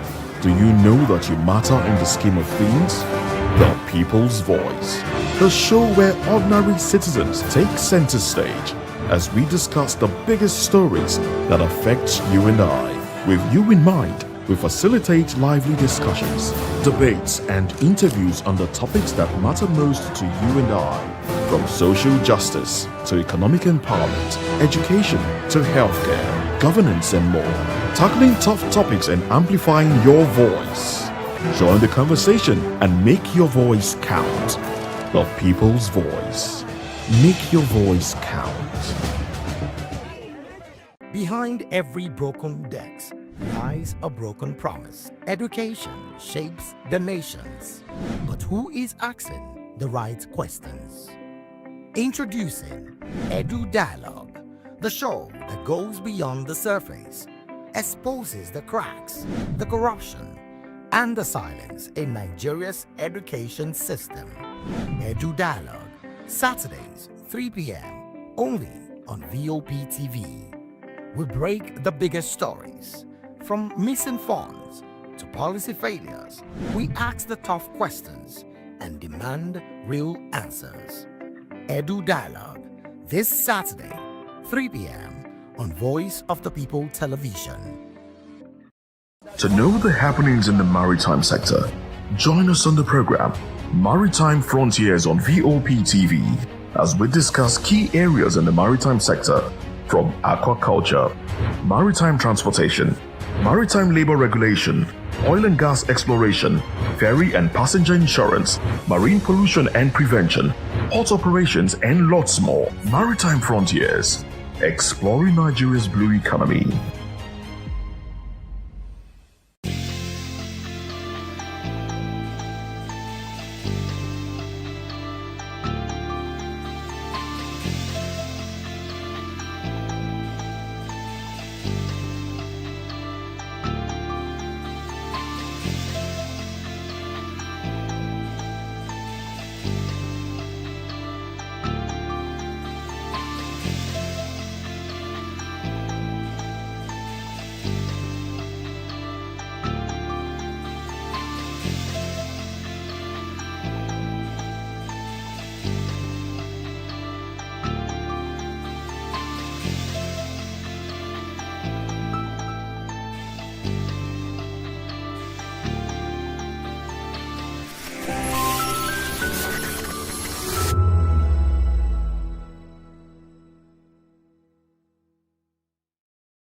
The red carpets, awards, the razzmatazz, music, fashion, interviews, and more.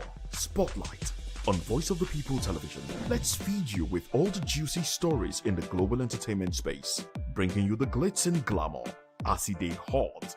Stay tuned to Spotlight, 1 p.m. Monday to Friday. Spotlight on VOP TV. Entertainment like never before.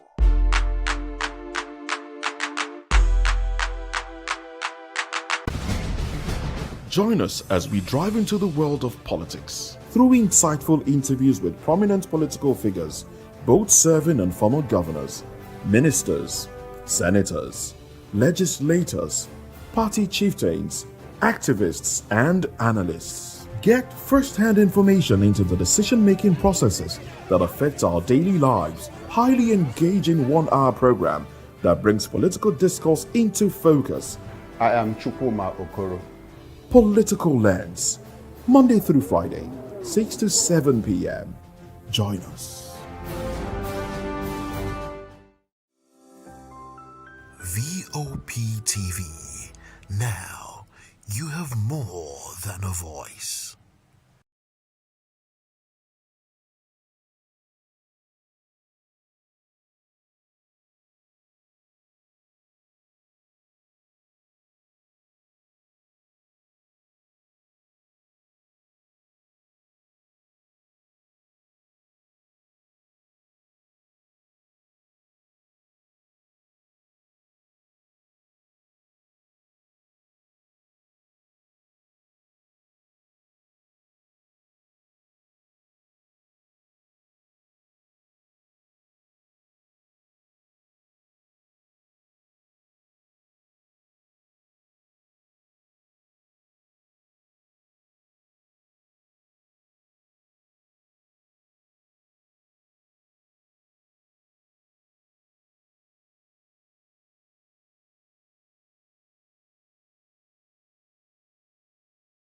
Symbol for 21st century media.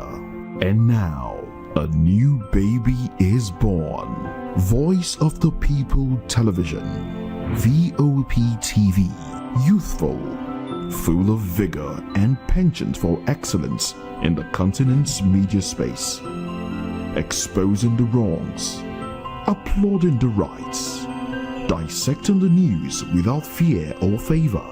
Through factual and accurate stories and contents. Corruption kills three things that makes a society.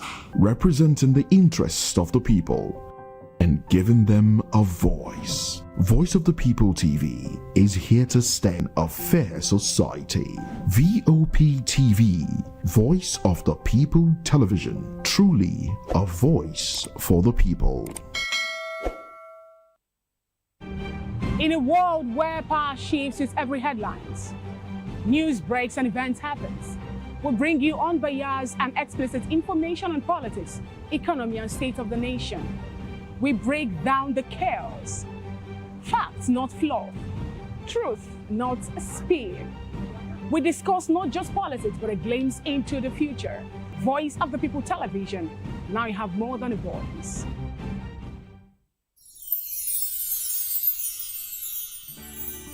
It's the most wonderful time of the year. But for us, the technical crew, It's weird for technical people to be in front of camera, but I just want to say, now this one they make me come outside every day. Anytime when they call me, I will rush come outside. We don't get holiday. our holiday is part of our daily routine and we've embraced it. I must say the work is challenging, engaging and interesting. We are all families here at VOP and we the technical crew. for us, it's another day on the job. But it's tough being away from family. But the lighter part of it is that after the work, We stay connected with video calls and messages. Merry Christmas. On behalf of the technical crew, we wish you a Merry Christmas and a Happy New Year. Merry Christmas, and here we are, job continues.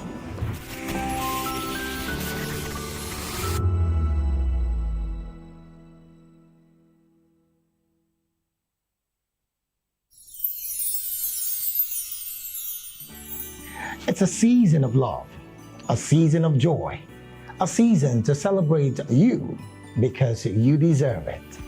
From all of us at Voice of the People TV, we only want to wish you a very merry, happy Christmas and a prosperous new year ahead.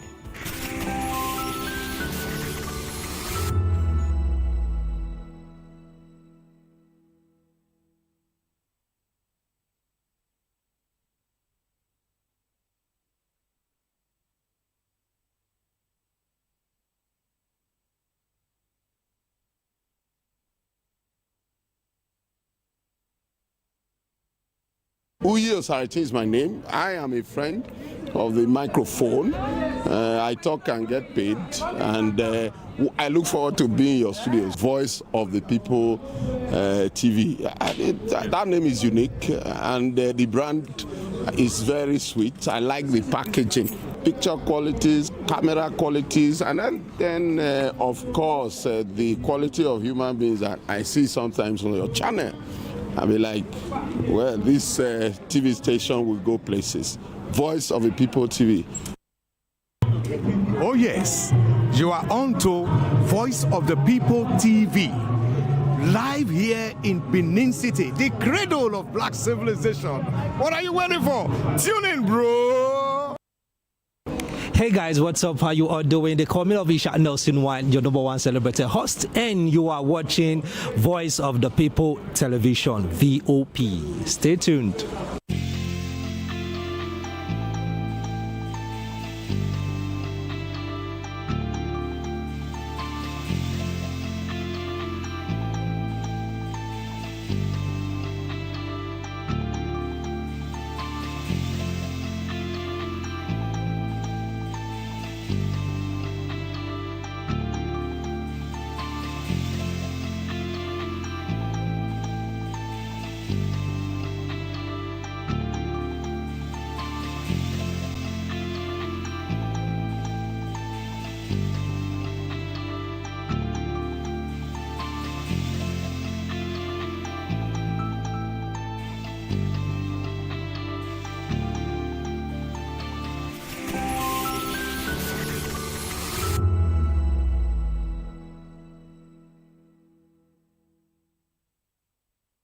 This is African News on Voice of the People Television, where we don't just bring you the news, we bring you Africa's heartbeat, the policies that shapes our world, and the economy that determines our future.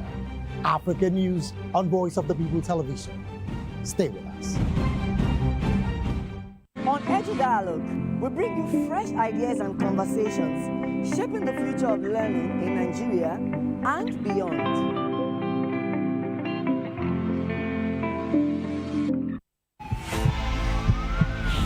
This is Health Check, your weekly guide to better living, smarter choices, and trusted answers.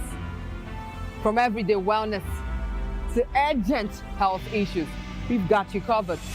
Health Check, only on Voice of the People Television, where your health has a voice.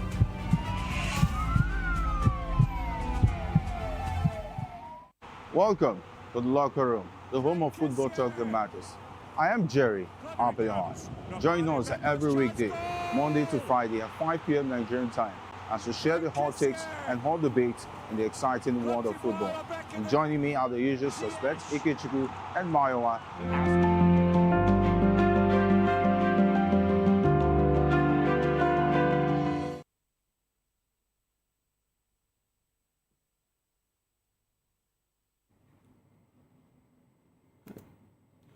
Hello there, good evening, and welcome to Political Lens. Now, this is Voice of the People Television, and I am Chukwuma Okoro.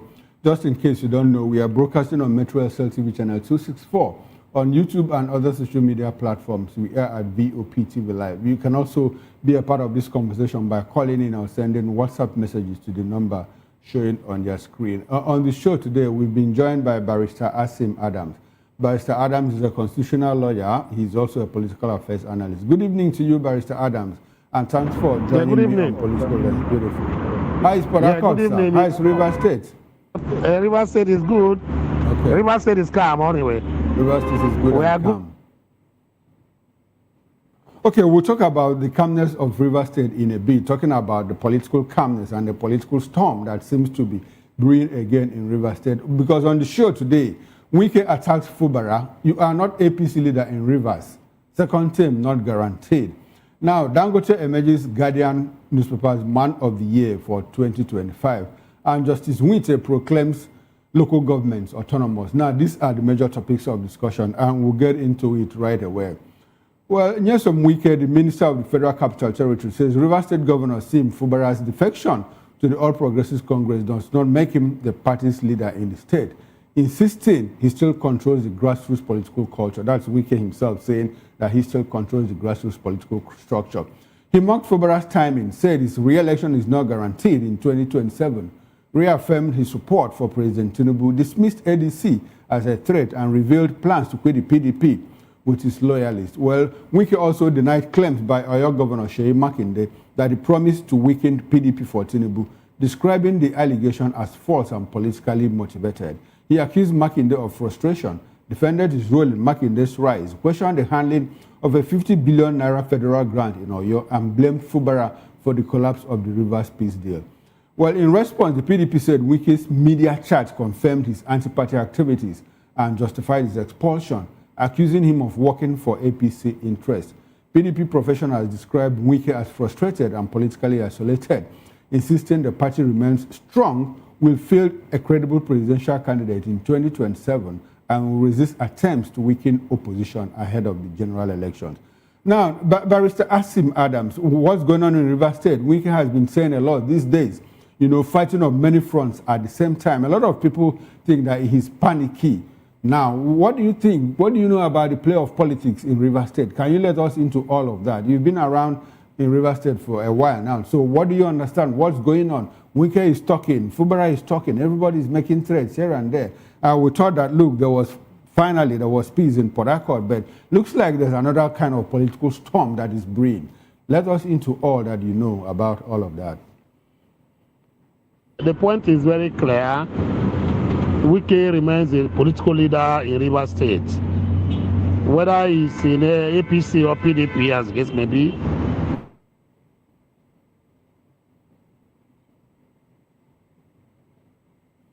Barrister Adam, I can't get your audio feed. You need to. He still remains the #1 politician in Rivers State, if not all of the South, as the case may be. Wike is not somebody that Wike, but that does not mean that he can undermine Wike in his political mileage he wants to gather at this point in time.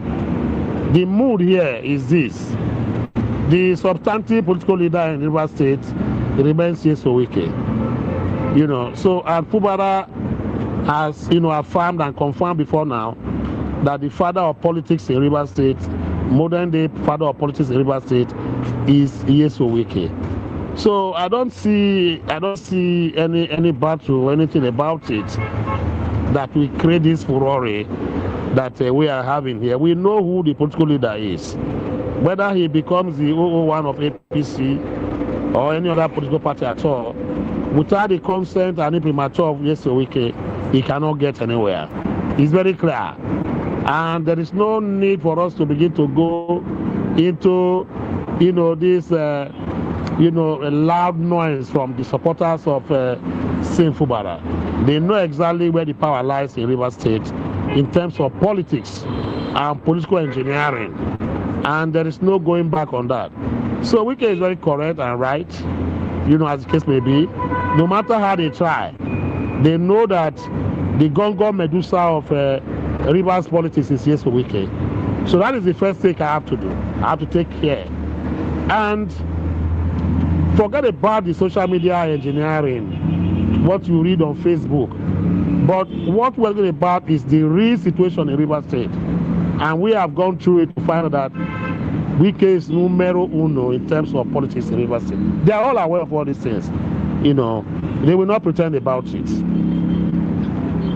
Yes. Now, Barrister Adams, a lot of people, in psycholinguistic interpretation, Wike's statement, you know, makes him come across as somebody who is already jittery. That, look, this young man, the governor, has entered the APC, and by APC constitution, he becomes the leader of the party in the state. So it's important that I tell him, look, you are not there, I'm still the person in charge. Now, Barrister Asim, what gives you the impression that a governor who now has direct access to the president, who has direct access to the party chairman, who has joined the APC formally before the FCT minister, that Nyesom Wike is still in control of not just the APC, but of Rivers politics? What gives you that impression? Because you know, you speak with some level of confidence that gives you, you know, there's something that gives you that confidence. No, it's not Fubara. Wike is still in charge of politics. Let us into what you know. What gives you that impression? What are the facts on ground? Is it about control of state resources?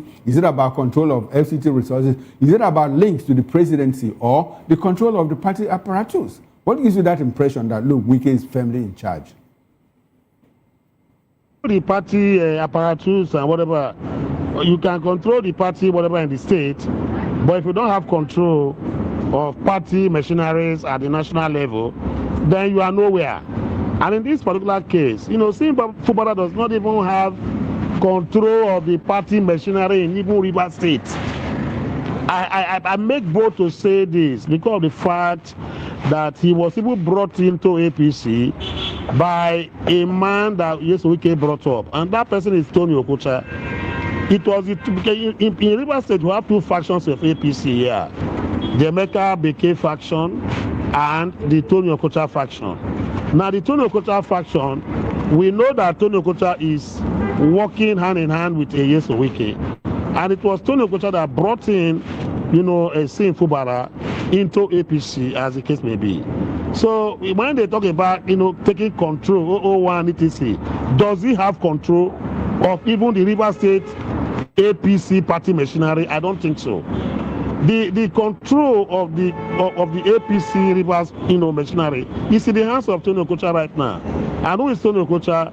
Tony Okocha, we all know, is a protege of Nyesom Wike.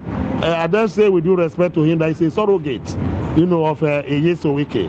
And it is that particular faction that is leading APC to elections come 2027 in Rivers State. So where lies the control that Fubara is boasting about, that they have the control of the party machinery APC in Rivers State? Who says that? Who does that? When those who brought it to the party, through that particular local line, the ward level as case may be, it's a Tony Okocha.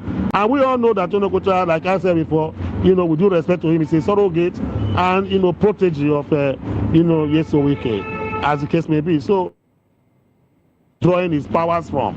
Can Fubara, lead APC to an election, if elections are to take place tomorrow? I don't believe so. I don't think so. He might be popular amongst his supporters, but popularity does not win election in Rivers State, even in Nigeria here. Awolowo said much about this, that you may be the most popular candidate in a political party, but that does not mean that you draw political mileage and what will win election for you on the day of election, as the case may be. So I reiterate that, let me be very open again and say this, boldly, that the party, apparatus and machinery is not even in the hands of, Sim Fubara. It's in the hands of Tony Okocha. And Tony Okocha is a seed of, Nyesom Wike. And Nyesom Wike also is a good point to the president, as case may be. Tony Okocha, as it is, can walk to the national, APC level and play his politics diligently, and dexterously, as the case may be, leading people like Fubara, to that particular place. And without him, he cannot even succeed. Barrister Adams, Yes. Barrister Adams, at this point, you don't think that Tony Okocha could switch allegiance, and play one against the other, probably work briefly with Wike and now switch allegiance to Fubara? No, he cannot switch. If you understand the way of politicians in Nigeria. He cannot switch. I am speaking to you from a vantage position of somebody who knows Tony Okocha very well, as the case may be. Okay. We've spoken, and he has reaffirmed his loyalty to Nyesom Wike, as the case may be. He cannot even switch. Where is he going to switch to? What is he going to be doing? Can he openly come out to say that he's going to jilt or maybe jettison the plan they had with Nyesom Wike? I don't think so. Of all Barrister Adams, let's create a what-if scenario. Now, we understand that the governor, Sim Fubara, has direct access to the president, and the president makes out, the president makes, up with Sim Fubara and drops Wike as minister of the FCT. If Wike is dropped as minister of the FCT, and do you think that Tony Okocha will still owe allegiance to Wike and not Fubara? It's a what-if scenario. Let's just create it. He's paying allegiance to Nyesom Wike. Tony Okocha is paying allegiance and loyalty to Wike. I've created a scenario ahead of 2027. Yes. Let's just assume, let's simulate a situation. Wike is removed as FCT minister. Right? Now, the president works directly with the governor, who is Sim Fubara. Do you think that Tony Okocha's allegiance and loyalty will remain firmly with Nyesom Wike? He will remain firmly with him. And two, is the president. People have been banding this kind of rumors, etc., that Tinubu can do without Wike Rivers. He cannot do that. If President Tinubu does that, he's going to commit what I call political harakiri. He's going to commit what I call political harakiri. One is that those who can win election for him, or any person that can win election for Tinubu in Rivers State today, is the man of Nyesom Wike. In terms of political engineering, electoral fortunes and engineering in Rivers State, a field general in terms of politics in Rivers State. That person is a Nyesom Wike, not, it's a simple brother that is a neophyte who came up under the school that Wike is brooding around in terms of political hegemony, as the case may be. So he cannot even, see, I have told, same supporter, I said, let me tell you, come 2027, we are going to test the waters. As it is right now, I can beat my chest that President Tinubu cannot even do away with, a Nyesom Wike, because he needs him. Apart from, going out to cast your vote, there are so many manipulative, schemes that, come after people are voted, as the case may be. And Nyesom Wike has been there. He has never lost any election when he was local government, tooth and nail with a popular Amechi under Buhari. He defeated these people. As guess he knows the terrain. Okay, he knows the terrain. Barrister, he knows the terrain. Okay, he knows the terrain. I want us to talk about what's been going on, the altercation between the governor and the Speaker of the House of Representatives and the Speaker of the State House of Assembly. Now, if you go to Rivers State House of Assembly, we have about how many people? We have 17 of them in the APC and the other 14 in the PDP. Now, the governor has been talking tough, disregarding the threats of the Speaker. At this point, do you think that Wike is firmly in charge of the 17 lawmakers that defected to the PDP, to the APC? Because looks like the threat of impeachment is no longer viable at this point. What does it look like to you? Some days ago, the wives of the members of the House of Assembly, that is not 17, not 11, but the whole of them, about 28 or thereabout, or 30 members as the case may be, their wives contributed money and bought a gift, a birthday present, to Nyesom Wike and for Nyesom Wike. And just that same day, the whole members were present in that particular birthday meeting and bash they had with Nyesom Wike in his house. All of them, none was absent. Both those who defected to APC and the ones who remained in PDP, they were all present there. In Rivers State, ask anybody. Okay. They were all present to pay allegiance directly to this man, to say, Master, you have done so well for us. That is why our wives decided to give you this birthday gift, as case may be. And the Speaker made, a very, very unequivocal, statement on that particular day and said, our loyalty and support is for you. Party differences will not separate us. So what else do you need? Of all the members in the House, all of them, they were all together with him. They followed him to Emoha to see Onna Sagita Wuse. They followed this week everywhere he's been going around this Christmas period, or holidays. So where lies the defection, the disloyalty that people are talking about? Okay. So that is the problem. So they are intact and they are with him. All right, the arrangement. Okay. No, go ahead, land on your thought. And the arrangement for them to able defect to APC was that orchestrated and choreographed by Nyesom Wike. He was the master planner. He planned it and told those who want to go, you go this way, you go this way. That's a master stroke, political master stroke that has been there. Okay.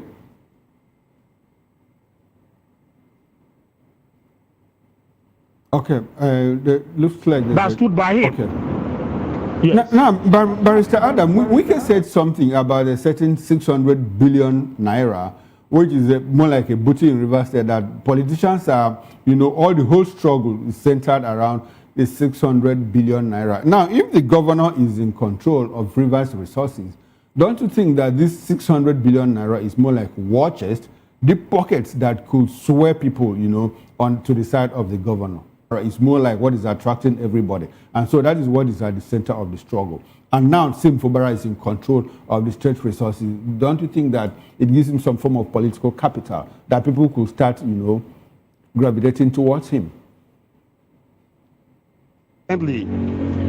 Just yesterday, that was yesterday, Monday, I heard that the governor paid 100,000 naira to civil servants, you know, as Christmas bonus. It's part of the 600 billion that I feel that he has given. He has taken a chunk out of it. But they have collected, they are jubilating. Not all the civil servants in River State will vote for a simple bara. Note that.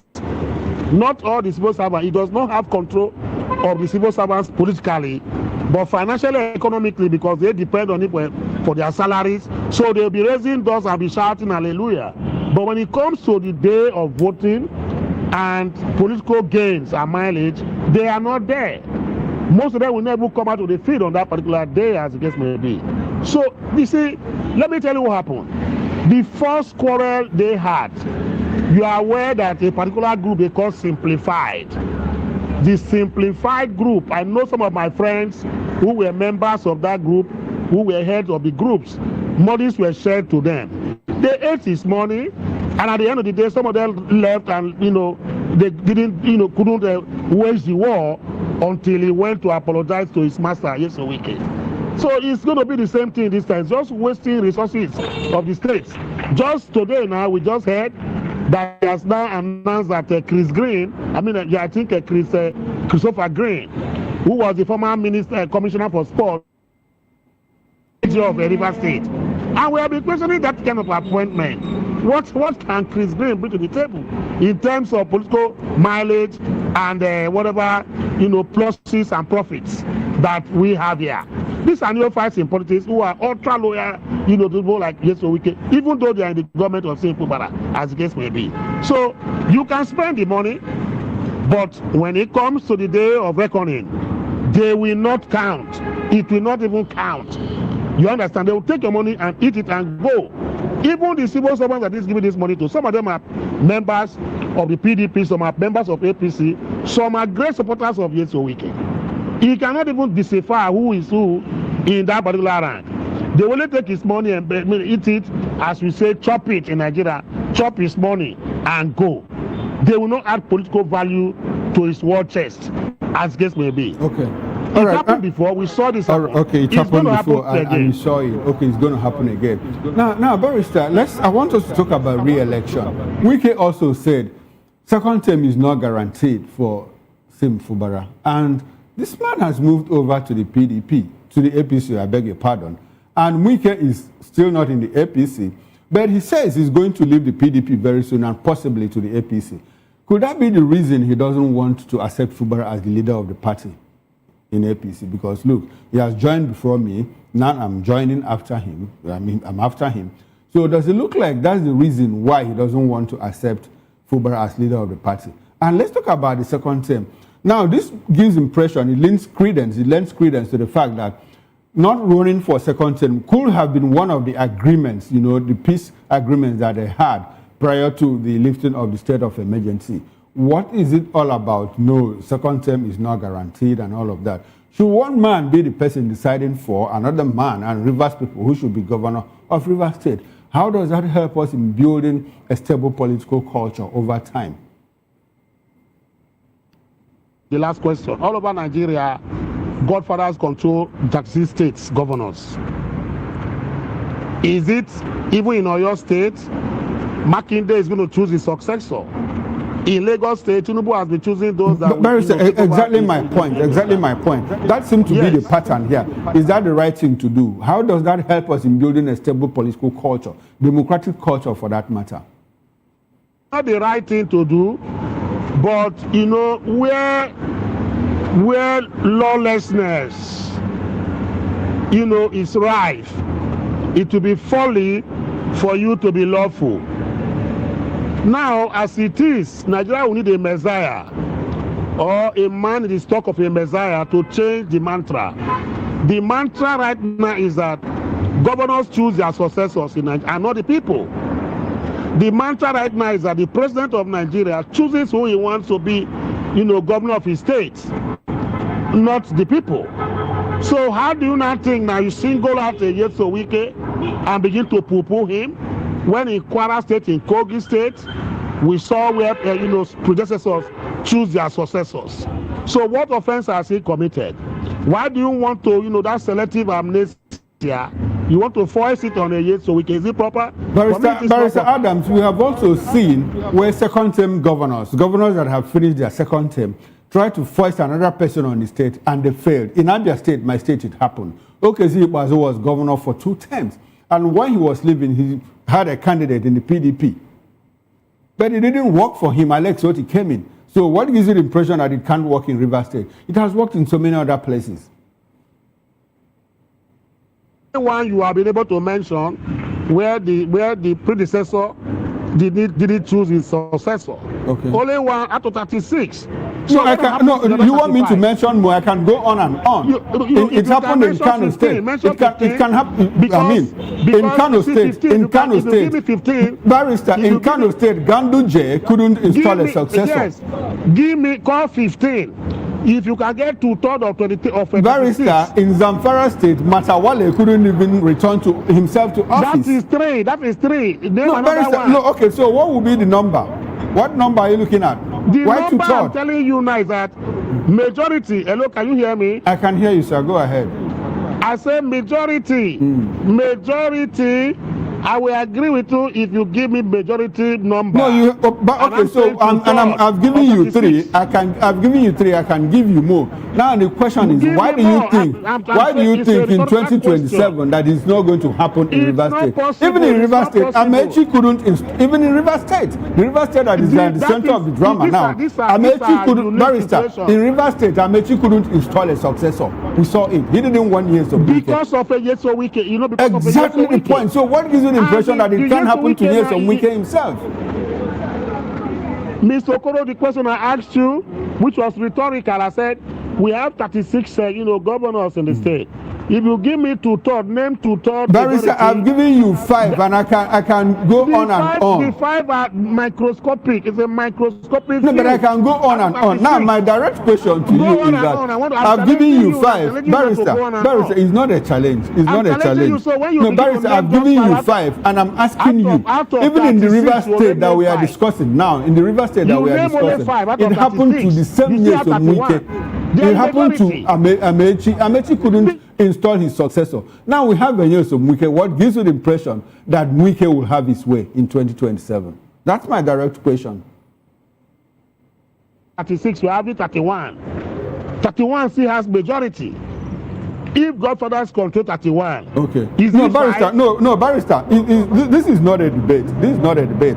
I've given you 5. I can go on and on. But my direct question now is that in the Rivers State that we are discussing now, Rotimi Amechi couldn't install a successor. That was how Nyesom Wike came in. And my question is, what gives you the impression that it can't happen to Nyesom Wike himself? What gives you the impression that Sim Fubara cannot play an upset against Wike? That's it. I say a simple brother cannot have the same potent powers, political powers that Wike has. He cannot. Even if you take out, you decimate a Wike and take him out of the picture, the man I am seeing here cannot. He does not have that political, dexterity. He does not have the political swagger and braggadocio for him to even say he's going to detect who is going to take over from him maybe in 2031. He does not have such swag. We have seen men with characters, zest, zeal, and charisma. This man lacks it. You can't compare him to, a firebrand, politician like Wike. You cannot compare him. There is no way politically. He is not sagacious just like Wike. He's not dexterous just like Wike. He does not have the manipulative powers of the Nigerian politician. He does not have it. Mind you, this is a product of Wike's, college of politics. And you are telling me that he's going to supersede his whatever? Have you read 48 laws of powers? Can you outshine your master? I mean, it's not something let us not begin to pretend. Who is going to go to war with him? Who are the political behemoths, juggernauts, Iroko and Obeche that are in his camp? Can you give me about 3 of them? Who are they? Even those who are supporting him, the Bible thought they would have, read heads out and stock their necks out. They're hiding their way and running away. All right, now, Barrister, my so takeaway. Barrister, my takeaway from your argument, from your position is that look, it does happen, it can happen, but that is not going to happen to Nyesom Wike because of the personality of Sim Fubara. In Lagos State, where we are here, Raji Fashola wanted to install Shashore, his Attorney General, but it didn't work. And I can go on and on. But let's move out of that. A lot of people feel that Wike will become a political orphan, more like a liability to the APC if he leaves the PDP. Do you share that sentiment? In Lagos? No. So my question is, a lot of people believe that Wike will become a political liability to the APC if he leaves the PDP. Do you share that sentiment? He's not going to be, he's going to be a denominator. Okay. He will remain a denominator, Mr. Okoro. I'm telling you.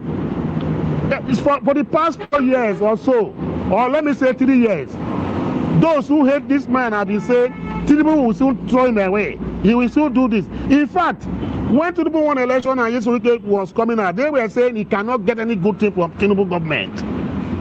That they are going to make him Minister of Labor and Productivity. When he got the position of, FCT Minister, the first Southerner, since Abuja, since FCT was created, they gave a choice ministry to him, and he has managed it for how many years now? People are still saying Tinubu will do away. Do you think Tinubu does not know what he's doing? Tinubu has lost the North.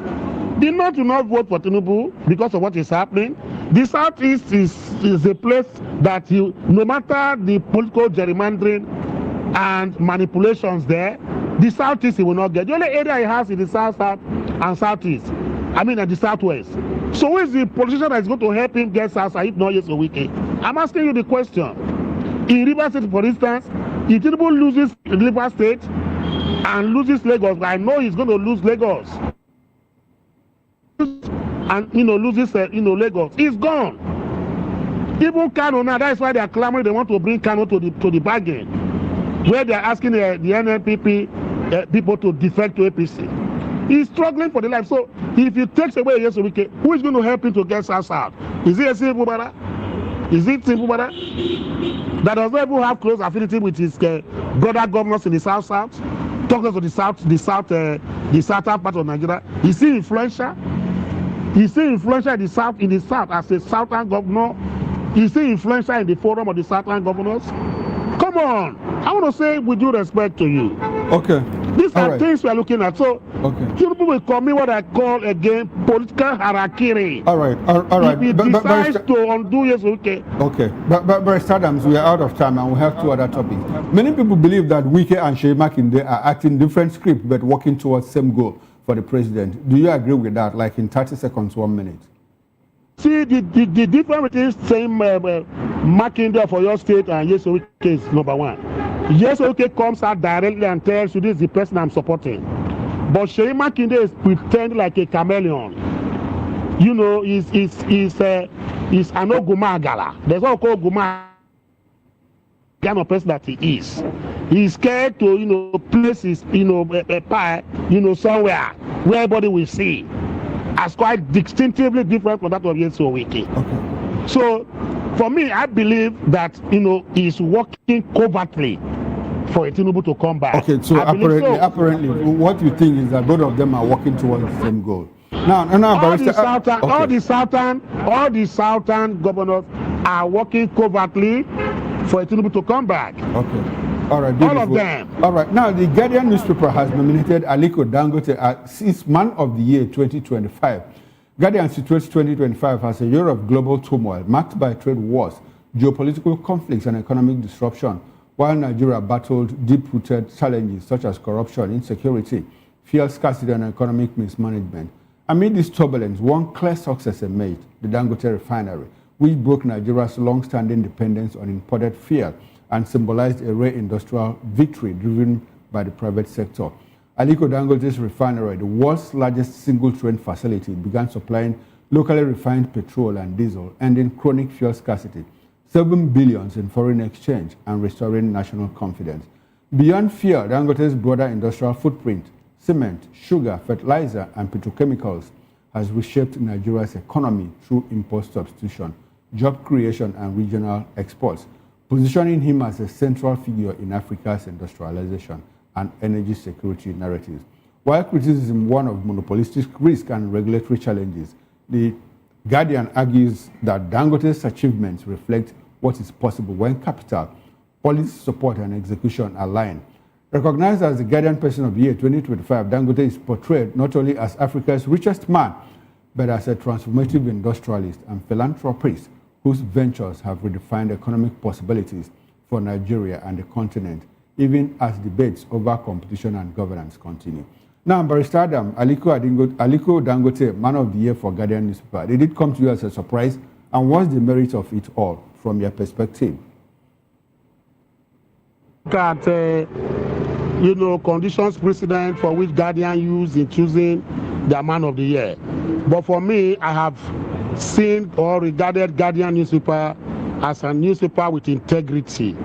In the days of Stanley Makebo, in the days of Ruben Abati, Ilaide Bonuola, these are tested journalists who had integrity working in the Guardian newspaper. And the family that owned Guardian, Alex Ibro, the Ibro family, these are not corrupt, people or families that I've mentioned. So I see anything that, in fact, I rely on Guardian's, daily news as the authentic news. If I have any news making the round, I have not read it from the Guardian newspaper. I do not.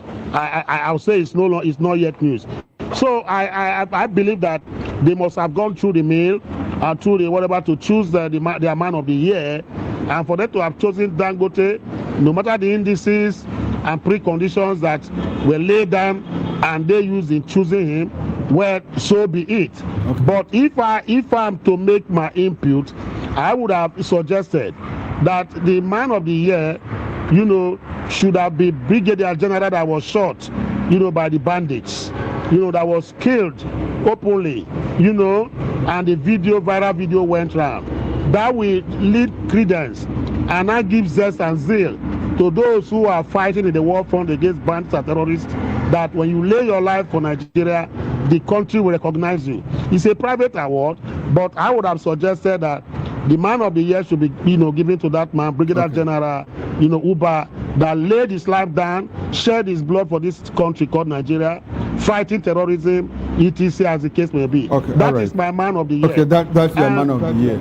That is my Man of the Year, but I cannot influence Guardians, No, okay, Barrister, it's very well taken. It's important to know that this is just the Guardian, Other news outlets will also have their Man of the Year. We have Time Man of the Year, Time International. We have all other media outlets, award the Time Man of the Year award to individuals that they feel that merit it, especially for Time International. Their criteria is that the man who influenced news the most, either for good or for bad.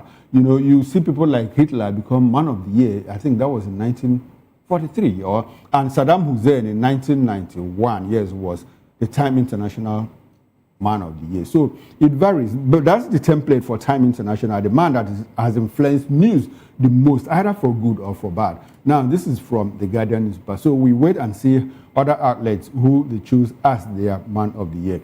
Barrister, very important constitutional matter, and I know that you're a constitutional lawyer.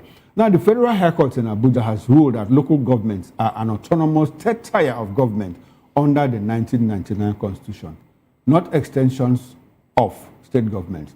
Justice Emeka Nwite consequently nullified key provisions of the Universal Basic Education Act 2004 that placed local government education authorities under the control of State Universal Basic Education Boards, SUBEB. The court ordered UBEC and the Attorney General of the Federation to notify all SUBEBs and LGEAs of the ruling within 3 months and affirmed that local government education authorities must directly access federal Universal Basic Education grants from the Universal Basic Education Commission.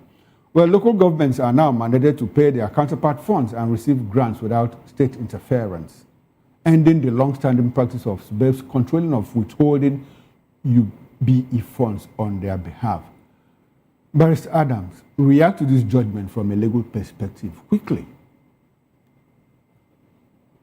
There is nothing new in the judgment. The Supreme Court has made landmark judgment regarding autonomy of local government. And the Supreme Court even went further to say that local government is now a third tier of government in a federating state. Nigeria is a federalism and they practice federalism. Now, what is the tenets of federalism? The component state and the central state. But in the case of Nigeria, Supreme Court now added a third one and said that we have three tiers of government: federal, state, and now local government. And that these three, governments at the various levels are independent of each other because elections, local government chairmen coming by election, state governors coming by election, the federal government, the president coming by election. So nobody should choose, or maybe select, a local government and make caretaker a committee. The Supreme Court has made, that particular landmark judgment. And there is no court, I dare say, there is no court in Nigeria that can vary that particular judgment. There is no court in Nigeria that can deviate from what the Supreme Court has, heard, I think, last year, in that particular matter. By virtue of Section 287, sub 1, all institutions, the courts are institutions, and individuals are bound to obey and execute, the judgment or orders of the Supreme Court of the land. So you cannot go outside of it. So the judgment by Justice Witte is nothing new to me. It's been there. So we don't know about execution, how to implement it. Because what he has said is just to reiterate and echo, what the Supreme Court said. Even the Court of Appeal, if the matter gets, the Court of Appeal cannot even take out and rule differently from what Supreme Court has done. But Barrister, so it's not because we have impunity. Exactly. That's the question I'm trying to I'm asking now. Why is it difficult for us to implement this local government autonomy? Why is it difficult for us to do that? A man like Sheima should have been impeached, going against the judgment of Supreme Court, who has said he will not obey Supreme Court judge. Who is he? Did he not swear to uphold the Constitution of Nigeria? And the Constitution says in Section 287 sub 1 that if this court gives a judgment, the Supreme Court, you are bound to obey it as an institution and as an individual. Barrister Adams. So what is wrong with him? Barrister Adams, you are a constitutional lawyer. A certain section of our Constitution states clearly and empowers the State House of Assembly to make laws for the good governance and administration of local government areas. That section of the Constitution has not been amended. Could that be the problem? Because governors are holding on to that section to say, look, this is a violation of the Constitution of the Federal Republic of Nigeria. The House of Assembly of a state make laws for governors to operate. Does that mean they will begin to control them as case may be? The law under Section 8 is very clear. It didn't say, yeah, you make laws governing their administration, etc., as case may be, but no control. No control. That is why you cannot control who becomes local government chairman in your area. Okay, now, Barrister, another one. I'm coming. Okay. You can make laws to bring them like what we have in RISIEC, last year, KTC. You can make laws that will, come about on how to, elect them into power, as the case may be. And the second law that is enforced now in that of the Supreme Court, because even Section 8, if you look at Section 8, it said, the opening sentence said that the administration and the position, democratic position of a local government is what? Sustained. Sustained. That's the first thing there. It said that every government, every law like the House of Assembly must do what? Maintain a democratically elected. It didn't say all right. Barrister, another constitutional provision that has not been altered even by the judgment of the Supreme Court is the Joint Account Allocation Committee, which mandates states and local governments to operate a single account to be run by both the state and the local government. As I speak, that section of the Constitution has not been amended. So, is it possible that local governments will become autonomous? No. You see, when a law, a particular by virtue of the judgment of the Supreme Court, that particular section of the law is suspended. Barrister, okay. So what you are telling me, what you are telling Nigerians is that the Supreme Court can suspend a section of the Constitution without, if it's an act of Parliament, without going to the Parliament. Excuse me, Mr. No, I'm asking a question. I'm asking a question without going to the Parliament. I'm asking because of where I am. Okay. You see, let me tell you something. It's getting back. Is that if you go to the Constitution, what is said there is that the judicature interprets the law, and once they have interpreted the law, it becomes law that is binding. Okay. So that particular, the judgment has suspended that particular joint whatever, and I said autonomy. The law must not specifically say suspend this or suspend that, as case may be. But if the Supreme Court has given their judgment, it's a law. It's not in conflict with any other law. That is why Lord Dennis said it, that the legislature make laws and the judicature also make laws. Okay. It has come to our notice also that good laws are enhanced by judges, bad laws are struck down. Bad laws are struck down. For instance, have you not seen the situation where they say a particular law says that a man should be this? Okay. God say no, you can't do that to the man. It means the court has all right. And once that is done, the legislature has to obey it. Okay, now once that is done, the legislature has to obey it. Now, Barrister Adams, we are out of time, and this is a very interesting topic.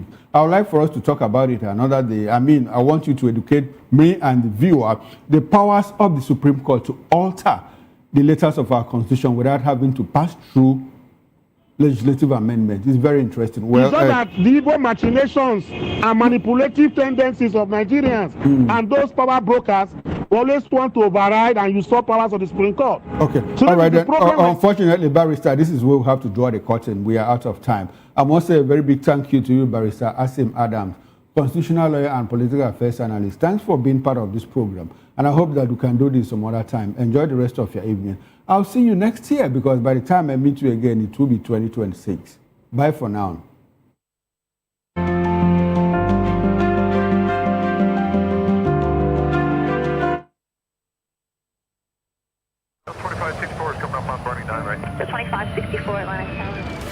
What happens in the hush behind hangar doors? Who signs the papers that gamble with lives? Which truths were grounded before they even ever had wings? If you've ever buckled a seatbelt at 30,000 feet, if you've ever stared out of that tiny window and wondered who's really in control of the skies, it isn't just flight, it's power, it's politics, it's pressure sealed in steel. We're peeling back the clouds from runway risks to sky-high secrets. We're diving deep where most dare not to look. Aviation Scope, every Sunday at 7 p.m. only on Voice of the People TV. We don't just report, we reveal. We don't just ask, we uncover. Because when it comes to the skies, ignorance is turbulence. Aviation Scope, the sky isn't the limit, it's just the beginning. Are you ready for the extraordinary? Something big is happening on your screen. Introducing VOP TV. Now streaming on SLTV channel 264. From breaking news to captivating conversations, news analysis, giving you all sides to the story. We break in-depth discussions on the issues that matter, from politics to sports, entertainment, and lifestyle. VOP TV on SLTV channel 264. Join us as we redefine what television means to you. Voice of the People Television, VOP TV. Now you have more than a voice.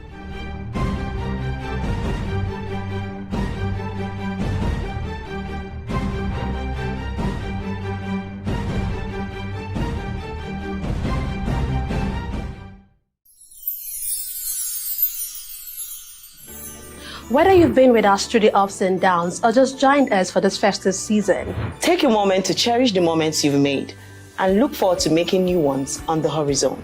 May this new year bring you everything good, everything prosperous.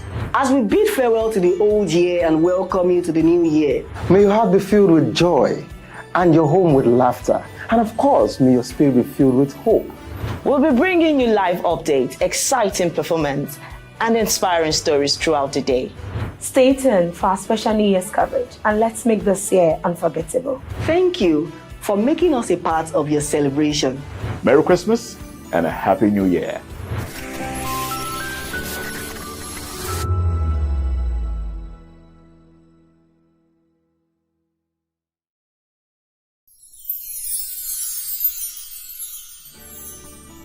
ẹ̀yin tèmi ní nàìjíríà lókè òkun mò ń kí yín fún kérésìmesì ọdún yìí á yabo fún wa o gbogbo àlàrí bá ti ṣe táàárọ̀ náà gbégbá o. I wish my fans all over the world in Europe, America, Australia, everywhere a Merry Christmas and a prosperous New Year. Catch ya next year.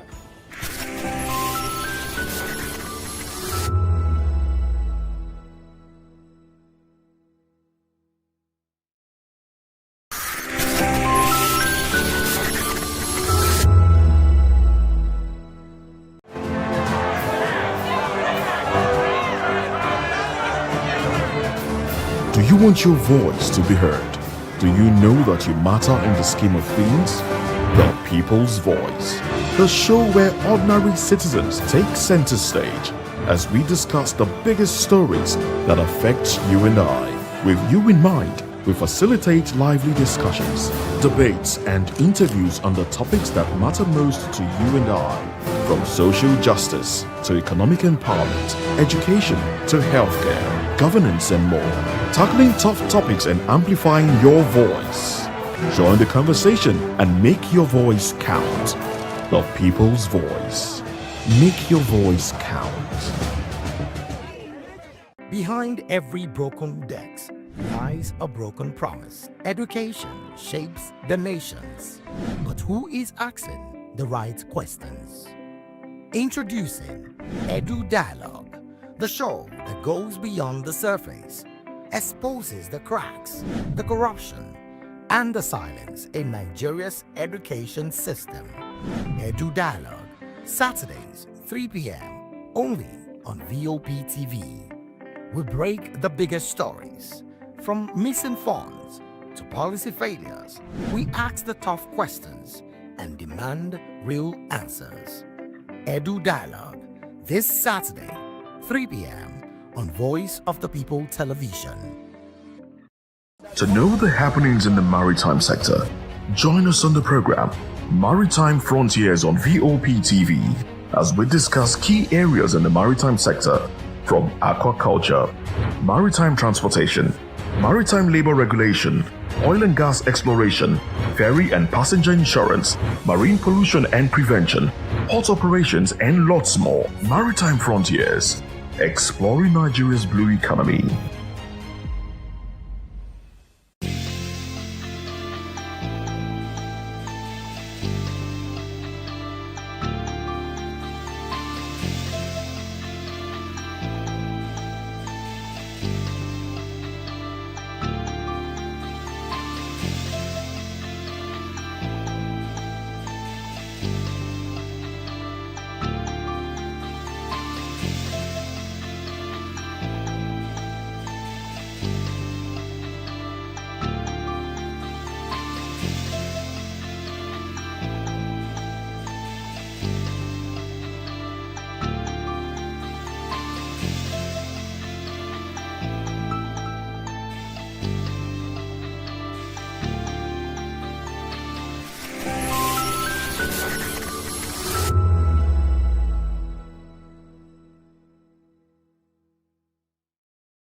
The red carpets, awards, the razzmatazz, music, fashion, interviews, and more. Spotlight on Voice of the People Television. Let's feed you with all the juicy stories in the global entertainment space, bringing you the glitz and glamour as it is hot. Stay tuned to Spotlight, 1 p.m. Monday to Friday. Spotlight on VOP TV. Entertainment like never before.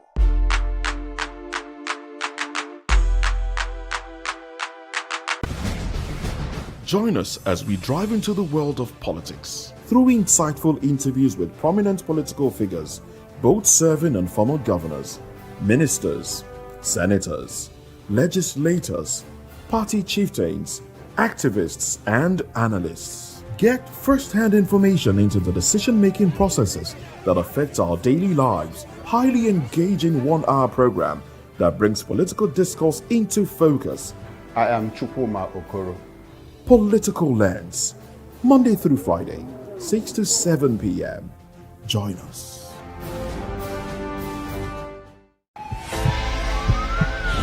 This is Health Check, your weekly guide to better living, smarter choices, and trusted answers. From everyday wellness to urgent health issues, we've got you covered. Health Check, only on Voice of the People Television, where your health has a voice.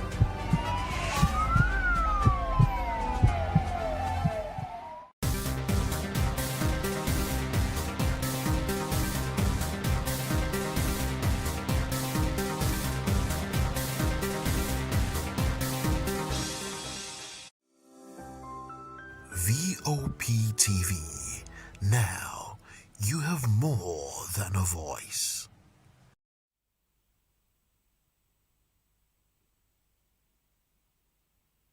A very good evening to you and welcome to another exciting episode of The Issues on Voice of the People Television, where we bring you the most important and pressing issues shaping our nation today. I am your host, Nenna Ndomdioto. On today's episode of The Issues, we're examining the complexities of Nigeria's politics and governance. From court ordering remand of Malami's son and one other to Kuje prison, to Amotekun disclosing arrest of suspected terrorist fleeing from Sokoto. Also, Wike claims PDP will collapse if he defects to APC.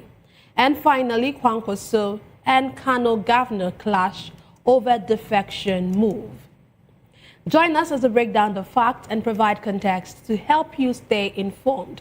We'll take a break, and when we return, we will dig deeper into these topics. Don't go away.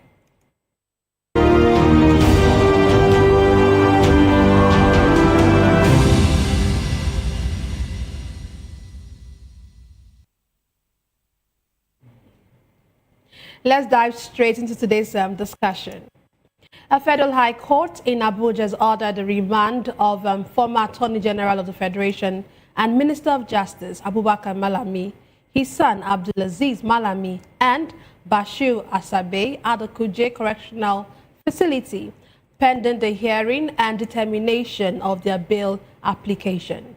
The defendants were arraigned by the Economic and Financial Crimes Commission on a 16-count charge bordering on alleged money laundering, but both defendants pleaded not guilty to the charges. The presiding judge, Justice Emeka Nwite, subsequently ordered their remand in Kuje pending determination of their bail applications and adjourned the matter to a later date for continuation of trial. The charges include large-scale money laundering and the illegal acquisition of properties worth over 8.7 billion naira. The indictment claimed that between 2015 and 2025, during Malami's time as the country's Attorney General, they used multiple bank accounts, corporate entities, and high-value real estate transactions to indirectly acquire the illicit funds.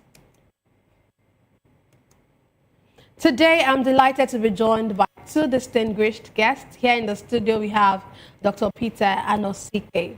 Dr. Anosike is a philosopher, development economist, and best-selling author. He's also an erudite commentator on economy, finance, politics, and power. He's also the author of the most talked about book titled Abuse of Power: How Democracy Turned into Tyranny of the Few. Thank you so much for joining us tonight. Yes, sir. Joining us virtually, we have Lekia Christian, who is a public affairs analyst, a social justice crusader, and the president of Niger Delta Coalition Against Violence. Thank you for being with us, Lekia. He'll get to join us during the show. Let's come to you first, Dr. Anosike. What's your reaction to this new development? The issue is this, like the title of my book said Abuse of Power. Abubakar Malami abused power during his 8-year term in office. This is a case of the hunter now being hunted. During his time, he felt that he was God. He never dreamed that that today will come. Understand? He never dreamed that today will come. So that's why wherever position you are, wherever you find yourself, always think what happens the day after. What happens the day after, and if you know that there will be a day after, you will not be reckless.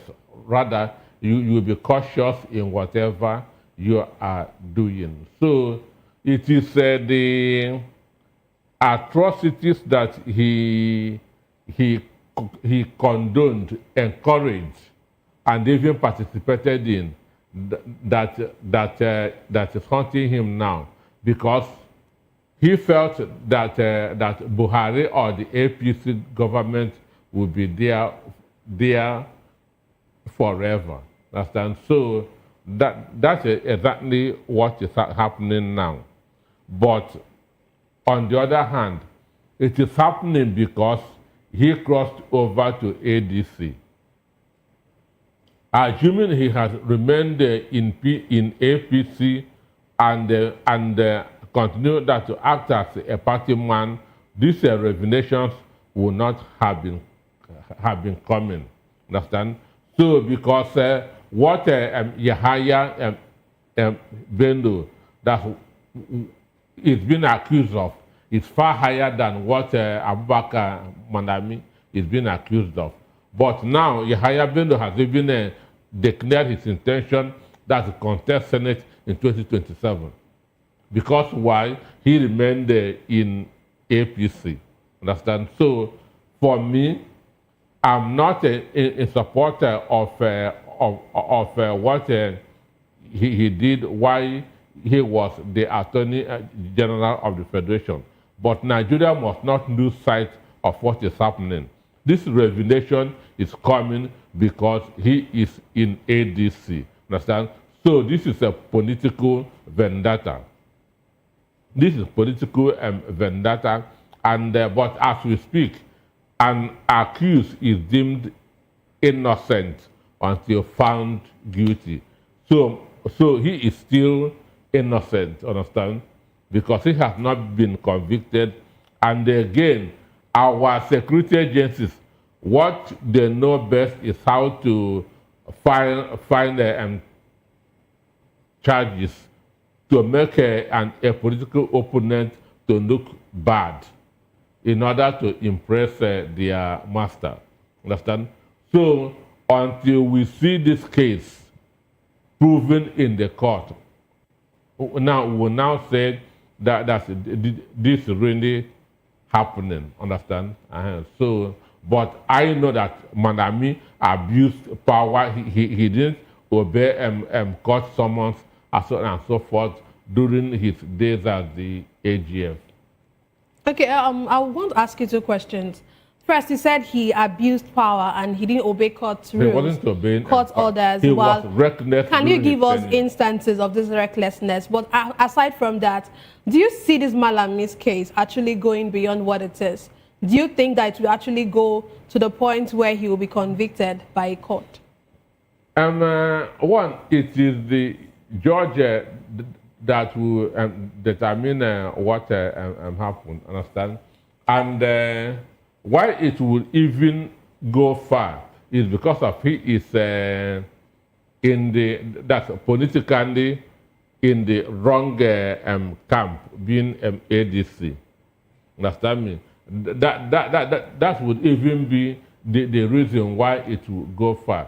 Again, he has expressed his intention to contest for the governor of Kebbi State in 2027. So the governor of the state, which is an AP state, understand, may want to may want to deter him from coming out to contest. Understand? The incumbent may deter him from coming out that to contest because he is popular in the state, in Kebbi, and also being one of Buhari's apostles. Okay, so I actually asked the first question. I said, what are those reckless? Because he kept mentioning abuse of power and how reckless he was in office. All the judgments of the court for Nnamdi Kanu was under him, and he never obeyed any of them. Understand? He was instrumental, understand, to the rendition of Nnamdi Kanu from Kenya to Nigeria, and so many others. Understand? So it's like karma coming on him. Understand? That's why I keep on saying the evil that you condoned or the evil that you promoted, that can come back to haunt you. So it is now haunting him. Well, is there something wrong with one trying to have political ambitions and also declaring for an entire different party from the party where he used to be? One, because we have people in power who are not delivering on their campaign promises. And when you are not delivering on your campaign promises, the possibility of you winning the next election will not be there. Understand? So the only thing is to fight whoever when they come out strong against you.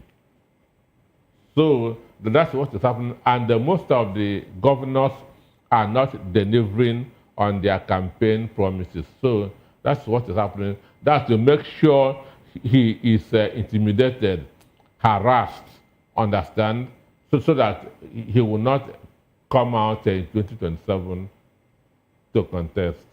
Okay, and we've seen many cases of corruption in our country. What is there a loophole?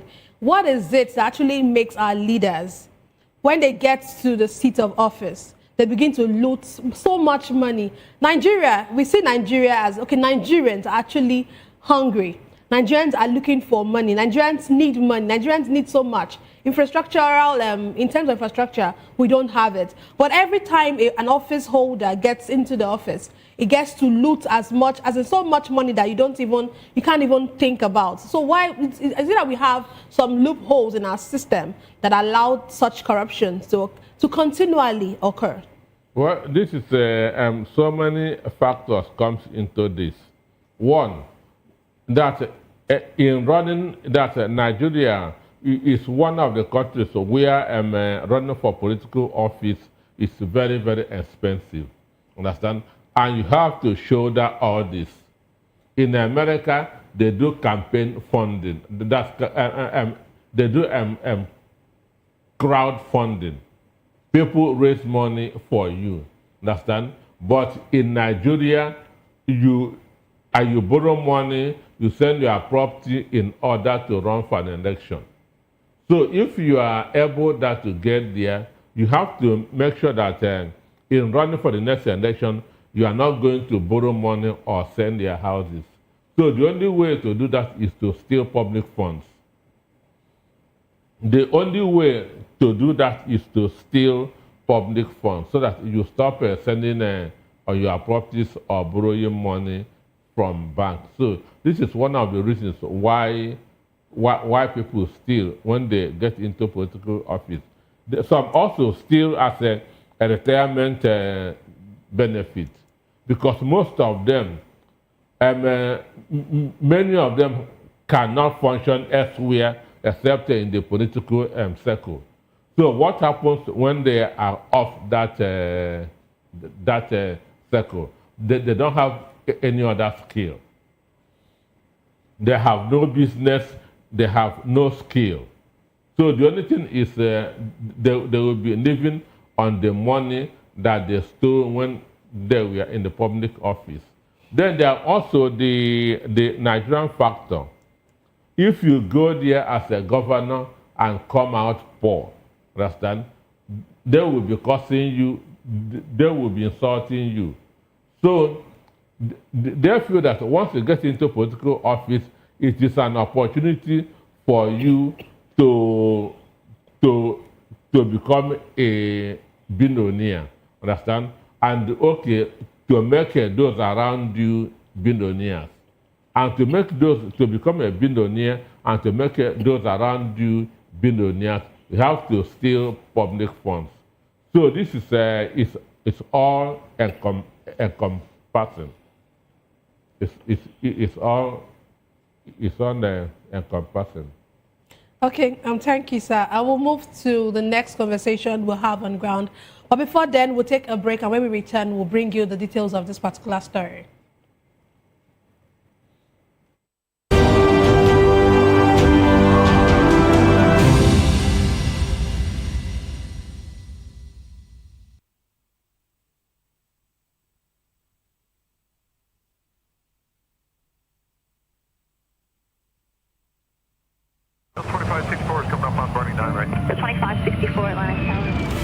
What happens in the hush behind hangar doors? Who signs the papers that gamble with lives? Which truths were grounded before they even ever had wings?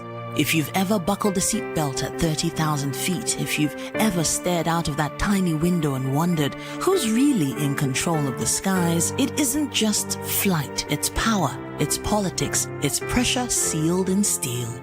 We're peeling back the clouds from runway risks to sky-high secrets. We're diving deep where most dare not to look.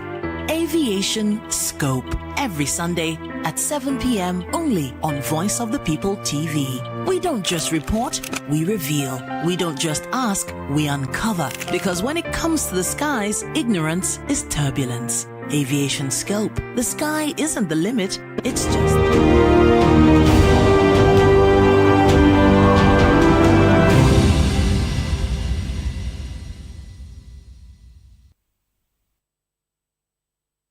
Glad to have you back. We have joining us virtually Lekia Christian.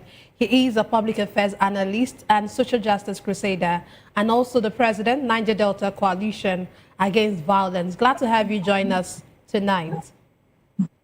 Thank you very much, even if I'm joining late. It's always a pleasure to be with you. So we're about to move to our next conversation or the next topic. But before then, I'd like you to just speak a bit about what we had talked about previously. We talked about the remand of former Attorney General of Federation and, of course, the son and one other. What do you make of this new development before we jump to the next conversation we have tonight? The former Attorney General and Minister of Justice is a well-informed person and a high-profile society personality. What before the court is sensitive. I would believe that the course of justice should be allowed to flow freely. The remand is nothing unusual. They've not taken him to a shrine like in Gige. What I see is that they've been remanded and they turned down his bail application. Let's see how things unfold in the coming days. On Tuesday, I think he'll be rearranged before the court. The matter will be discussed on the basis of his merit. And I think this is one thing that will serve as a deterrent to people who are in public offices to know that whether you are in or out of office, your crimes will still chase you. And you can still be brought to book for whatever you do. That's only when they will find him guilty. But for now, the presumption of innocence is still on him. And we believe that the anti-graft agency, which he superintended over while he was Minister of Justice and Attorney General, knows exactly what they are doing. There are mixed reactions to all of this. He was a former member of the APC, and now he has jumped to another party. He has dumped the APC and is seeking political relevance as governor in his home state. Whether it's an issue of vendetta or whether it's an issue that is being handled on the basis of his merit, only time will unfold. But I think it's nothing unusual. It's nothing we never expected. Is that if his hands are clean, We know how he handled issues and his reaction, even when it comes to court orders while he was in office. So, well, it may be vendetta. It could be a natural course of justice, or whatever. But the coming days will show us clearly the way things are going. Thank you very much. Thank you Let's very move much. to Let's move to our next conversation. conversation. The Ondo State Security Outfit Motekun says it has arrested 39 suspected terrorists allegedly fleeing from Sokoto State after the Christmas Day airstrikes carried out by the United States military in Nigeria's northwest. The state commander of the security outfit, Adetunji Adeleye, said the bandits relocated to the forest in the state.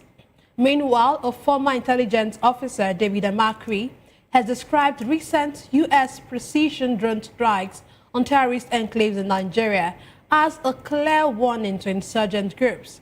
Amakri says the strikes demonstrate enhanced international cooperation and could weaken terrorist operational capacity if sustained alongside ground intelligence. Let me come to you first, Dr. Anosike. Let's start with the later part of what I read.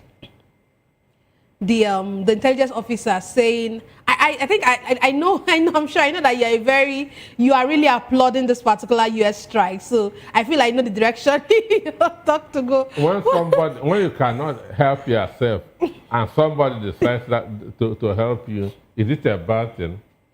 So it is not a bad thing. So these people have been there since 2009. So they need to be sent back to their Mecca. And they are very, very fortunate that each of them have 72 virgins waiting for them. And that's for the advantage that we Christians don't have. Nobody is waiting for us. So what is happening is good. Donald Trump has said that it will continue, and it is going to continue.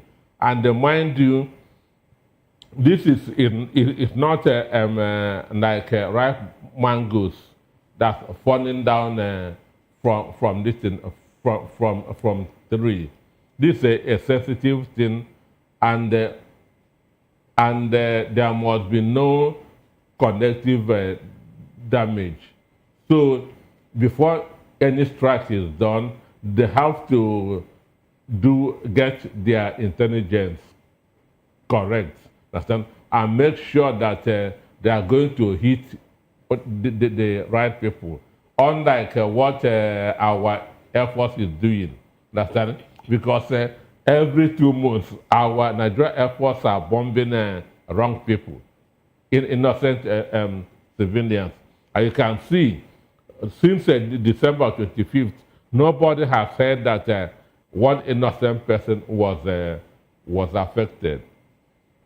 And that's the way it should go. So the intelligence should be coming, and the surveillance should also be coming. So this is an opportunity for them to surrender their guns, understand? And whatever brainwashing that they have had, to say that they will not do it again, then the Nigerians, the DSS will now know what to do with them. You actually talked about them surrendering their guns, but do you think we'll get to that point where these people, these bandits, they look like it seems they are very hardened, but will they get to a point where they will surrender, where they will decide to surrender their guns? You know, that promise was the guy that invented it should be one of the most intelligent persons in the world. Understand? The guy that invented what? That if you die, 72 virgins are waiting for you. So with that, they are willing to die. Understand me? They are very, very willing to die. I watched one Gaza terrorist that set films for his own suicide mission. Understand? He wants to commit suicide, and he set a video that will video him while committing that suicide. A Christian can hardly do that. He did that because he's happy to die, and the guy was just 25. Understand? So it is that brainwash. That's why they are not afraid of that dying. So the issue is this. Jesus made a difference by talking about forgiveness. So if they can surrender their guns, understand, and say that they have changed, then they now have to take its own course. You mentioned forgiveness. Does it mean that you are in support of these bandits being reintegrated into the society? I said the law will take its own course. Understand? If an armed robber surrenders his gun, understand? I don't want to thief you again. No, you cannot tell him go back to your house. He should be arrested. Understand me? So that's your take. Okay, let's go to our virtual guest, Lekki Akrishnan. You know what? Of course, one of the things this former DSS boss said, he made mention of how expensive and these missiles that were used are, and then he said that America would not actually waste their money to go bomb just one desert like that. So he's actually saying that whatever happened on December 25 was, like it's been said, is a precision attack. He actually met his target. So, and then he's also saying that there will be more of this. What do you make of this? The operation that you saw happen was born out of collaboration between Nigeria and the United States. What the public do not know is the mode of that collaboration, because some time ago, when some people came in the name of amnesty or surrendering or turning a new leaf, what the Nigerian government did was to reabsorb them into the military. And that was the worst mistake. The training as terrorists and that of military officers, combatants were not the same. And so bringing them together was another way of encouraging sabotage, And you see the level of sabotage and killing that the army and the Nigerian military suffered while waging this war. So coming to the United States, they would not want the level of collaboration that will make them depend on information flow from this contaminated bulk. But I tell you of a truth, America will not come and waste such resources on Nigeria for no cost. So there has been serious collaboration. There were communications between the authorities of the both government, and I am very, very convinced that at this level, the right thing are being done, and that those who should not be able to access the content and the quality of collaboration that is being done made will be out of it. That's why it was successful. And I don't really think there's any need for people to be treated with kid gloves. Lives have been taken. A whole lot has happened. Surrendering or not surrendering. If you are surrendering because you've been overpowered. Nigeria equally has the capacity to have humbled the terrorists and bandits. But because of the sabotage that is coming from within, they were unable. How come we went to Liberia and were able to end that crisis? Even recently under Tinubu, you saw how Nigeria moved to Niger and quelled a coup d'etat, and nobody is talking about anything. We are not cheap as a force. We are one of the best in Africa. But then we've never been together because of the level of division, that is in this country. That's why our armed forces appear to be failures. The last place you expect anything in the form of fragmentation, ethno-tribal fragmentation, is within the armed forces. But for it to have eaten deep into that institution, that tells you how weak we have become as a nation, because that instinct of patriotism had been killed. And while people are working together with divided interest and intent, as well as purpose, how do they achieve cohesion when nobody lives in this country? A whole lot of them will be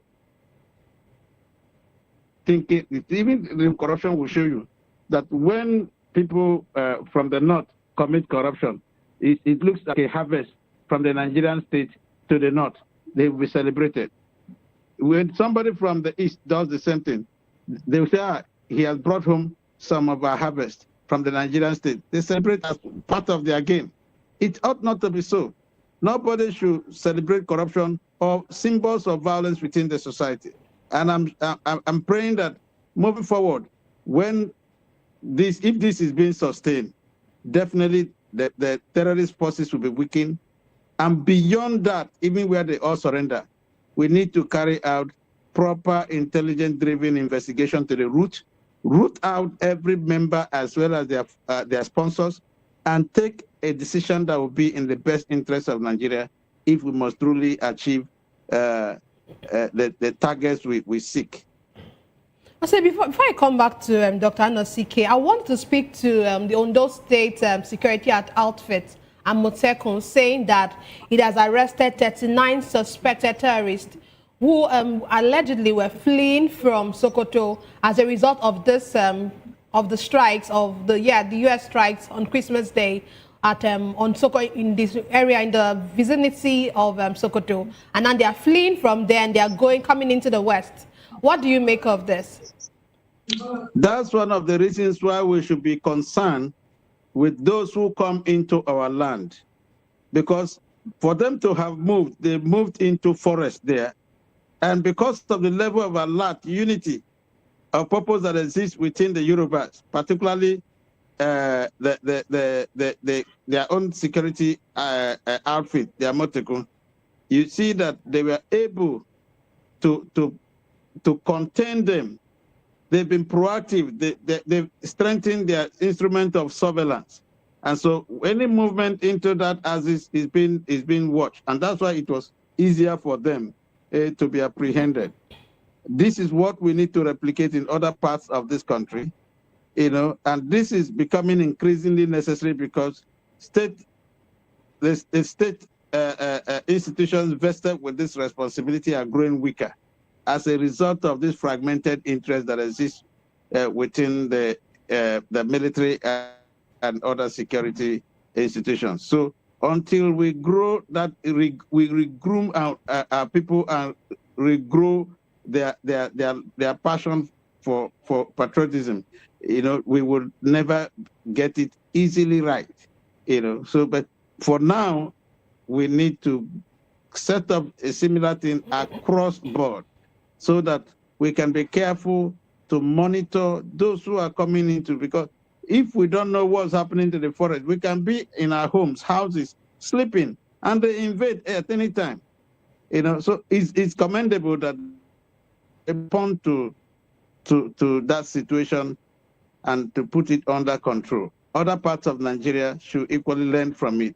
And this, like the Americans said, they are out to protect Christians, and the Nigerian government say not just religious victims, but a whole lot of people are victims. So even within the north, Christians there ought to be secure, and that's why we commend this particular precision move, by the United States forces. So I pray that we will all be sensitive and will all rise to the occasion by setting up similar outfits that will protect the best interests of our respective territories, so as to gain security. Of course, we expect all of that to complement the conventional security institutions, until we can truly believe that they will want to turn a new leaf by believing in Nigeria, recreating that passion and love for one nation. Okay, thank you. I'll come back to you. Let me come back to Dr. Peter. Dr. Anosike, what risk arise when suspects begin to flee across state lines following military action. Before I answer your question, I want to raise an objection. There's no history of Southeasterners celebrating whoever embezzled the government fund. Understand? It doesn't happen in the Southeast. Understand? That's to start with. We are not even being given that the opportunity is not even there. Let alone being celebrated. Understand? We don't have that history. Understand? Then number two, why people are saying that America just struck a farm. What this weapon does is that's once it bombs, it buries the victim. Understand me? For you to know how many people that died, you have to go and dig it up. Understand? So it is not where you see dead bodies scattered everywhere. This is a different kind of weapon. So they understand.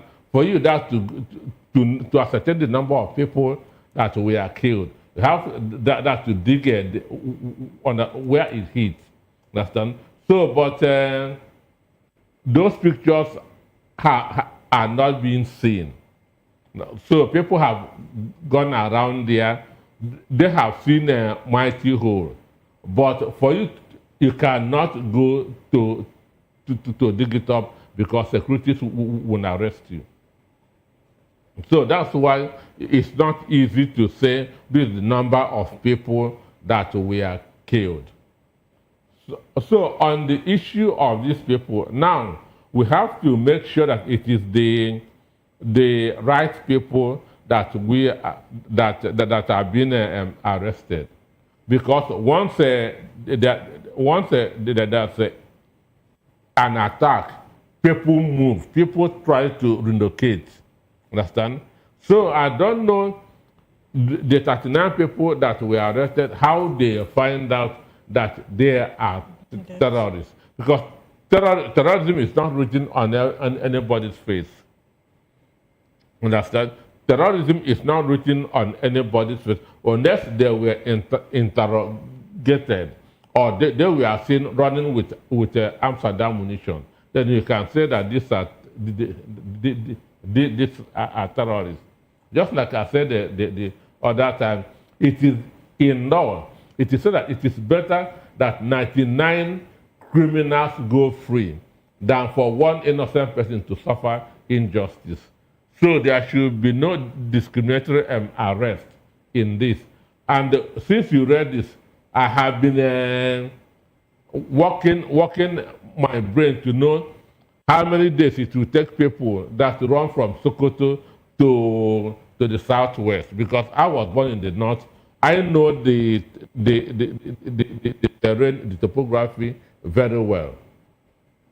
Just like from Abuja, that to Sokoto, is same like from Abuja to the southwest. It's a very far distance. So I've been trying that to find out how people can run from Sokoto to maybe Ondo within 2 days, and I'm not seeing the possibility. And they must have passed other states before getting to the southwest. So how were they able to cross those states? Understand? If they are traveling in a group, and if they are traveling in a group, it's very easy to be spotted and arrested. So they shouldn't be foolish enough to be traveling that's as a group. Okay, well, the chairman or the leader, let me use that word, is saying that they will be profiled. From what's the story I read, that he will be profiled. So it's wrong to call them terrorists. Why they have not been profiled? But he said, according to him, he actually said a couple of days ago, 39 suspects were arrested altogether, claiming that as a result of the heat turned on them in the northern part of the country, they are relocating to the forest. So it might seem that profiling is ongoing. So we hope that this might just be a story that we'll still get to hear more about in the coming days. Okay. It's a developing story. But you know, but don't you think that there's a possibility that when these strikes come in, when they come into a particular place, that that would actually make people, or the terrorists in quote, make them move from their location to another location? Yes, they will move, and innocent people will also move for fear of attack, for fear of repeating of that strike. Understand me? So profiling is very, very important, that to make sure that wrong people are not arrested and being framed as terrorists. Okay, let's move on to politics. Minister of Federal Capital Territory, Nyesom Wike, says the People's Democratic Party, PDP, will collapse if he defects to the All Progressive Congress. Wike, who disclosed this during a media chat, insisted that he's still a member of PDP and is not considering leaving the party. He stated that if he wants to decamp to APC, that will be the end of PDP because many leaders of the party in other states will join him. Speaking on the possible takeover of his political structure in Rivers by Governor Fubara, Wike insisted that his political relevance in the state was incontestable. Wike further argued that Fubara's defection to APC does not make him the leader of the party in the state, adding that others had defected before him, so his defection is inconsequential. You know, let me come to you first, Lekia, because you are in Rivers State. And let's talk about what Wike is saying. He's insisting that his political relevance in Rivers State is incontestable. Is that true? Do you think that he's just blowing his trumpet and these actually words that are not, no atom of truth in it? Rivers politics. And even the process that threw up Fubara, you would know the man who was behind the scene. And they know what they know, and they know how they do what they do. I am not a part of their inner circle, but as an observer, I can clearly tell you that it is not enough to see the world through the window of your own eyes and thinking. You know, a whole lot has come to play. We must understand the difference between the Superman whose time is up and the man who is on the saddle currently. Fubara is the governor of Rivers State. And by virtue of his defection, he is already the #1 party man in terms of leadership in the state. However, because they are working as a team, who is stronger between the both is a matter of understanding between two of them. Who sits for the other? I've never seen Wike address Fubara as his leader, but I've seen Fubara as governor address Wike as his leader. Whatever understanding they had, I wasn't a part of it. But I know that Fubara is today a card-carrying member of the APC. What happens tomorrow is nothing anybody can predict because change is constant. Anything can happen. Anybody can claim whatever. But there's still time unfolding. So I'll employ that we all be patient. The most important thing would not be who anybody eventually turns out to be, but the goal they have set before themselves. A united goal of delivering the President of the Federal Republic of Nigeria in the coming elections. And if they are all working together, their modus operandi on how to achieve that is within them. I am a civil society person. I'm more interested in the processes and what is expected, how votes should be strengthened to count to determine the outcome of these processes, and how people should be civilized in terms of dealing with this electoral process. We shouldn't allow people to manipulate the system to the disadvantage of the majority of Rivers people, because whether we like it or not, democracy has remained a people-centered experience. So if a system that will not allow the people's vote to determine the outcome of an electoral process is being enshrined then the purpose of that democratic experience is defeated. So my prayer is, how do we get good governance in Rivers State? How would the political actors be conscience guided, and how would the umpire ensure that the outcome of this process is truly determined by the votes of Rivers people and by extension the larger Nigerian society when it comes to the next polls? Okay, thank you for your response. But before I come back to the studios, Wike has said that if he leaves PDP, that PDP would collapse. Can you just speak to that before I come back to Dr. Anosike? Institutions that can never be smaller than any one of its members, no matter how powerful you are. But they know if it's a conspiracy or an understanding they have to say, if you go, the party will collapse. He knows exactly why he said that, but I don't think so. Political parties are always supreme. That's why no matter what happens, when the party takes a decision, no matter who you are, you succumb to the pressure of the party.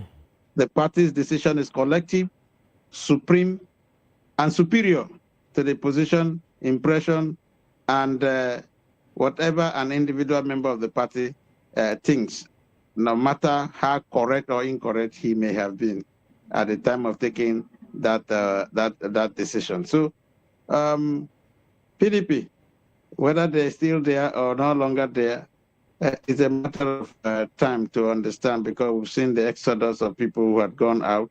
We've also seen the infighting within the party. I don't think there is so much left of the PDP as an individual, if I must be very, very sincere. Be that as it may, you can only weep for the PDP, because they were once the alpha and omega in terms of political party structure in the country. But today, they're a shadow of who they were. Nobody can truly pride himself, as a giant of a failing house, a failed house, or a falling house. So it's a pathetic situation. But I don't know. Donald Trump was able to do something that was uncommon in political history by fighting back and fighting against an incumbent and regaining victory. He got that victory hard-earned, but the PDP is not even wearing that posture of confronting the system. They are only playing a prostitute with the ruling party. It's an unfortunate situation. So if everybody is PDP, so be it. You can't be in the PDP and be the Superman of the new house. You must, but if the both of you have agreed to work together, that means you still have the PDP APC in place. It's an unfortunate situation for us to experience two different people, doing one thing in two different names. It's not very healthy. It's not very healthy. So where is the ideological difference between the both parties? They are only united by a common interest. So I don't see that as an issue that should even be taking so much of our time. If there's anything I see happening, is an ego conflict, what I consider as class arrogance, and that may not be in the best interest of political progression, for now. Okay, thank you very much. Let me come back to Dr. Anosike. Dr. Anosike, this particular story, what do you make of this statement? Wike, bigger than, according to him, he's saying that PDP would collapse if he defects. So that means he's trying to say that he's bigger than the party, or what do you think? I want to make a passionate appeal to Nyesom Wike to defect to APC. I'm wearing white. I wouldn't mind kneeling down that to beg Nyesom Wike to defect to APC. Enough of this stupidity, enough of this madness, enough of this arrogance. When PDP was being formed, they did not know of any character like Nyesom Wike they don't know anything about him. He is just a joiner of the party. And no champion stays forever. Just like what Sheyi Makinde did. Nelson Wike has never earned 100,000 naira of his own outside government. So all the money that he's bragging about is River State Fund. Nelson Wike defect to APC. Let them give you 000. Since FOBRA is 001. Defect, let them give you 000. Let us see what will happen. So that's all the stupidity that it should stop. Who is he? Who is he? He is not the first governor of River State. He's not the second governor of River State. And if Peter Odende and Rotimi Amechi did what he is doing, he would not have been governor of that state. And some people are I know why Rivers was created in 1967. Understand? That mindset is still happening there up to today. What mindset is that? The mindset. Gowon did not create River State for development. He created River State for destruction, for sabotage, for betrayal. And that is still going on in that state up to today. Wow. That purpose for which Gowon created River State in 1967 is still going on there up to today. So, Nelson Wike defect. Let's see what happens. Well, Dr. Anosike, you've responded passionately there, but this is where we have to draw the curtains. We don't have much time for us to dissect more of what you've said. But thank you very much, Dr. Anosike, for being a part of the issues. And thank you very much, Lekia Christian, for being a part of the issue all the way from Port Harcourt. And that's all we have for today's episode of The Issues. We explored the challenges facing Nigeria's politics and governance. Thank you for being a part of the show and for joining us. Don't forget to tune in next time for more in-depth analysis and discussion. Follow us on social media to stay up to date on the latest news and insight. Until next time, stay informed. I am Nenna Ndomdioto. This has been The Issues on Voice of the People Television, where the future faces forward. Please don't forget to stay tuned for Hashtag with Vivian and Ikechukwu by 8 p.m. Don't go away.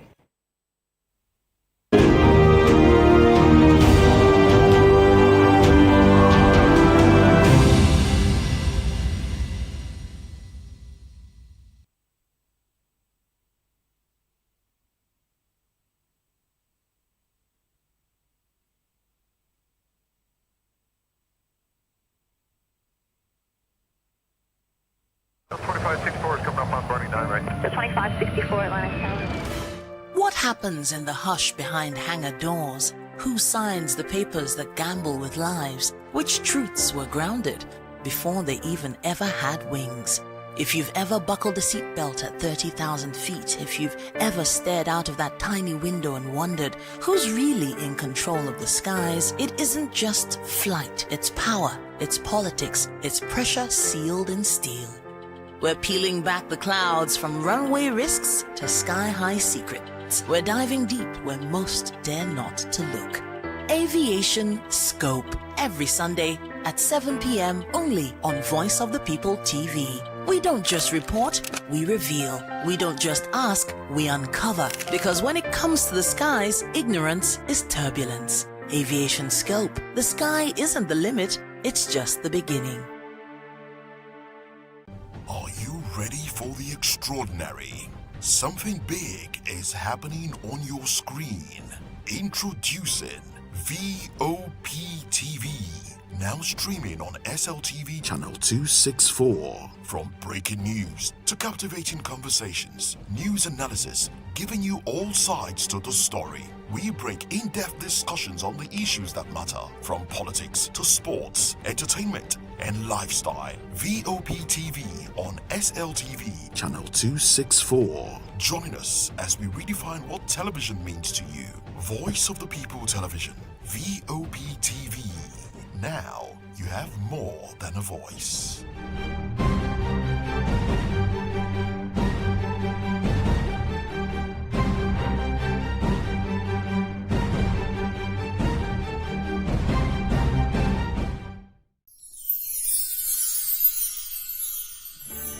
Whether you've been with us through the ups and downs or just joined us for this festive season, take a moment to cherish the moments you've made and look forward to making new ones on the horizon.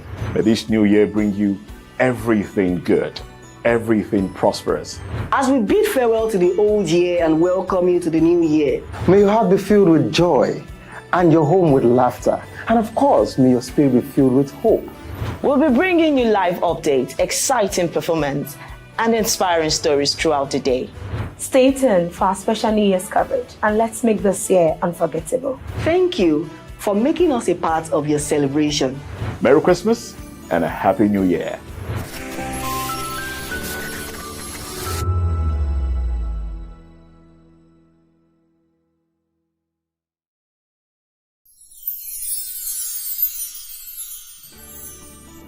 ẹ̀yin tèmi ní nàìjíríà lókè òkun mò ń kí yín fún kérésìmesì ọdún yìí á yabo fún wa o gbogbo àlàrí bá ti ṣe tààrọ̀ náà gbégbá o. I wish my fans all over the world in Europe, America, Australia, everywhere a Merry Christmas and a prosperous New Year. Catch ya next year.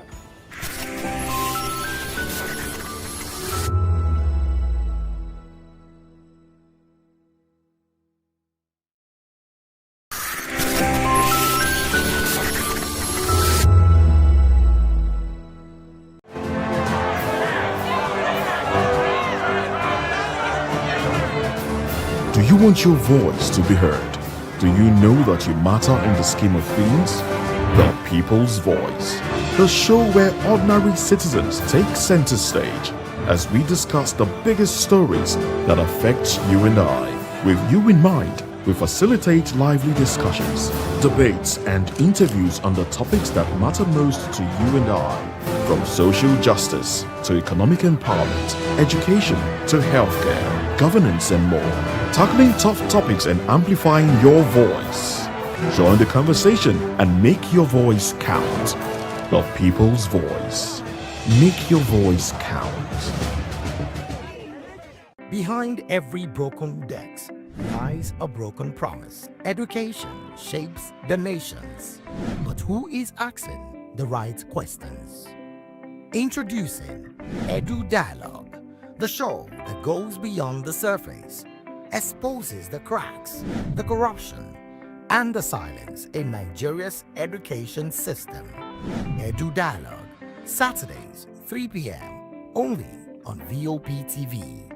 We break the biggest stories, from missing funds to policy failures.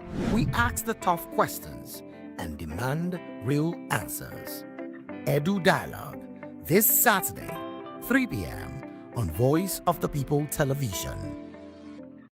To know the happenings in the maritime sector, join us on the program Maritime Frontiers on VOP TV as we discuss key areas in the maritime sector, from aquaculture, maritime transportation, maritime labor regulation, oil and gas exploration, ferry and passenger insurance, marine pollution and prevention, port operations, and lots more. Maritime Frontiers, exploring Nigeria's blue economy.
The red carpets, awards, the razzmatazz, music, fashion, interviews, and more. Spotlight on Voice of the People Television. Let's feed you with all the juicy stories in the global entertainment space, bringing you the glitz and glamour as they hot.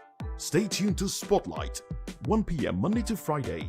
Spotlight on VOP TV. Entertainment like never before.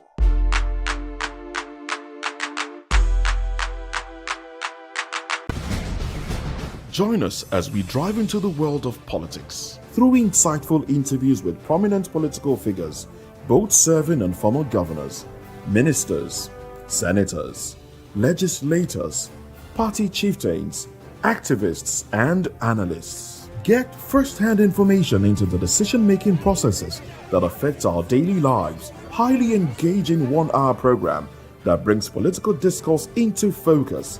I am Chukwuma Okoro. Political Lens, Monday through Friday, 6 to 7 p.m.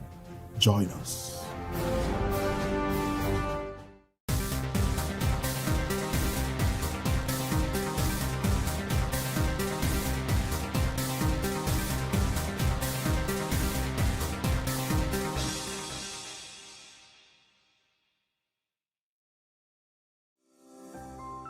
VOP TV.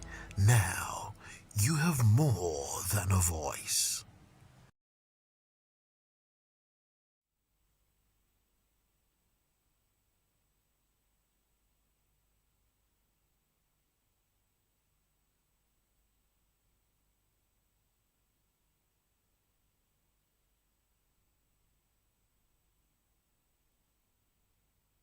From the views on the street, we go to bed empty hunger, to the blaring horns of a hustling city, the loudest voices of the common man got a medium to be heard. This particular administration, they were coming unprepared. It's not a bad thing to renovate the president's lodge. Through top-notch programming, unbiased reportage of news, sports, business, entertainment, and cultural documentaries, Voice of the People 90.3 FM became a symbol for 21st century media.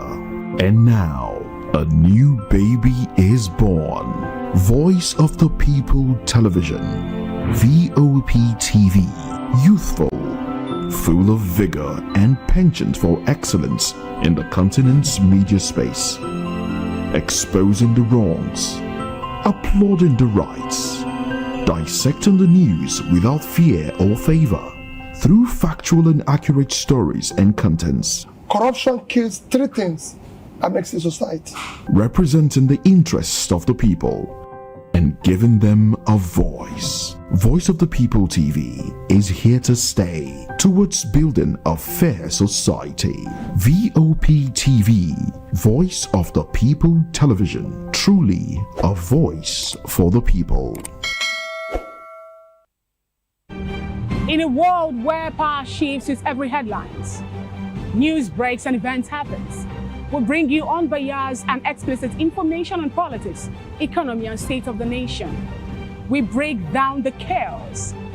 Facts, not fluff. Truth, not spin. We discuss not just politics, but a glimpse into the future. Voice of the People Television. Now you have more than a voice.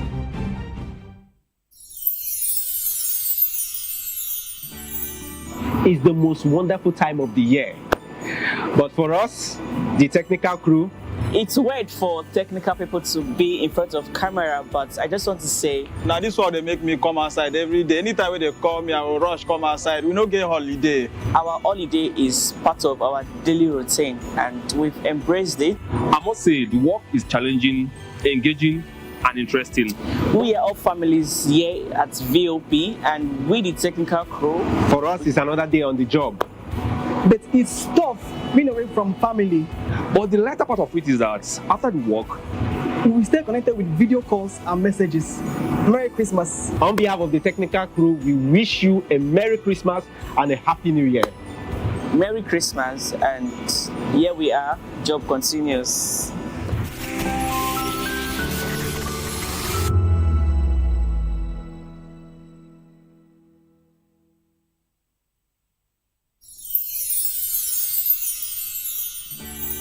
It's It's a season of love, a season of joy, a season to celebrate you because you deserve it. From all of us at Voice of the People TV, we only want to wish you a very merry, happy Christmas and a prosperous new year ahead.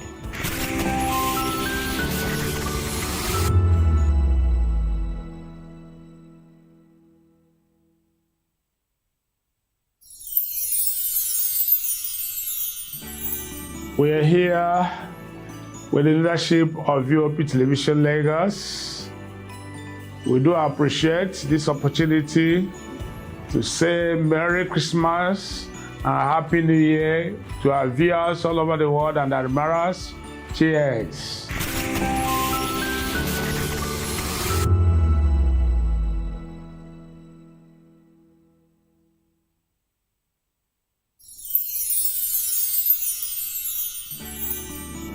ẹ̀yin tèmi ní nàìjíríà lókè òkun mò ń kí yín fún kérésìmesì ọdún yìí á yabo fún wa o gbogbo àlàrí bá ti ṣe tààrọ̀ náà gbégbá o. I wish my fans all over the world in Europe, America, Australia, everywhere a Merry Christmas and a prosperous New Year. Catch ya next year.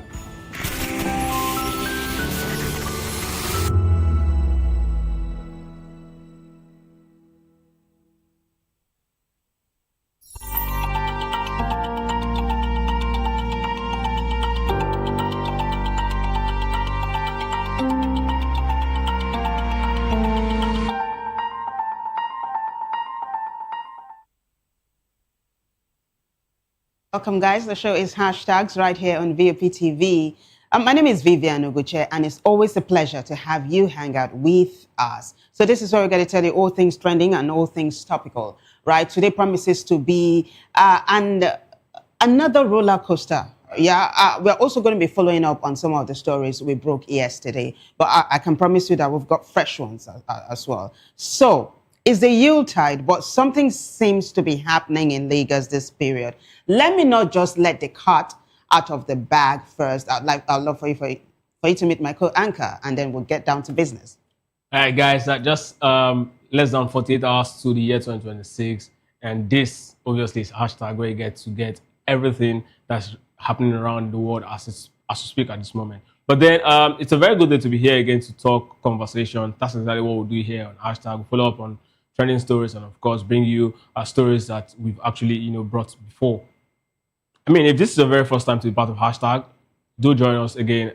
If this is the very first time to be part of hashtag, please do like, share. You're welcome, guys. Welcome. Can we get this show on the road? Thank you so much. Our very first hashtag for today is hashtag Peter Obi. So Peter Obi, former Labour Party presidential candidate, is commending Lagos. This is the very first time I'm hearing him commending Lagos State Governor Jide Sanwo-Olu. And what's he saying? He's saying that, look, Governor Sanwo-Olu, you and the emergency responders did very well to nip the fire in the bud. I'm talking about the fire outbreak that engulfed the Great Nigeria Insurance House, right, located on Lagos Island.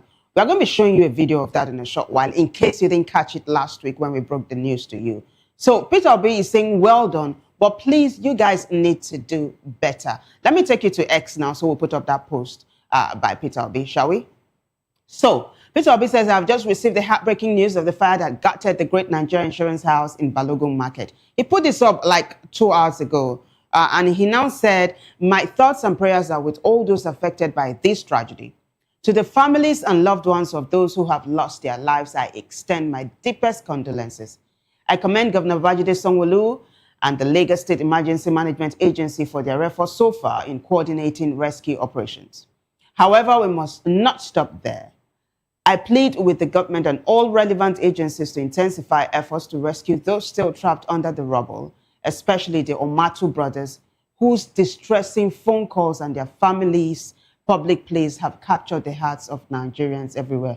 I'm going to be showing you a picture of that in a short while. The people he mentioned, the Omatu brothers. But there's a concluding part of this statement.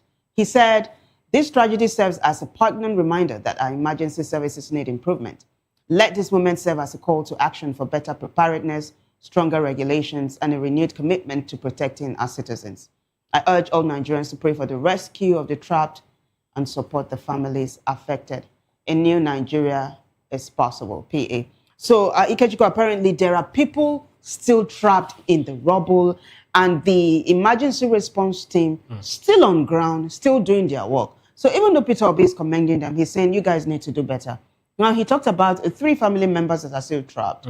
One of the netizens went the extra mile to pick up their pictures. So I'm going to be showing you in a short while. You know, you had said something when we're talking about the news that how well is the respondents responding to the incident? And you had said they were not doing well. But our director that day, I remember it was Victor Idris, corrected us instantly to say, look, these guys have been on ground and they are doing the best they can. Now, it has come to our attention that 3 people have died.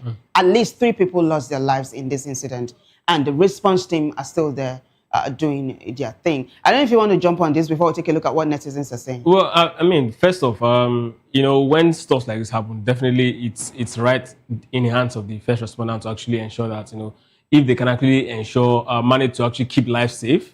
I mean, they are unable to do it. The damage is already done. They just have to keep it minimal. So at that point, you know, if you recall the very first image that we saw, I mean, there was no clear image of the first responder until very much later when we saw the image of fire struck. And one of the things we were actually was also talking about was that the fire actually started quite early, and then, you know, later on it got bigger than, you know, if the fire responder had actually come earlier, it shouldn't have actually, you know, grown as big as it later became. So that was actually a problem for me. But now seeing people be giving them a nod, right? I want to believe that he's actually seen the situation closer than, you know, that I've seen it. But again, it's still very much open, and I really want to hope that this first responders will definitely do more to actually ensure that, you know, properties don't get damaged more than is. So in case you didn't catch it last week, I have a video, right? Why don't you take a look at it with first responders, a fire service on ground, trying to ensure that the fire does not spread. Take a listen, guys.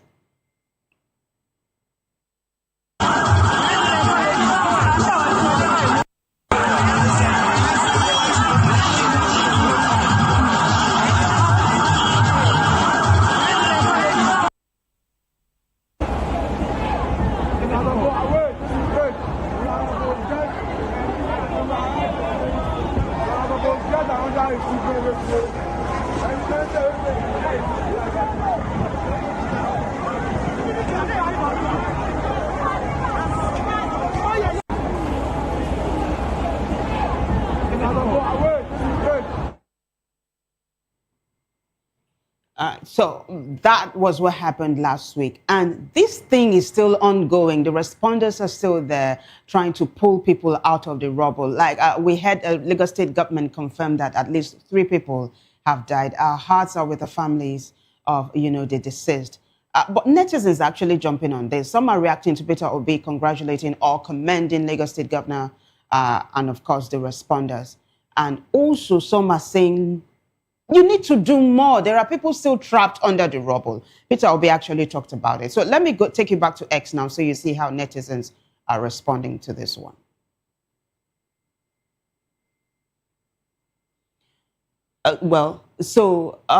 This is The Guardian, and it's saying vendors count losses, 3 bodies recovered in Lagos Great Nigeria House blaze. Yeah, more reactions? So Ryan says, my prayers are with all affected, and may those still trapped be found safe.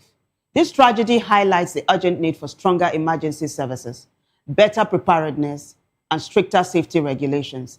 Let's act now to protect lives and support the families. More reactions? So Ebere David says, OMG, this fire outbreak in the Great Nigeria Insurance House in Balogun Market, Lagos Island is heartbreaking. I urge the personnel involved to intensify efforts to rescue more people who are trapped. It is well. My God, console those who are affected by this. More reactions? So, Grand Judge GCFR says, 3 brothers still trapped under the rubble over 6 days. My president, yet. Okay, I think he's jumbling so many things together. But this is actually the picture of the 3 brothers still under the rubble. It is unfortunate, and I'm hoping that they come out alive. People are sending prayers up. to the man upstairs to ensure that they come out safe. We join, the mass prayers for these brothers. May they come out alive. Ikechukwu, this is very touching. There are more reactions, so let's note it, technical guys. We're coming back to that. But before that, do you want to talk about these 3 brothers that are still trapped under the rubble? It's sad. I mean, I'm just trying to imagine what the family will be, going through at this point. Particularly their mother, if they still have a mother. Yeah. It's going to be very traumatizing for her. I mean, 3 sons, down there. I mean, you don't even know their fate at this point. I just hope for some stroke of luck, they will still be alive. I mean, it's possible. Is it luck? Luck? Yes, I mean, 6 days under the rubble, no air, nothing. Just stroke of luck. I just want to believe. Okay. I don't want to use miracle. Let's take a look at the next reaction, shall we? Because there are more reactions to this particular hashtag. We do hope the brothers come out alive, and it's not luck that's going to do it, really. It's supernatural intervention and as well the efficiency of the responders. Hepzibah Behula says, "Dear Mr. Peter Obi, thank you for your empathy. It is sad that 6 days after the fire started on Christmas Eve, the response remains too slow and inadequate. The Omatu brothers' desperate calls exposed how unprepared our emergency system truly are. Yet rescue drags on with no clear end in sight. Commending officials is fair, but we need tougher accountability. Repeated fires in Balogun show weak enforcement of safety rules, poor building standards, and delayed heavy equipment deployment. Prayers help, but concrete reforms, stricter regulations, and faster response protocols are what will actually save lives next time. This tragedy demands more than words. Nigerians deserve better protection now. New Nigeria is possible. Obi is coming in 2027. There's one more I'd like for us to take a look at. It's going to link us to the next hashtag, which is hashtag fire outbreak. But Robinson Victor says, the rate of bad news from fire to accident and then fire in this period is alarming. Most of the incidents have pointed towards our slow response to emergency. While I pray for the safety and quick recovery of everyone involved, I hope the government, including all sectors, improve on our response to emergency. Now, Robinson is talking about the rate at which there are fire outbreaks, in Lagos. You remember how I told you that this season, this Yuletide in Lagos, it seems to be an epidemic of fire outbreaks. Another one just happened at Oshodi Market, and Chooks broke the news. The news is just beginning to spread now. We're breaking it to you as well of another fire outbreak in another huge market in Lagos. Let's take a look at Chooks on X now that is breaking this particular news, shall we? So Chooks says, happening now, fire outbreak at Arena, Oshodi Market, Lagos State. He put up this video, guys. Take a look.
So this is happening right now at Arena Oshodi Market.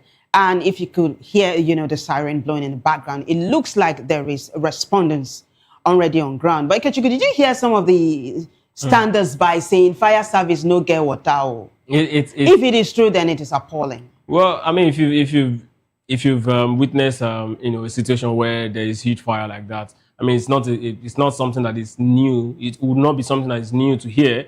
if you witnessed it before. So I'm not surprised, if that's actually true in this case, that there's actually no water in the tank of the firefighters. But I mean, it's quite sad. This is very much a military complex, where this market is situated. So I want to believe that it's going to be quelled. As we can see, obviously the picture shows that there's water now, and they're taking it out. There's water. I mean, this is going to actually take a lot from the businessmen running their business, because I want to believe this is tons of millions. The flames are huge, and it looks like it's spreading. Yes. But it looks like there's water, and the responders are doing what they need. And this is one thing you get around this particular time. This when the atmosphere is very dry like this, little fire can really just spread, and you get into all of this. So I just hope that all of these markets and all these buildings that have materials that are highly inflammable, if fire outbreak happens,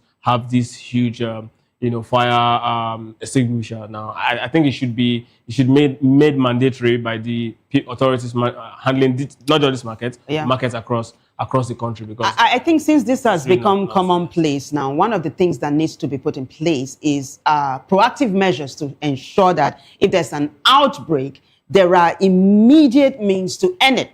Like you're saying, the fire extinguisher. True. Yeah. I also want to say this in addition to what you said, that markets should also have their standby, fire. I agree. I think that's necessary at this point, because it doesn't make sense for them to be waiting for this. Hold up. I mean, many other things can actually be a problem for them to actually get there. So they need as much as possible. This fire truck should be stationed. We don't know what will happen, and then if it happens, it's going to be nipped to the bud before it even grows beyond just one shop. If you take a look at the pictures on your screen, it looks like the traders are able to retrieve some of their stuff from the shopping complex. Gosh, I don't know. This is actually a very big market. It is. If you've thought the market, you know how big, and you look at it, you also understand how the level of damage that is actually happening there.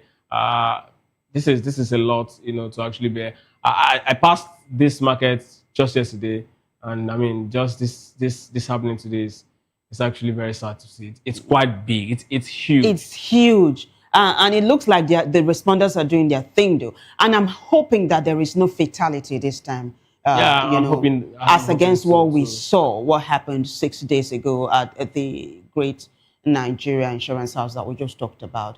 Well, that's about it. There are a number of responses to this particular hashtag that I'd love for us to quickly take a look. So let me take you back to X now for you to see how netizens are responding. So your Abuja doctor says, no, not again.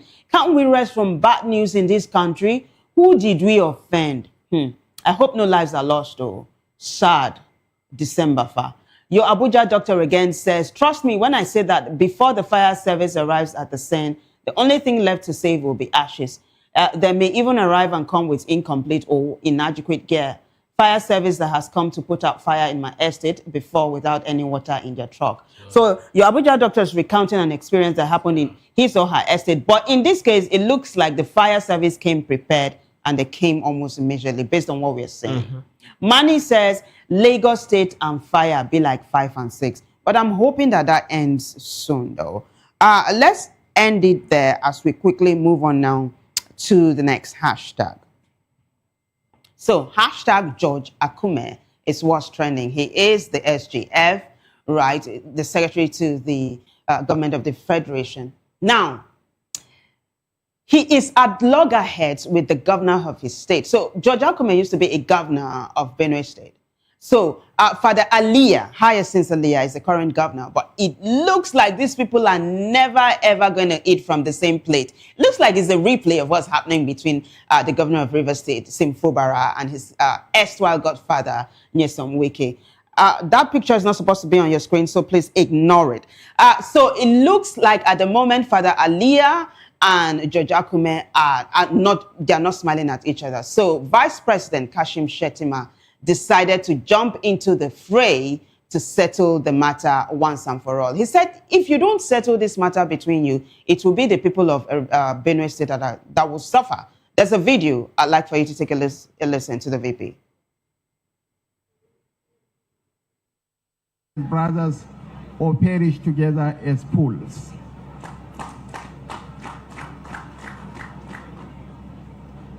We cannot afford to allow the discord between the elder statesman, distinguished Senator George Akume, and the governor of Benue State, my brother, Reverend Hyacinth Alia, to pester.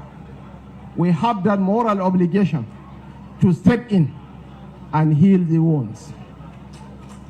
What binds us together supersedes whatever that divides us. If this relationship goes asunder, it's the people of Benue that will suffer. As Martin Luther King... Did you hear the VP say that if this thing does not end, it will be the people of Benue State that will suffer? It is interesting to know that George Akume is trending because the VP made this comment when he went to Benue State to attend a wedding ceremony of George Akume's son. But the other reason why George Akume is trending is because of a post I'm going to be showing you now. George Akume just got married to the former queen. Can we call her? Is there anything like a former queen? The ex-wife of the Ooni of Ife, Queen Zainab, just got married to George Akume, and this has got tongues wagging. People are saying, Shebi, they said once you're married to a chief or a king, you will not be able to get married to another man after the divorce or something. But hey, let me put up that picture now. The Punch has it. George Akume, who got married to Queen Zainab. Queen Zainab happens to be, once upon a time, the Ooni's wife. That's it. SGF George Akume marries Ooni's ex-queen Zainab. Ikechukwu, does this shock you? Do you want to talk about this before you talk about what the VP said about it? I've not seen it before, anyways. So that's why it's shocking that someone's marrying, the former wife of a king. I've not seen it anywhere. Oh, you've not heard it? Oh, I've not heard it. I've not seen it. I've not heard it. So it's a Nigerian thing that when once married to a king, always married to a king, whether you guys are separated. Yes, that's what I know. But I mean, this is actually strange. But I also do know that once a marriage is dissolved, because marriage is beyond just physical. It also has spiritual play. So once it dissolves, I want to also believe that at this level, the queen herself and of course George Akume should be aware that they have the moral obligation to end the marriage spiritually too. So I also want to believe that the Ooni himself would have actually given his own consent that this is officially over. So there's a possibility that George Akume informed the Ooni that he was going to marry his ex-wife. Not necessarily. He might not, but then he would be certain that there's actually no ties again, and then consult with his own spiritual person, his pastor, maybe whoever it is he believes in. Say, this is what I want to do. What are the things? And then if there's any, thing that's going to be a problem, of course, what we should do and all of that, that should be, between himself now and the family of the girl, to sort that out. But I mean, it's a good one. Marriage is always beautiful, no matter how it comes, no matter how long, you stay to get it. But for the issue of George Akume versus the governor of Benue State, it is always a thing, right?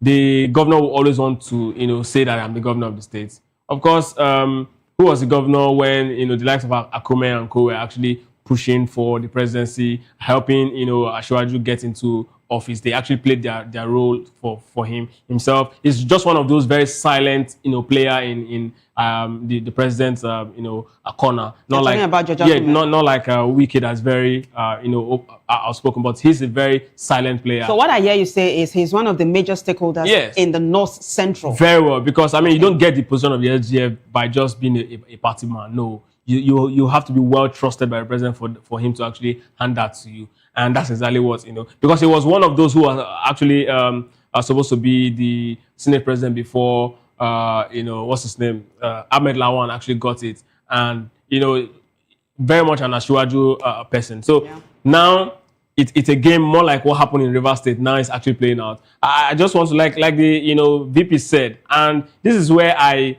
kind of feel a certain kind of way about his comment. I would have expected him to actually keep this comment to himself and then call them, sort it out, not in an open space, because what's wrong with him saying it in an open space? See, the thing is, I mean, politicians, right? At this point, it's obvious that this is still very much, growing. Like you said, like you said, if you allow it to like fester. Last week, there was actually someone was stabbed at an event. There was an occasion. So George Akume's camp clashed with Alia's camp, and there were some stabbings. There was blood on the floor. I think it was Michael Jackson that they did a song like that. People almost died. They had to rush people to the hospital because of the very violent clash. So this is a problem that's been festering. And so I think the intervention of the VP is I'm not saying whether public or private. No, I think this can be sorted out, without coming out to speak about it. See, this is still very much the infant stage of this particular problem. This is still it's still very... That's what you think. Now, the reason why I didn't bring that bloody scene on air is because some people are very allergic to blood. Yes, I'm not disputing. I'm not disputing that there's been any sort of... So you don't call it an infant stage. It's not at the stage of infancy. This is still very much the state of infancy. So what's an infant? Or who is an infant? See, how do you describe an infant? In a crisis like this, how do you... Infancy in politics is the same as in humanity. No, see, at this level, right? Yeah. This level where, we're just trying to show that, I'm actually in control of this. That's exactly what it means. I have people, you have people. This is still very much infancy. When it goes full blown, that's when you start seeing, incidents like, for example, what happened in Rivers State where pipeline got blown up. That's exactly where But nobody was stabbed.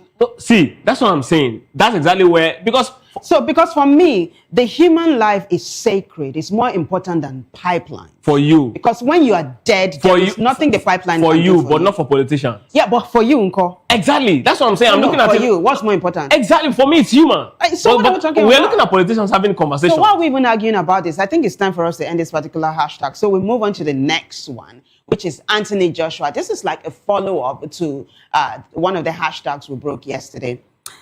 Anthony Joshua, legendary boxer, iconic boxer, was in a road crash yesterday. It was fatal. He lost two of his very close friends. Now we're beginning to see, condolences pouring, and the identity of those two foreigners who died in the crash have been revealed. There are allies of Joshua. In fact, one of them is a very popular trainer of his. I'm going to be showing you the messages that are pouring in regarding this. So the FRSC came out with a post yesterday to say that it was overspeeding that caused the accident. I think one of the publications has that. Let's take a look at it, and then we'll go to X for you to see what some people are saying, and a video they put up of a stationary truck too that was involved in this particular road crash. Anthony Joshua is the hashtag. So the Cable, which is one of the publications that broke the news, says FRSC blames excessive speed, wrongful overtaking for motor crash involving Anthony Joshua. Let's go to X now. Somebody actually put up a video, but before the video, let's take a look at the post that the person on X put up to explain the video you're about to watch. So Bolaji says this is the truck Anthony Joshua's vehicle ran into. It was properly parked and positioned off the road. The road was in good condition, as clearly seen in the video. Apparently, the driver veered off the road. Overspeeding kills, drive carefully. Bolaji is lending credence to what the FRSC said, even though the FRSC says that the investigation is ongoing. Take a look at this video. Yeah.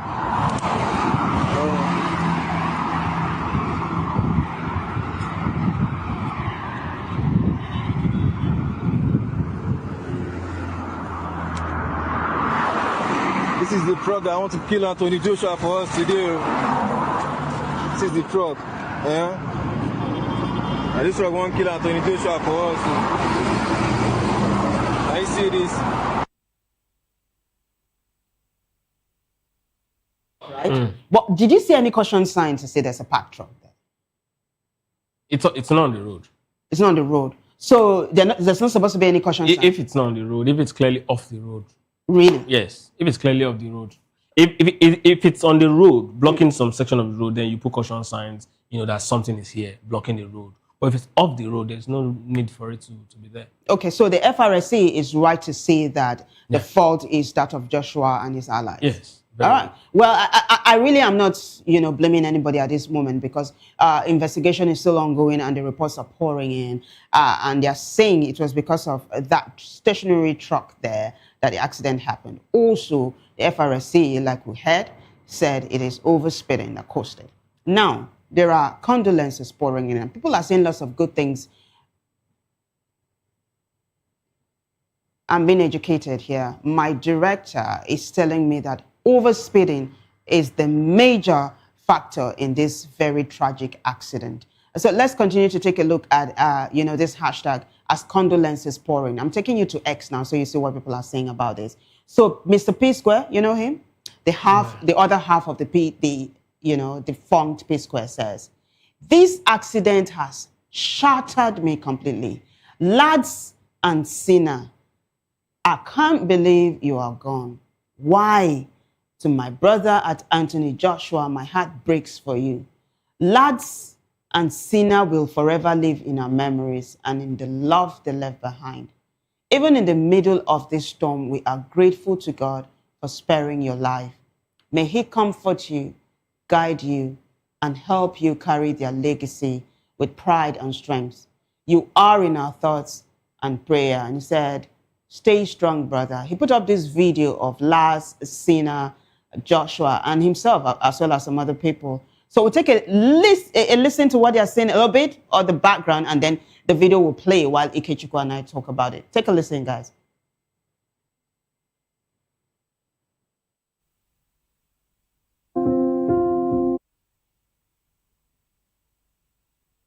All right, so Ikechukwu, Lars, Sina. Those are the two foreigners that crashed. They are very close friends of Anthony's. One of them, Lars, is his trainer. It's sad. It's for boxers, right? People who, not just boxers, people who do individual sports. When, someone who is this close to them, leaves their camp, not even in the case of death now, leaves their camp, it demoralizes them. Yeah. There are cases. Tiger Woods' divorce shattered him. I mean, he finds a way himself back to the summit, but it took a while before he got back. Mike Tyson, when he actually lost the man who was like the father figure for him, the Amato, that's when he actually lost everything. He became, a shadow of himself. He never rose again. So what I'm hearing you say is the loss of Lars is going to affect Joshua. So it now depends on how close, if it's just a trainer, they might not really impact him. But if it's apparently you're very close. if it's beyond a trainer, more like a confident, someone who can actually read him psychologically and help him come out of situations, then this is going to be a very tough one for Joshua to handle. Hey, but Joshua is one of the kings of comebacks. Apparently, he's strong enough. But a very touching picture there. You see Lars some moments ago, full of life, eating with Mr. P Square and some friends, and all of a sudden, on Christmas Day, you hear he's dead. Life is supposed to mean. Can you even wrap your head around it? But hey, Bashir Ahmed apparently knows Lars as well. He put up a post. Someone else also talked about Lars and put up a video. So that is, before that, let's take a look at President Tinubu's condolence message to Anthony Joshua. And he called him fondly. AJ is what he says. Those are Anthony Joshua's initials. So President Tinubu says, I extend my deep sympathies to you following the tragic accident on the Lagos-Ibadan Expressway, which claimed 2 precious lives and caused you injuries. This immense tragedy casts a deep shadow on this season. I sympathize with you and your family as you bear the emotional weight of this unfortunate incident. As a sportsman, you have always shown courage, discipline, and unwavering love for our country. These are qualities that have made you a source of national pride. In moments like this, we must encourage one another as brothers and sisters with a shared destiny. I pray for strength, wisdom, and grace for you during this painful period. May God grant you a speedy recovery and repose to the souls of the departed. More reactions to this one. Let's take a look at the next one. So Bashir Ahmed ONN says, no one can truly imagine what Anthony Joshua is going through, losing 2 of your closest friends in a single day, simply as a result of honoring you by accompanying you to your hometown. This is an unimaginable pain. I wish him the strength to bear this profound loss and a speedy recovery. Now, Ikechukwu, that must answer your question. These are not just trainers or, associates. These are his closest friends, Lars and Sina. That's a picture of both of them there. And they were just accompanying Anthony Joshua to his hometown to see his grandpa. It's going to be a very tough one for him, sincerely. Yeah. Particularly the one who is the trainer, because beyond just being friends, he understands, what comes with being a professional in that particular field. It's going to be really tough. Yeah, there are more reactions to this one. There's a next post I want for you to take a look at, and then we'll take a look at the video that Dr. Peking put up. He said, Anthony Joshua's close associate and personal trainer, Abdul Latif, was undertaking so many humanitarian projects in Nigeria, including classroom blocks, football pitches, before his tragic passing. Let's take a look at this video he put up while Ikechukwu talks. That's why we'll talk about it. Look at Lars. He's full of life. He looks like a boxer himself. So apparently he's got deep roots in Nigeria. Probably has been coming to Nigeria with Anthony for, years now. Yeah. So he's actually invested in sports. And can you imagine? He's built classrooms. And he's been very silent. Nobody heard about this whole thing until he passed on. You see how life is, and that's his legacy. That's legacy. Yeah. Exactly, that's legacy. That's the classroom he built for people. He's very much, a sport-loving person, obviously, from what his projects, the projects. Can we take the hashtag sign off so that the viewer at home can be reading what's being? Thank you so much. So that's him talking now. So you can read along while Ikechukwu talks about it. So for someone who is very much into sports, he's actually trying to get kids off the streets, basically by doing these things. Humanitarian. That looks like a bag of rice. Yes, doing this for people, says a lot. I just hope that I don't know, but people who have really benefited from this particular project that he's doing, I just hope someone just pick this project somewhere and continue it. Can we take a look at what he's saying? It's really a very strong one for them. So he's asking people to come join him to help the vulnerable people. Yeah. That whether it's just a little you can contribute to people's lives, it will help. It's amazing. This was in 2019. That's far back when he actually started it. It's about 6 years ago now, right? 6 years doing this, that's the sort of project. Yeah. It says a lot about the kind of person that is. This is a country where you have absolutely no ties to. You just want to come, show that yes, you are human and you understand that people can actually be born on the wrong side of the world. Give them a better life, help them get, if even not 100% of what you actually are used to, of course, let them actually get a feel of what decency feels like. And doing all of this for people who you don't know, just because you have a friend who is who is from that part of the world, says a lot about the kind of person that you are. And it says a lot about humanity. It shows that with people like this, humanity is not totally gone, it's not broken. Because you see, he said that the children or the classroom he built and the students he's coaching or he's helping, that they are being taught Arabic. Now, not too long ago, Peter Obi had come out to say that for these Al-Majiri children who are out of school in the north, that even though you want to keep learning Arabic, he wants to bring physics, mathematics to them. I think that's exactly what Lars has just done. So you are an Al-Majiri, you are not roaming the streets, you are learning Arabic in a classroom in a dignified manner. It takes my breath away. That's it. It's also sad that, but sometimes when you see these stuff, people who actually do this, good people barely and they're very quiet. Good people barely stay this long. Stay long for a long time. Well, I don't agree. There are so many good people who are still alive and who. I'm not disputing that, but this sort of things, it's quite heartbreaking to see. I just hope that this project continues. It doesn't die with him. I'm sure Anthony is going to jump on this to ensure that his legacy stays alive. And I'm thinking this is not just about Lads alone. It probably is in collaboration with Anthony. I'm just assuming. Well, I hope so. Even if it's not in collaboration, I think this will just be a way to just honor, Lars' memory. Perhaps rename the project from Sport Heritage to Lars Foundation or something. For his friends, it's very, very. It's a sad way to actually die.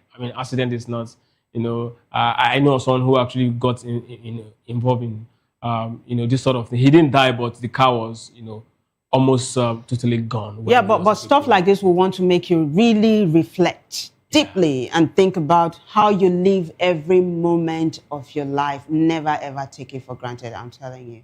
And what Lads did in that video shows that there is a shared humanity between all of us, regardless of skin color, regardless of nationality. Gosh, this just breaks my heart. It is the government of the world that brings boundary and whatever it is. Real humans don't see boundaries, don't see identity, don't see color. All we see is you're a human, I'm a human. I just need to find a way to make you happy. And that's what he's just shown. Yeah. So this is what we'll say to end this particular hashtag. May the souls of the departed, Lads and Sinner, rest in peace. And we do hope that AJ, talking about Anthony Joshua, recovers very, very quickly and makes a quick comeback to his boxing career. On that note, we move on to the next hashtag, last for today, which is hashtag Uganda versus Nigeria. Ikechukwu, take it away. Well, I mean, officially Super Eagles through to the next round as the group winners. Yes, the result of this game wouldn't have really changed anything because we've already won the group before the game actually started, after defeating Tunisia. Interesting, Eric Chell actually, introduced people who are not really gotten minutes in this particular tournament, and one of them actually got a goal. In fact, two of them actually got the goals. The striker and the midfielder got the midfielder is trending. They're saying, so yes. This is the person you've been benching for Ndidi. Yes. And they're saying, hey, let's see more of him. I mean, what's his name? Rafael Edika. He scored brilliant goals in the UEFA Champions League from that particular position. Against Man City, he was awesome. So a lot of people were like, want to see more of him in this particular. But he's a general. He's always been around. He's shown stuff. He's shown quality, and that's exactly why he's. And he's also the captain of the Super Eagles. Yes. So the match between Uganda and Nigeria ended 1-3. Yes. 3-1, and the striker also Paul Onuachu is one of the top scorers in Turkish League. Osimhen also played. So that's actually got him the opportunity to be part of the Nations Cup squad. How did Osimhen do?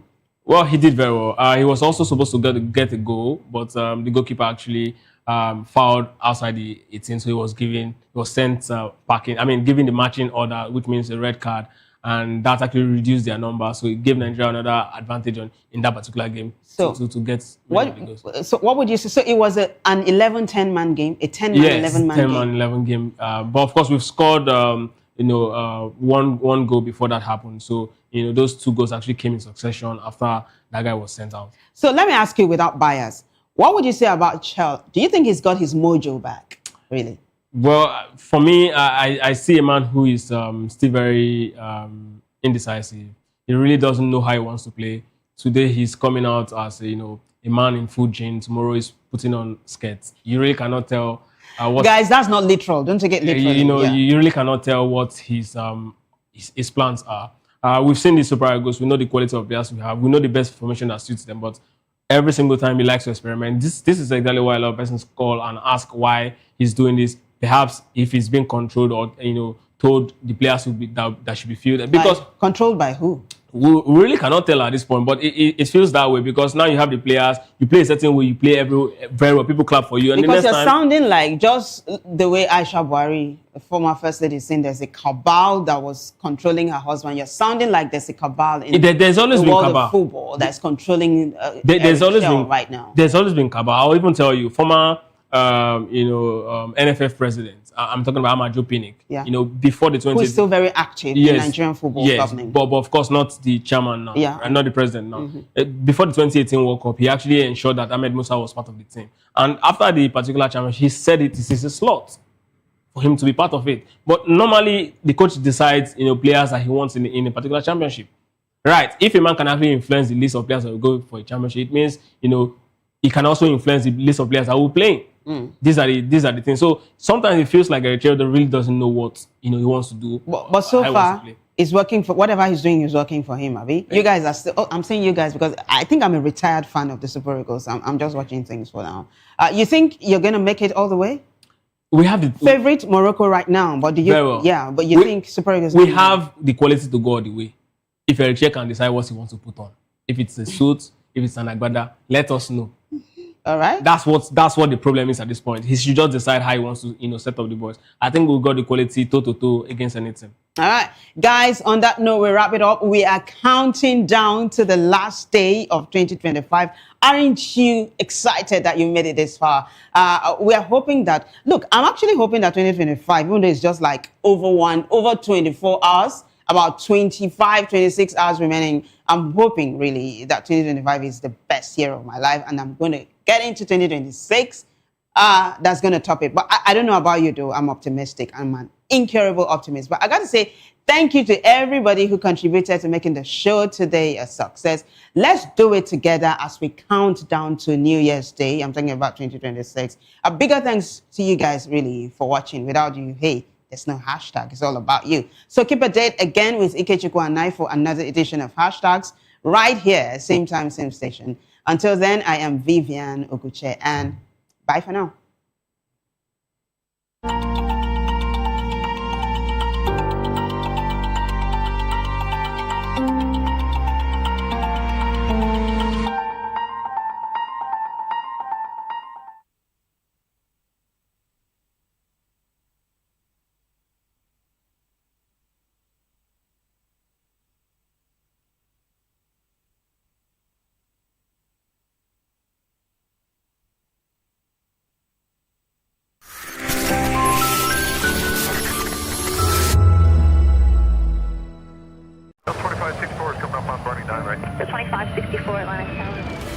What happens in the hush behind hangar doors? Who signs the papers that gamble with lives? Which truths were grounded before they even ever had wings?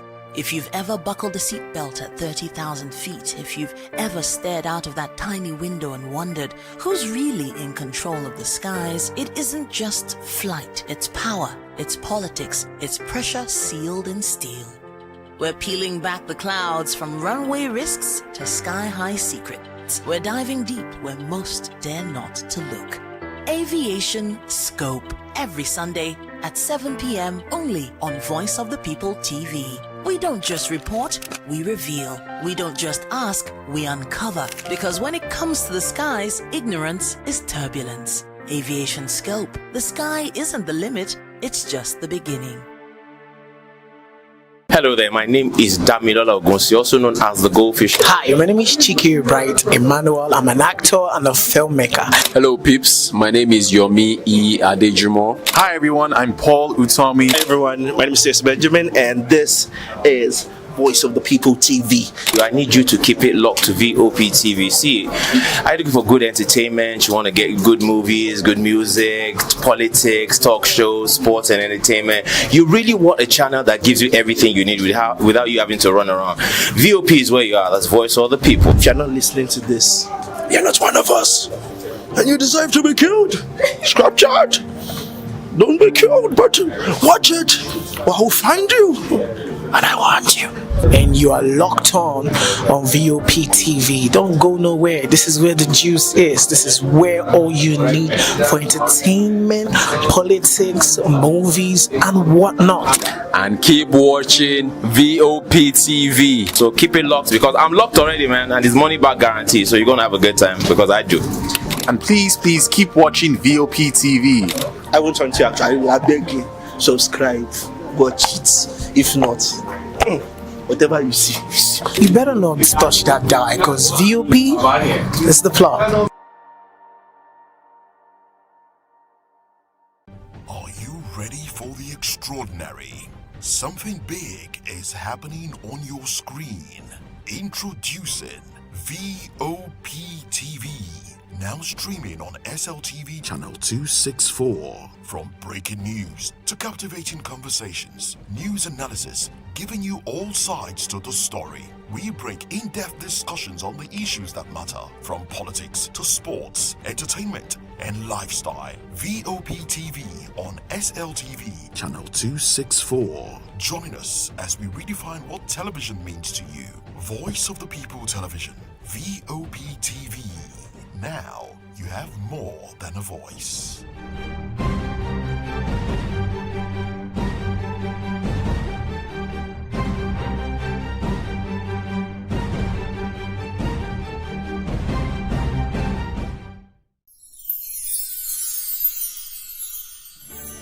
Whether you've been with us through the ups and downs or just joined us for this festive season, take a moment to cherish the moments you've made and look forward to making new ones on the horizon. May this new year bring you everything good, everything prosperous. As we bid farewell to the old year and welcome you to the new year, may your heart be filled with joy and your home with laughter. And of course, may your spirit be filled with hope. We'll be bringing you live updates, exciting performance, and inspiring stories throughout the day. stay tuned for our special New Year's coverage and let's make this year unforgettable. Thank you for making us a part of your celebration. Merry Christmas and a Happy New Year.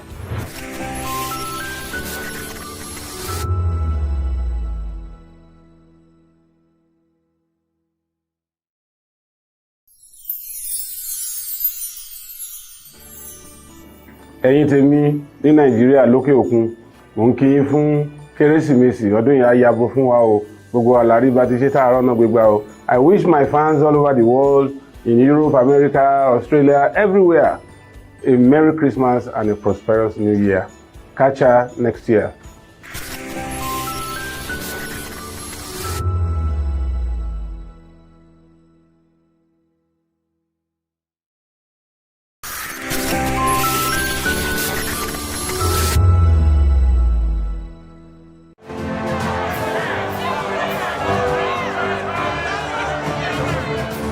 Do you want your voice to be heard? Do you know that you matter in the scheme of things? The People's Voice, the show where ordinary citizens take center stage as we discuss the biggest stories that affect you and I. With you in mind, we facilitate lively discussions, debates, and interviews on the topics that matter most to you and I, from social justice to economic empowerment, education to healthcare, governance, and more, tackling tough topics and amplifying your voice. Join the conversation and make your voice count. The People's Voice. Make your voice count. Behind every broken desk lies a broken promise. Education shapes the nations. But who is asking the right questions? Introducing Edu Dialogue, the show that goes beyond the surface, exposes the cracks, the corruption, and the silence in Nigeria's education system. Edu Dialogue, Saturdays, 3 p.m., only on VOP TV. We break the biggest stories, from missing funds to policy failures. We ask the tough questions and demand real answers. Edu Dialogue, this Saturday, 3 p.m. on Voice of the People Television. To know the happenings in the maritime sector, join us on the program Maritime Frontiers on VOP TV as we discuss key areas in the maritime sector, from aquaculture, maritime transportation, maritime labor regulation, oil and gas exploration, ferry and passenger insurance, marine pollution and prevention, port operations, and lots more. Maritime Frontiers, exploring Nigeria's blue economy.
The red carpets, awards, the razzmatazz, music, fashion, interviews, and more. Spotlight on Voice of the People Television. Let's feed you with all the juicy stories in the global entertainment space, bringing you the glitz and glamour as it is hot. Stay tuned to Spotlight, 1 p.m. Monday to Friday. Spotlight on VOP TV. Entertainment like never before.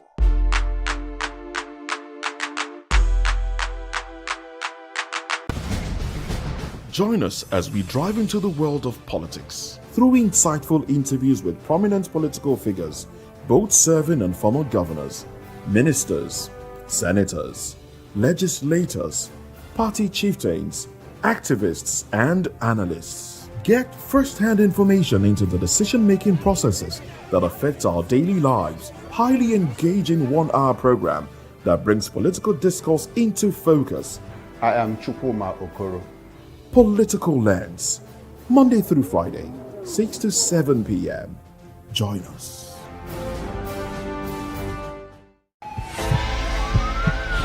This is Health Check, your weekly guide to better living, smarter choices, and trusted answers. From everyday wellness to urgent health issues, we've got you covered. Health Check, only on Voice of the People Television, where your health has a voice.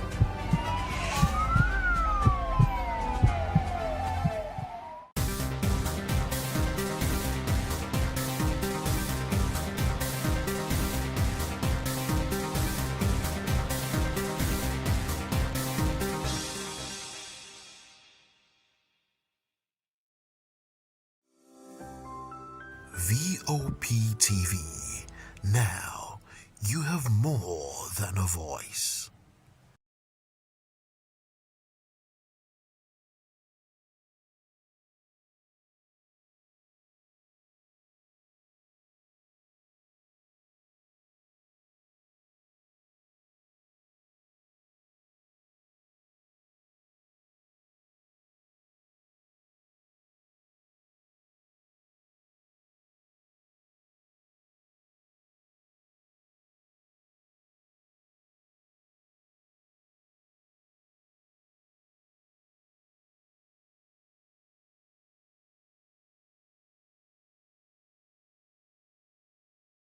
Television, truly a voice for the people.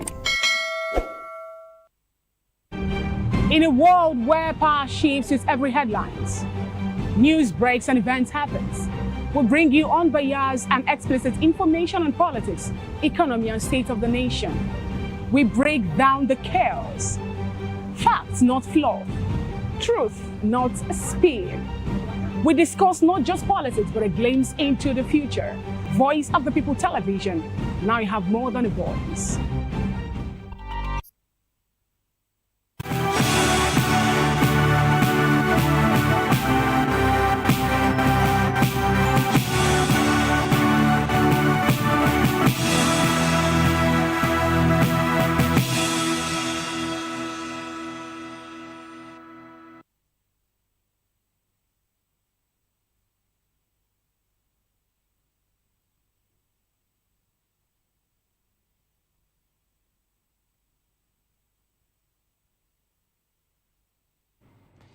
Well, hello and welcome to News Hour on Voice of the People TV. I am Vivian Oguche. And I am Nenna Ndumdioto.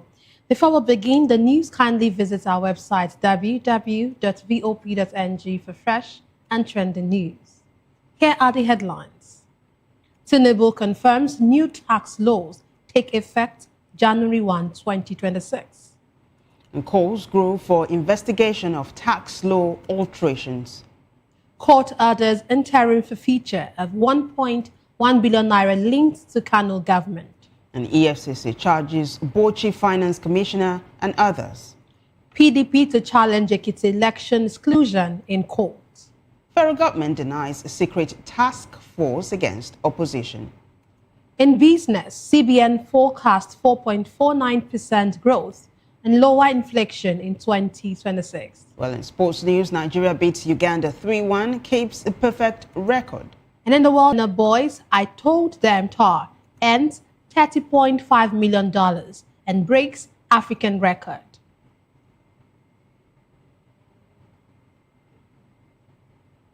Now the news in detail.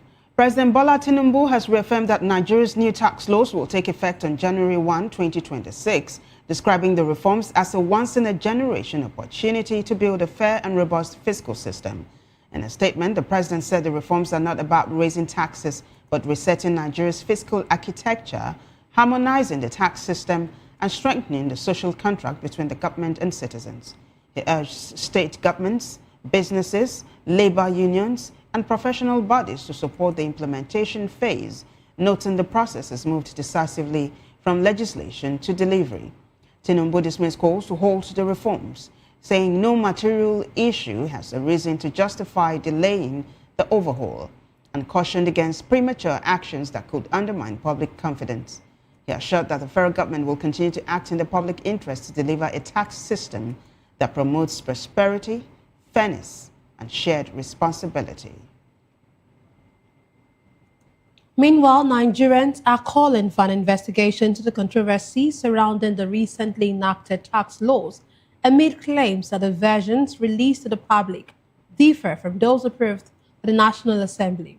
Those who spoke with correspondent Rhoda Johnny say a transparent probe would help build public trust and confidence in the country's tax system. Residents of Benin City have shared varied opinions following allegations that newly enacted tax laws were altered after being approved by the National Assembly. Some people expressed concern over the discrepancies between the versions filed by lawmakers and the copies officially published. They said the laws should be suspended pending a thorough investigation to ensure transparency and maintain public trust. As a Nigerian, I condemn both of their suggestions. And whatever the presidency is looking at from different angles, why the House of Assembly is looking at, but we don't have an integrated National Assembly. What I mean is that they are not unified. Because if we are to be a place where we have a cohesive National Assembly, we won't be having all these type of things that we're having. Because this is democracy.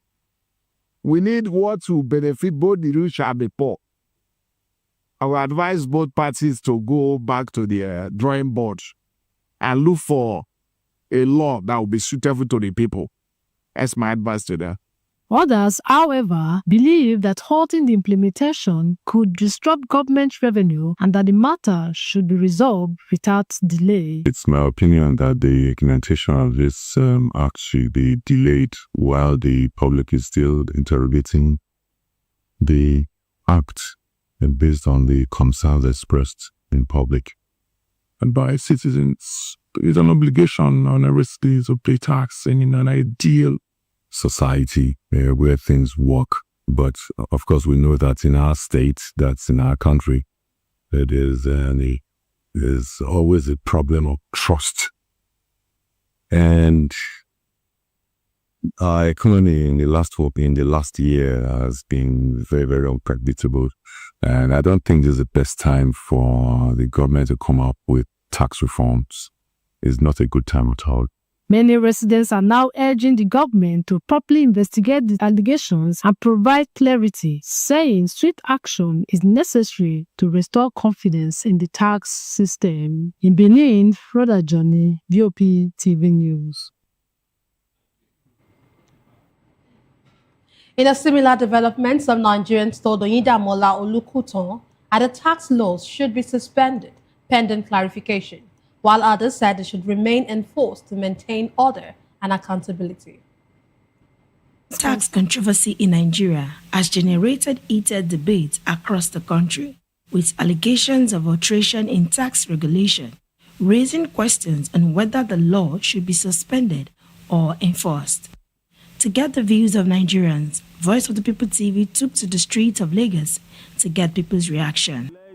Let it commence first, so from there we know what the government have in plan for us. I'm not paying tax in this Nigeria. The money where they thief for this country to another foreign country that they discover for America, why they not return and come to Nigeria? It's a good idea, but the problem there is if only our government can be accountable for every tax that we pay, because already we've not we previously used to pay tax, but they are not giving us account of how they spend the money. I don't think, because I don't see the benefits. There are a lot of problems in Nigeria. Why are they facing on this? There are a lot of things. There's the bandits, there's corruption, there are a lot of things. Them putting tax, we are not benefiting anything from. I don't even know what is the use of the tax they are removing from our bank. Now we want to start paying tax.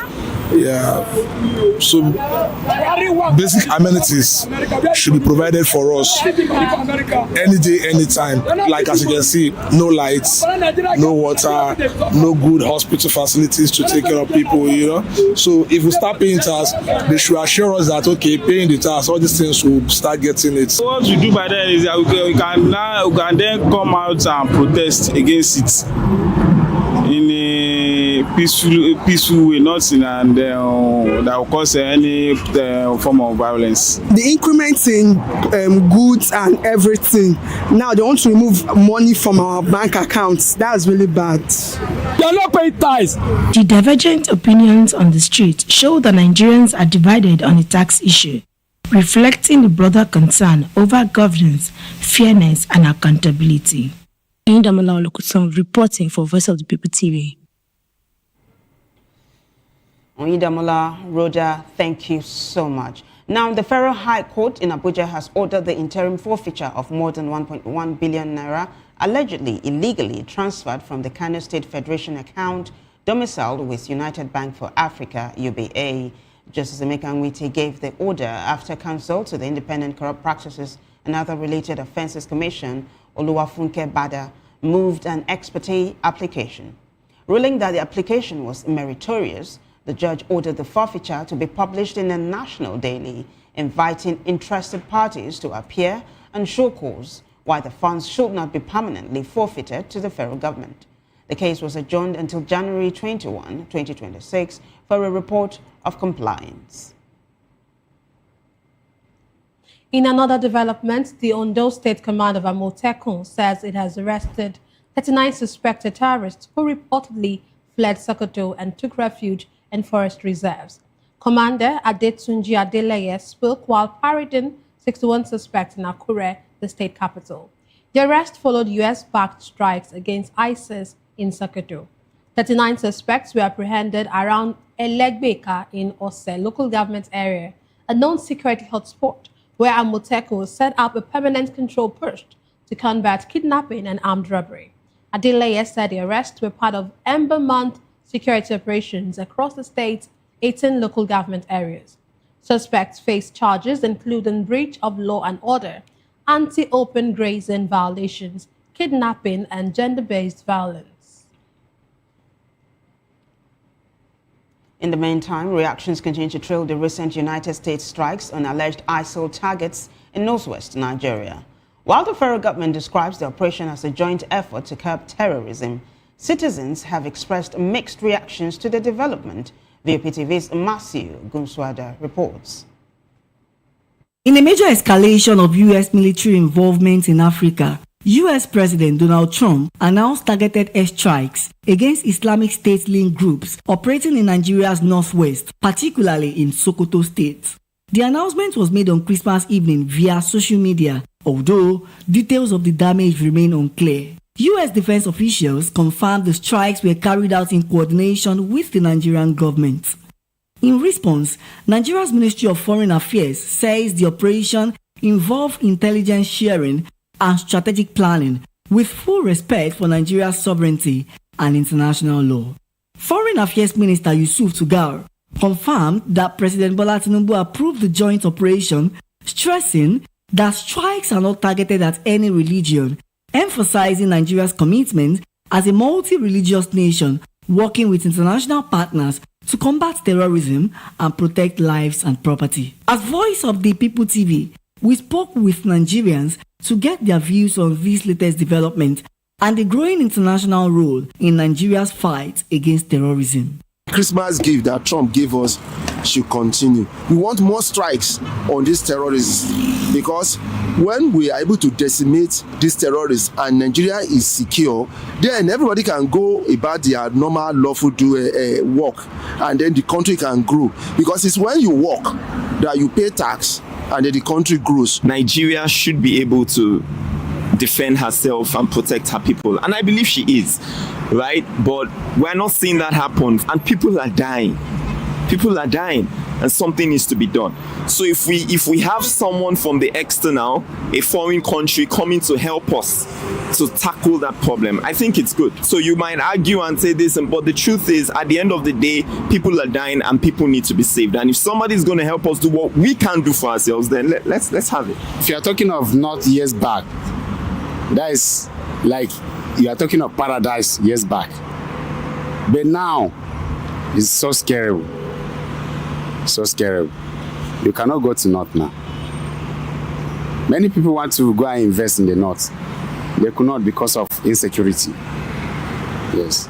So we urge our leaders to put more effort to bring the peace and to stop the terrorists attacking people that are going for businesses in the North.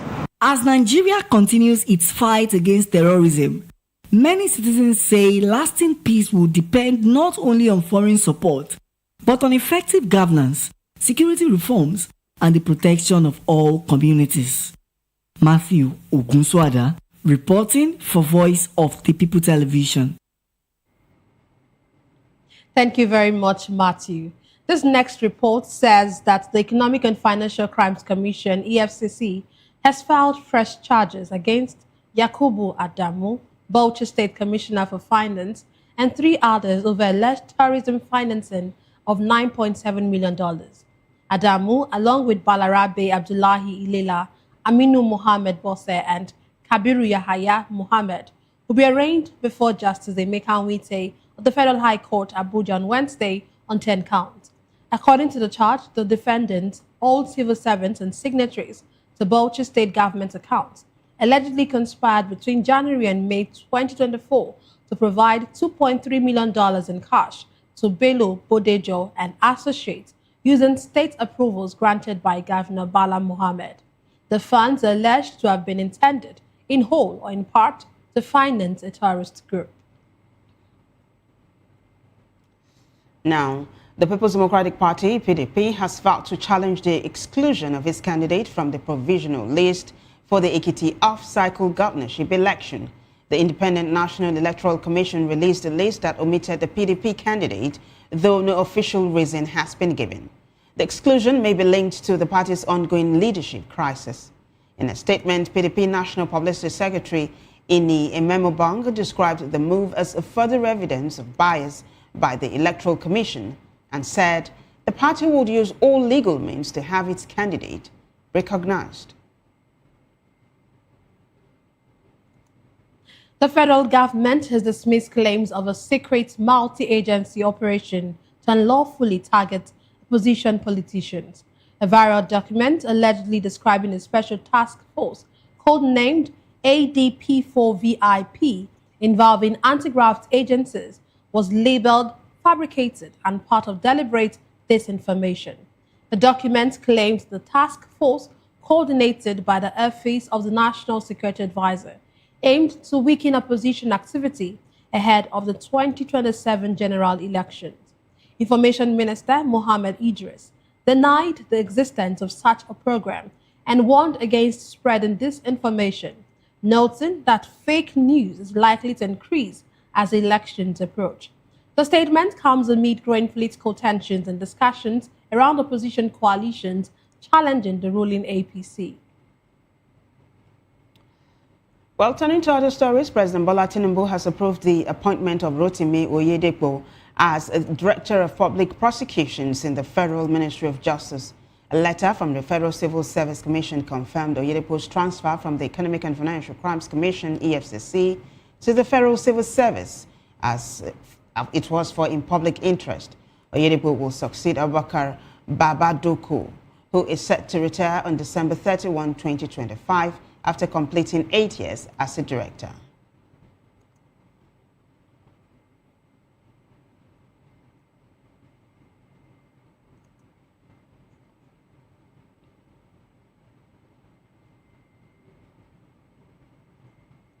We'll take a break, and when we return, we'll bring you more stories. To stay with us.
This is African News on Voice of the People Television, where we don't just bring you the news, we bring you Africa's heartbeats, the policies that shapes our world, and the economy that determines our future.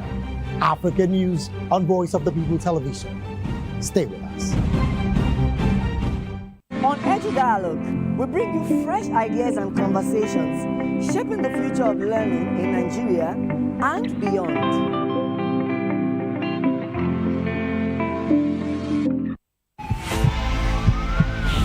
This is Health Check, your weekly guide to better living, smarter choices, and trusted answers. From everyday wellness to urgent health issues, we've got you covered.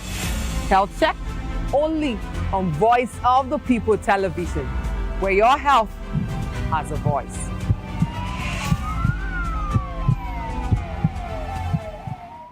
Welcome to the locker room, the home of football talk that matters.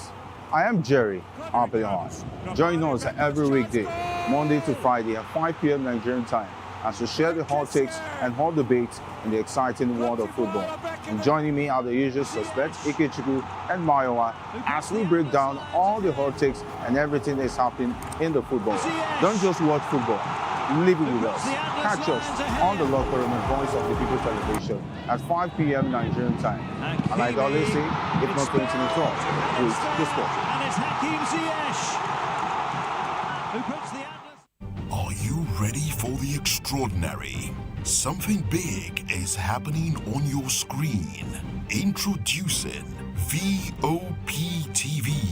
Now streaming on SLTV channel 264. From breaking news to captivating conversations, news analysis, giving you all sides to the story. We break in-depth discussions on the issues that matter, from politics to sports, entertainment, and lifestyle. VOP TV on SLTV channel 264. Join us as we redefine what television means to you. Voice of the People Television. VOP TV. Now you have more than a voice.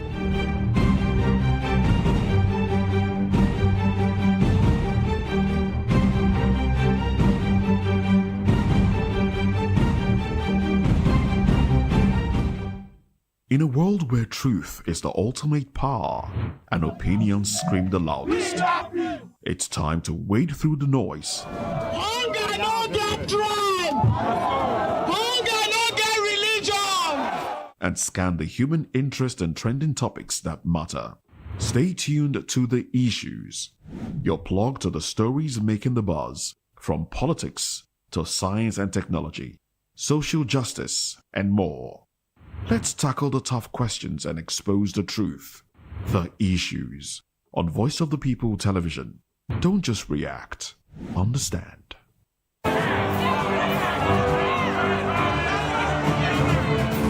Do you want your voice to be heard? Do you know that you matter in the scheme of things? The People's Voice, the show where ordinary citizens take center stage as we discuss the biggest stories that affect you and I, with you in mind We facilitate lively discussions, debates, and interviews on the topics that matter most to you and I, from social justice to economic empowerment, education to healthcare, governance, and more, tackling tough topics and amplifying your voice. Join the conversation and make your voice count. The people's voice. Make your voice count. Good evening, Africa. My name is Bamakore, actor, model, producer, and I'm giving a big shout out to VOP TV, man. Keep watching. Don't change the dial. Thank you and God bless you. My name is AY, and of course, I represent the voice of the people, and that's why I'm on VOP.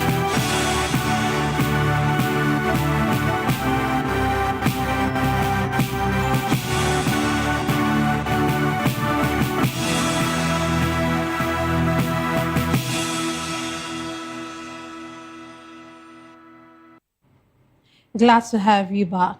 The Niger Delta Development Commission has submitted a 1.75 trillion naira budget proposal for the 2025 fiscal year to the Senate.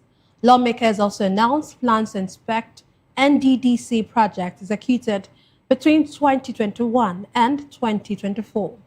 Managing Director Samuel Obuku said the 2025 budget reflects a 9% reduction from the 1.985 trillion naira proposed for 2024 and will be funded through contributions from the federal government, oil companies, revenue carried forward, recoveries, and internal revenue. Of the proposed budget, 1.631 trillion naira is earmarked for project execution, while 223 billion naira is for internal projects. Personnel cost is set at 47.56 billion naira, with 49.93 billion naira for overheads. Reviewing 2024 performance, Obuku said the commission recorded actual revenue of 1.985 trillion naira, exceeding the target of 1.911 trillion naira due to an extended budget implementation. Senator Asoko Ekpeyon, chairing the Senate Committee on NDDC, said lawmakers will embark on an oversight tour of ongoing and completed projects across the 9 Niger Delta states in January 2026. Well, let's take you to Rivers State now, where Governor Siminalayi Fubara has appointed a new commissioner for justice following a minor reshuffle in the State Executive Council. Christopher Green has been redeployed from the Ministry of Sports to serve as Attorney General and Commissioner for Justice. The position became vacant after former Attorney General Dagogo Iboroma was affected by a Supreme Court ruling that resolved the state's political crisis.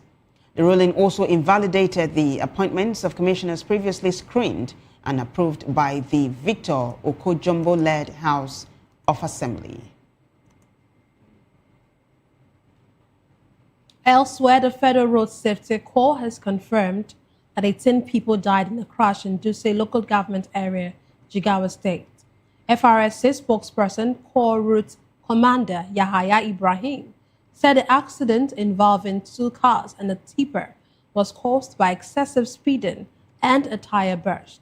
The crash occurred at Dan Masara village on the Duse-Kwana Huguma Road.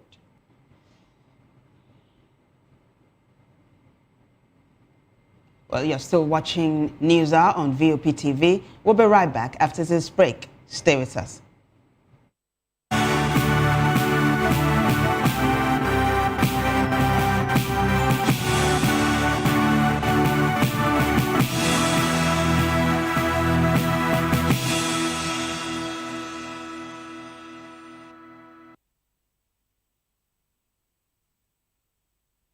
Are you ready for the extraordinary? Something big is happening on your screen. Introducing VOP TV. Now streaming on SLTV channel 264. From breaking news to captivating conversations, news analysis, giving you all sides to the story. We break in-depth discussions on the issues that matter, from politics to sports, entertainment, and lifestyle. VOP TV on SLTV channel 264. Join us as we redefine what television means to you. Voice of the People Television, VOP TV. Now You have more than a voice.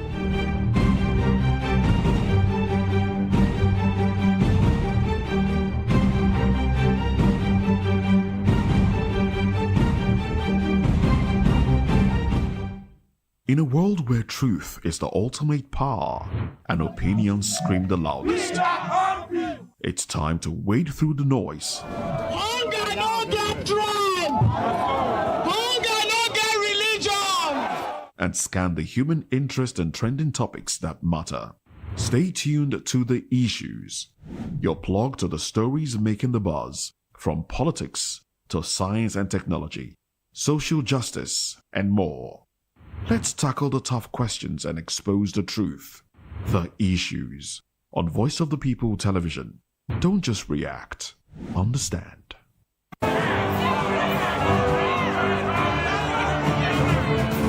Do you want your voice to be heard? Do you know that you matter in the scheme of things?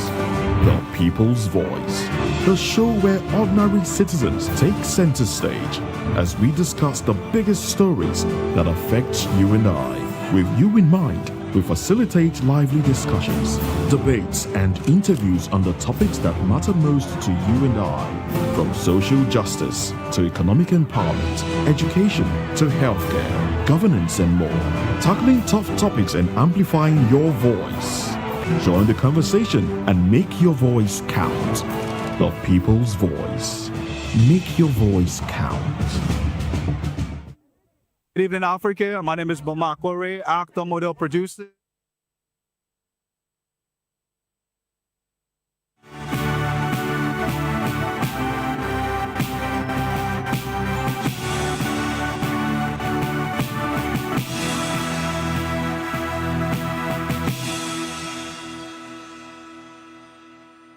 Welcome, everyone.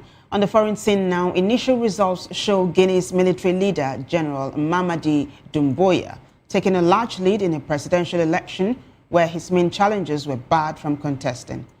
Doumbouya, who seized power in a coup 4 years ago, is seeking to legitimize his role. A civil society group campaigning for civilian rule called the election a charade, while opposition candidates reported irregularities. On Monday, NetBlocks reported restrictions on TikTok, YouTube, and Facebook as Guineans awaited full results. Opponents see the move as an attempt to stifle criticism. Away from that, President Vladimir Zelensky has denied Russian claims that Ukraine launched a drone attack on President Vladimir Putin's residence, accusing Moscow of trying to derail peace talks. Russia's Foreign Minister Sergei Lavrov said Kyiv attacked Sunday night with 91 long-range drones on Putin's state residence in Novgorod. Moscow said it would review its position in negotiations. Zelensky dismissed the claim as typical Russian lies, warning it could be used to justify further strikes on Ukraine. It is unclear where Putin was at the time of the alleged attack. In another development, protests and strikes over inflation and currency devaluation have spread across Iran for a third day, moving beyond the capital Tehran to several other cities. The unrest began when shopkeepers in Tehran's Grand Bazaar staged a strike after the Iranian rial hit a record low against the US dollar. The government says it recognizes the protests and will listen if confronted with harsh voices. President Masoud Pezeshkian instructed the Interior Minister to hold talks with protester representatives to resolve the issues and accepted the resignation of Central Bank Governor Mohammad Reza Fazin, appointing Abdul Nasser Hemati as his replacement. We now move on to business. The Central Bank of Nigeria has projected a more stable and resilient economy in 2026, despite ongoing global uncertainties, citing reforms since 2023 and improved macroeconomic coordination. In its 2026 macroeconomic outlook themed consolidating macroeconomic stability amid global uncertainty. The CBN describes the outlook as cautiously optimistic, with expectations of modest growth, moderating inflation, and a stable foreign exchange market. The report highlighted improved activity in the non-oil sector, while noting persistent structural constraints. The CBN said it eased its policy stance in September 2025 to support growth after a period of monetary tightening, thanks to sustained exchange rate stability and improved liquidity.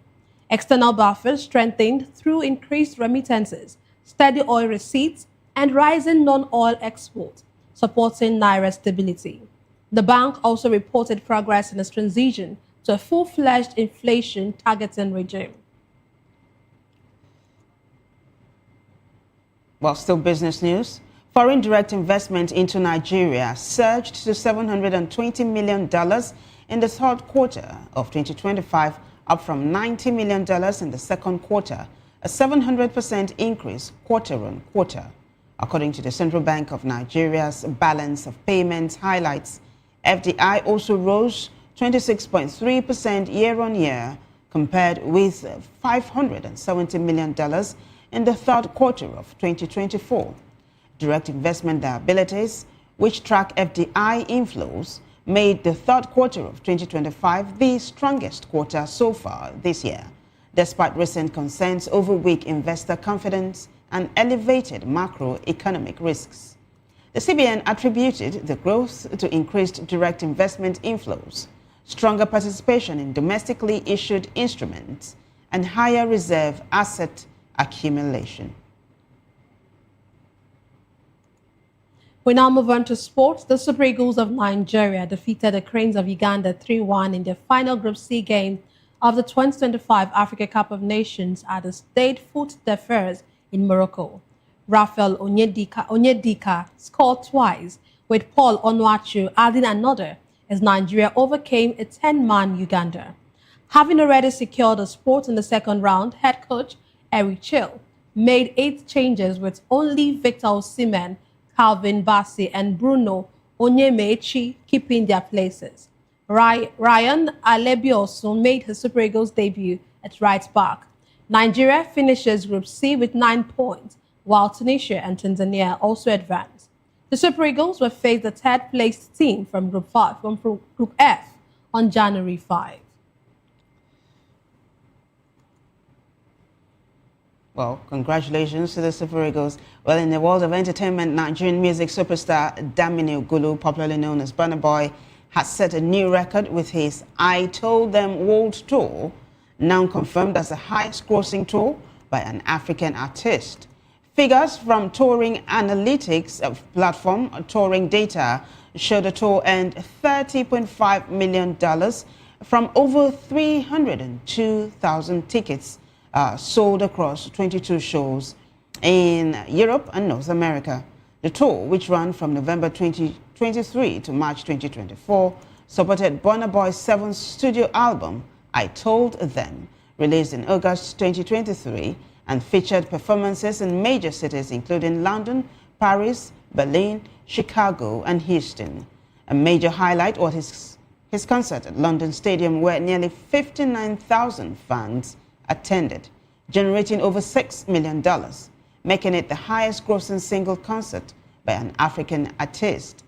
Other stops included Paris Stade de France and several sold-out arena shows across Europe and the United States.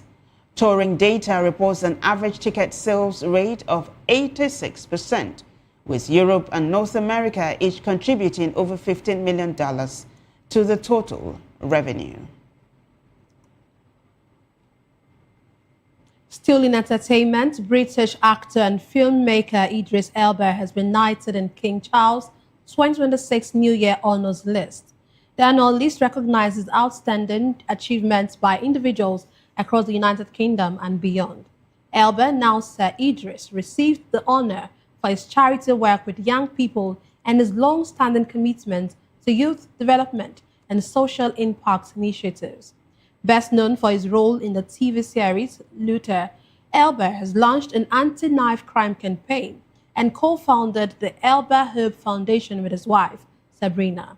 The foundation supports organizations working with young people across the UK, the United States, and Africa.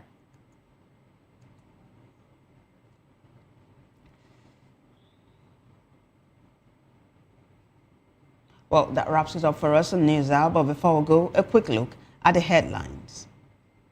We told you that President Tinubu has confirmed a new tax laws. It will take effect from the 1st of January 2026. Also calls growth for investigation of tax law alterations. Court orders interim forfeiture of 1.1 billion naira linked to Kano government. Efcc charges Bauchi, Finance Commissioner and others. PDP to challenge Ekiti election exclusion in court. Federal government denies secret task force against opposition. Well, in business news, CBN forecasts 4.49% growth and lower inflation in 2026. In sport, Nigeria beats Uganda 3-1, keeps perfect record. Well, in the world of entertainment, Burna Boy's I Told Them tour ends $30.5 million, breaks African record. Do well to subscribe to our YouTube channel. On YouTube, we are Voice of the People TV. And on other social media platforms, we are at VOP TV Live. If you witness news happening there, you will want to hear from you. Send your eyewitness reports, event coverage request, photos or videos directly via WhatsApp to 0814-606-4057. You can also reach our newsroom by email at news@vop.ng. I am Nenna Ndondioto. And I am Vivian Oguche. Thank you for watching.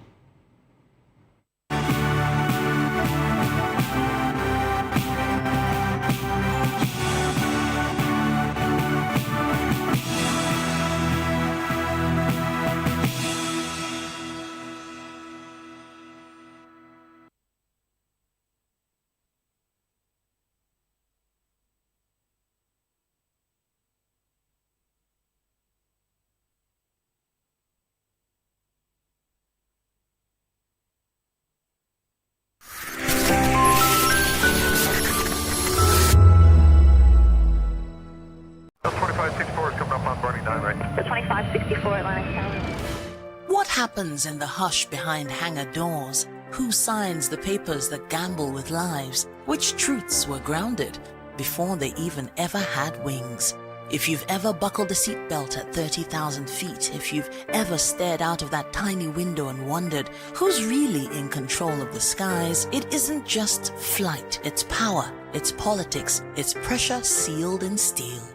We're peeling back the clouds from runway risks to sky-high secrets. We're diving deep where most dare not to look. Aviation Scope, every Sunday at 7 p.m. only on Voice of the People TV. We don't just report, we reveal. We don't just ask, we uncover. Because when it comes to the skies, ignorance is turbulence. Aviation Scope, the sky isn't the limit, it's just the beginning. Hello there, my name is Damilola Ogunsi, also known as the Goldfish. Hi, my name is Chiki Bright Emmanuel. I'm an actor and a filmmaker. Hello peeps, my name is Yomi E. Adejimo. Hi everyone, I'm Paul Utomi. Hi everyone, my name is Stacey Benjamin and this is Voice of the People TV. I need you to keep it locked to VOP TV. See, are you looking for good entertainment? You want to get good movies, good music, politics, talk shows, sports and entertainment. You really want a channel that gives you everything you need without you having to run around. VOP is where you are. That's Voice of the People. If you're not listening to this, you're not one of us. And you deserve to be killed. Scrap chat. Don't be killed, but watch it. Or I'll find you. And I want you. And you are locked on VOP TV. Don't go nowhere. This is where the juice is. This is where all you need for entertainment, politics, movies, and whatnot.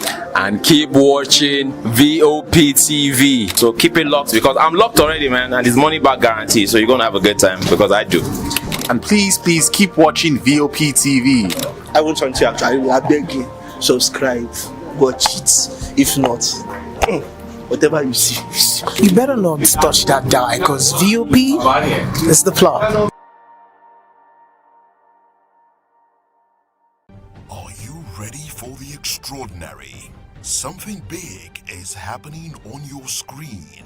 Introducing VOP TV, now streaming on SLTV channel 264. From breaking news to captivating conversations, news analysis, giving you all sides to the story. We break in-depth discussions on the issues that matter, from politics to sports, entertainment, and lifestyle. VOP TV on SLTV channel 264. Join us as we redefine what television means to you. Voice of the People Television, VOP TV. Now you have more than a voice.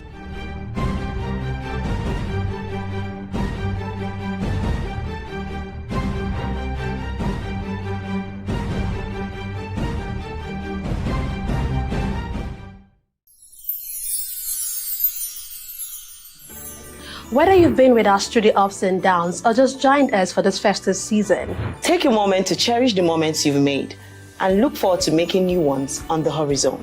May this new year bring you everything good, everything prosperous. As we bid farewell to the old year and welcome you to the new year, may your heart be filled with joy and your home with laughter. And of course, may your spirit be filled with hope. We'll be bringing you live updates, exciting performance, and inspiring stories throughout the day. stay tuned for our special New Year's coverage and let's make this year unforgettable. Thank you for making us a part of your celebration. Merry Christmas and a Happy New Year.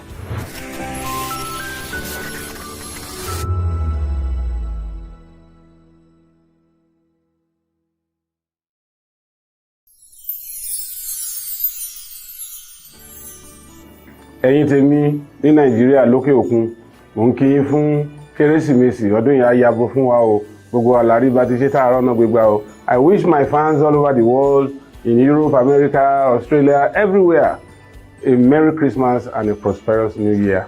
Catch ya next year.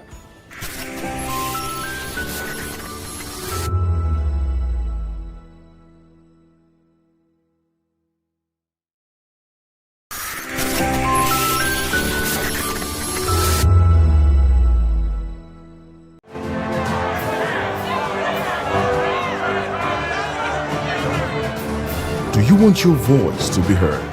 Do you know that you matter in the scheme of things?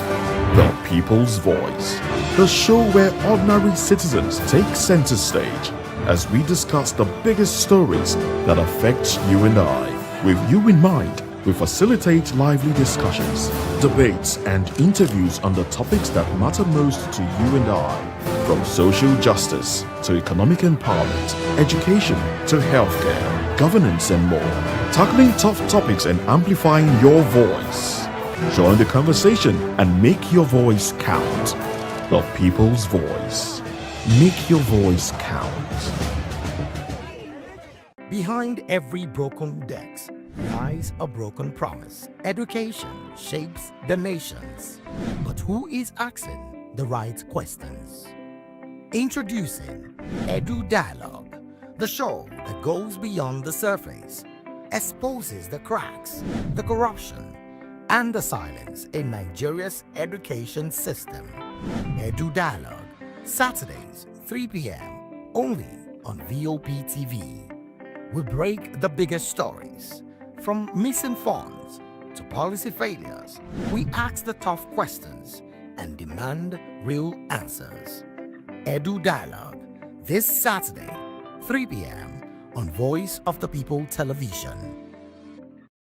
To know the happenings in the maritime sector, join us on the program Maritime Frontiers on VOP TV as we discuss key areas in the maritime sector, from aquaculture, maritime transportation, maritime labor regulation, oil and gas exploration, ferry and passenger insurance, marine pollution and prevention, port operations, and lots more. Maritime Frontiers, exploring Nigeria's blue economy.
The red carpets, awards, the razzmatazz, music, fashion, interviews, and more. Spotlight on Voice of the People Television. Let's feed you with all the juicy stories in the global entertainment space, bringing you the glitz and glamour as it is hot.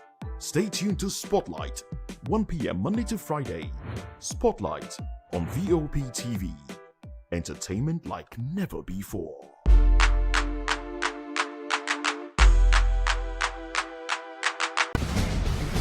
Join us as we drive into the world of politics through insightful interviews with prominent political figures, both serving and former governors, ministers, senators, legislators, party chieftains, activists, and analysts. Get first-hand information into the decision-making processes that affect our daily lives. Highly engaging one-hour program that brings political discourse into focus.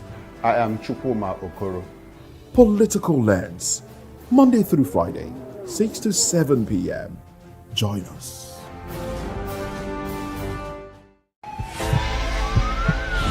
This is Health Check, your weekly guide to better living, smarter choices, and trusted answers. From everyday wellness to urgent health issues, we've got you covered. Health Check, only on Voice of the People Television, where your health has a voice.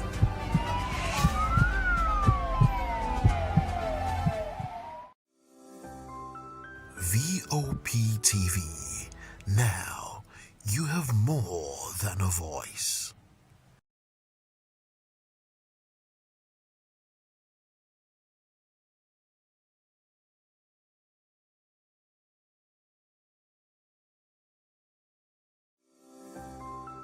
VOP TV.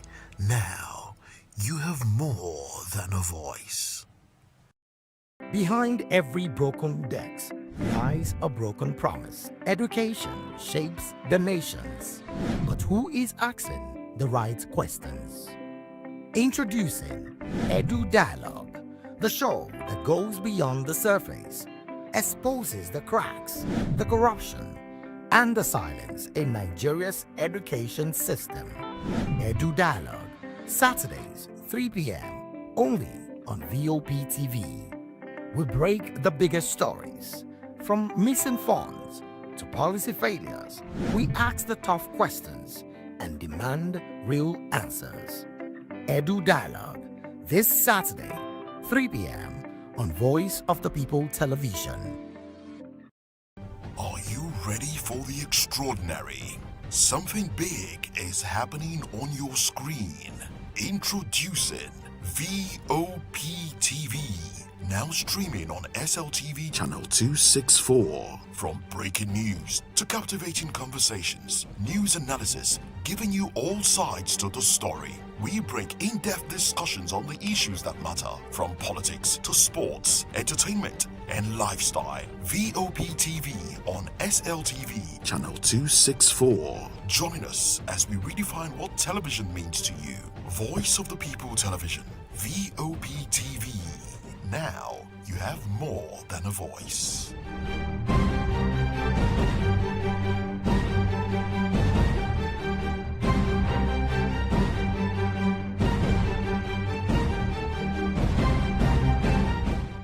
Hello there, my name is Damilola Ogunsi, also known as the Goldfish. Hi, my name is Chiki Bright Emmanuel. I'm an actor and a filmmaker. Hello, peeps. My name is Yomi E. Adejumo. Hi, everyone. I'm Paul Utomi. Hi, everyone. My name is Stacey Benjamin, and this is Voice of the People TV. I need you to keep it locked to VOP TV. See, are you looking for good entertainment? You want to get good movies, good music, politics, talk shows, sports and entertainment. You really want a channel that gives you everything you need without you having to run around. VOP is where you are. That's Voice of the People. If you're not listening to this, you're not one of us, and you deserve to be killed. Scrap charge. Don't be killed, but watch it, or I'll find you, and I want you. And you are locked on VOP TV. Don't go nowhere. This is where the juice is. This is where all you need for entertainment, politics, movies, and whatnot. And keep watching VOP TV. So keep it locked because I'm locked already, man, and it's money back guarantee. So you're gonna have a good time because I do. And please keep watching VOP TV. I want something to actually, I beg you, subscribe, watch it. If not, whatever you see. You better not touch that die because VOP is the plot.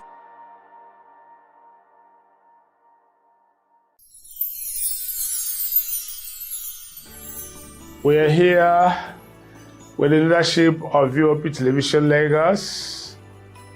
We do appreciate this opportunity to say Merry Christmas and Happy New Year to our viewers all over the world and admirers.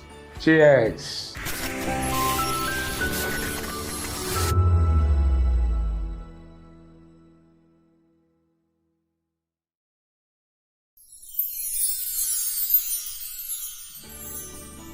ẹ̀yin tèmi ní nàìjíríà lókè òkun mò ń kí yín fún kérésìmesì ọdún yìí á yabo fún wa o gbogbo àlàrí bá ti ṣe tààrọ náà gbégbá o. I wish my fans all over the world in Europe, America, Australia, everywhere a Merry Christmas and a prosperous New Year. Catch ya next year.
Hey guys, what's up? How you all doing? They call me Ovisha Nelson One, your number one celebrity host, and you are watching Voice of the People Television, VOP. Stay tuned. Uyo Sarate is my name. I am a friend of the microphone, Voice of the People TV. That name is unique, and the brand is very sweet. I like the packaging. Picture qualities, camera qualities, and then of course, the quality of human beings I see sometimes on your channel. I talk and get paid, and I look forward to being in your studios. Oh yes, you are on to Voice of the People TV, live here in Benin City, the cradle of black civilization. What are you waiting for? Tune in, bro. VOP TV. Now, you have more than a voice. 2564 is coming up on running 9 right. The 2564 Atlantic Tower. What happens in the hush behind hangar doors? Who signs the papers that gamble with lives? Which truths were grounded before they even ever had wings?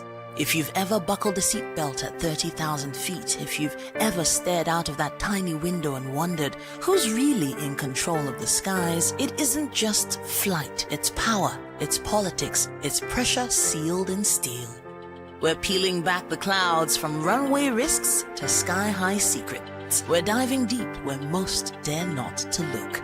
Aviation Scope, every Sunday at 7 p.m. only on Voice of the People TV. We don't just report, we reveal. We don't just ask, we uncover. Because when it comes to the skies, ignorance is turbulence. Aviation Scope, the sky isn't the limit, it's just the beginning. Good evening, Africa. My name is Bauchi, actor, model, producer, and I'm giving a big shout out to VOP TV, man. Keep watching Don't change the dial. Thank you and God bless you. My name is AY, and of course, I represent the voice of the people, and that's why I'm on VOP. AY say so. Hi everyone, it's your girl Miriam Tima from the Real Housewives of Lagos and the Real Housewives Ultimate Girls Trip Africa. Shout out to VOP, the voice of the people. You already know. Stay tuned, keep watching. And don't forget, VOP is the best. All right, hello, everyone. It's a brother shagging the man fine back with the Melanie Poppy Black Skin Boy. This is VOP TV. If you're not watching VOP, I don't know what you're watching. Maybe you're watching your weight. Hello, beautiful people. This is Wale Ojo, and you're watching VOP, Voice of the People. Hi, guys. You already know who it is. This is New Energy. Flyers wherever live. Keep watching VOP TV. Thank you. Hi, people. Jide Albano here. Guys, please keep watching Voice of the People. In a world where truth is the ultimate power and opinions scream the loudest, it's time to wade through the noise. Hunger no get tribe!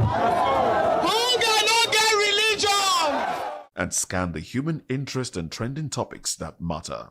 Stay tuned to The Issues, your plug to the stories making the buzz, from politics to science and technology, social justice, and more. Let's tackle the tough questions and expose the truth. The Issues on Voice of the People Television, Mondays to Fridays, 8 to 9 p.m. The Issues. Don't just react, understand. In a world where power shifts with every headlines, news breaks and events happens, we bring you unbiased and explicit information on politics, economy and state of the nation. We break down the chaos. Facts, not fluff. Truth, not spin. We discuss not just politics, but a glimpse into the future. Voice of the People Television. Now you have more than a voice. VOP TV. Now you have more than a voice.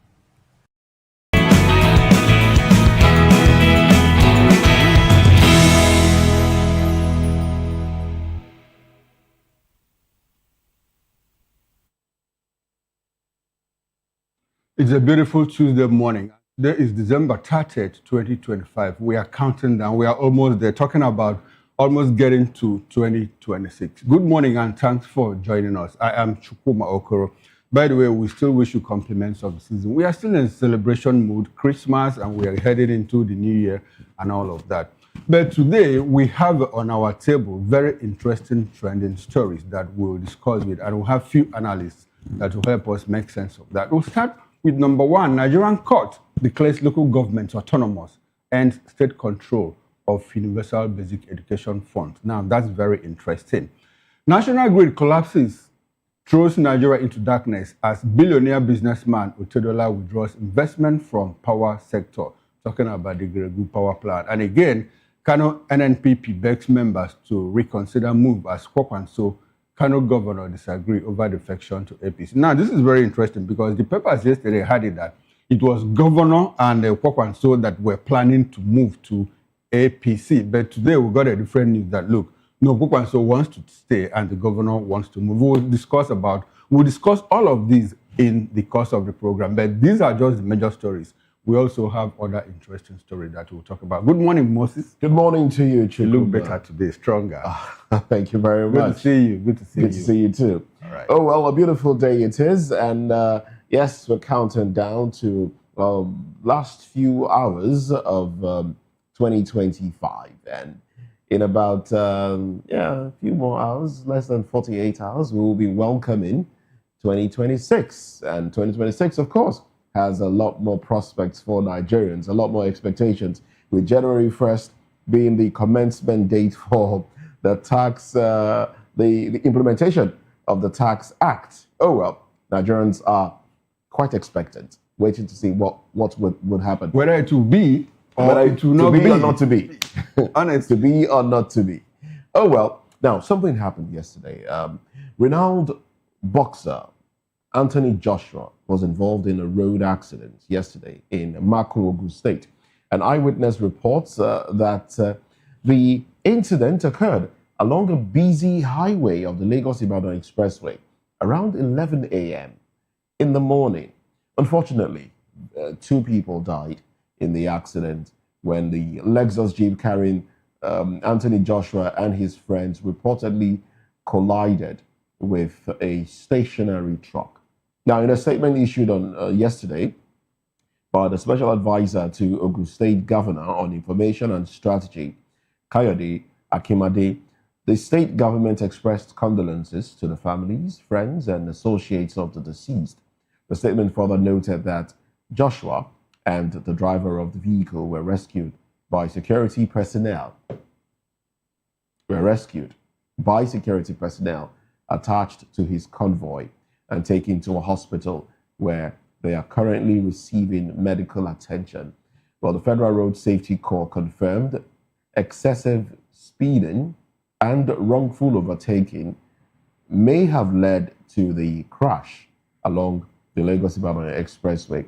Well, the Corps Public Education Officer, Assistant Corps Marshal Olusegun Ogunbemide, stated this in a statement, made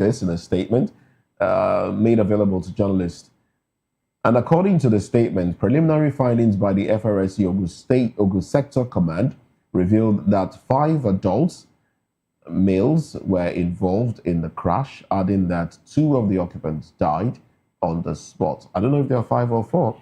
Yes. I saw another report that said there were 4. 4, yes. Yes, another report said 4. So now, from what we know about the accident, the driver with Anthony Joshua behind him, a friend right beside the driver, and another person behind that one. And the vehicle ran into a stationary truck, and it was that side of the vehicle that was affected. So those on that line, the passenger beside the driver and the one behind him were the ones that were affected. And unfortunately, well, these are human lives, of course. And more unfortunately is the fact that these are foreign nationals who came to have fun with their friend. I mean, it's not the first time they are coming to Nigeria. And it's interesting. Joshua just always likes to come back home. Yes. He's one person who... He's a homeboy. Yes, he is. Yes, he is. He always wants to come spend, and he doesn't go anywhere else but Ogun State, where his family house is. He just wants to have fun. But this one, very unfortunate, and this left him with injuries. And, well, a lot of people are sending their condolences. We here at VOP are also sending our own condolences to Joshua and his friends, Latif and Sina Bami. I think that's the name of one of the other guys involved in that. And these are, pillars of Joshua, the friends that have supported him. Latif is his childhood friend. Now, let's look at some of the things around this. Overspeeding. Now, that's the culprit here. That's the alleged cause of the accident. Nobody knows if they were driving under the influence, but I would, in hazarding a guess, I would say probably not. Looking at the time of the day, 11 a.m. And that's not to say that some people don't, get intoxicated at that time of the day, but that wasn't part of the things that were tested. There were no breathalyzers to test any of those. But the driver is alive, Joshua is alive, good for them. But unfortunately, those that have died. Now, stationary truck, it's a major concern. Nigerians have spoken about this over and over again.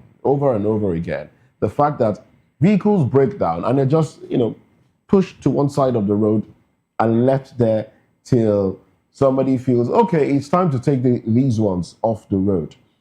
We should, driving out this morning, I still saw some trucks parked along the road.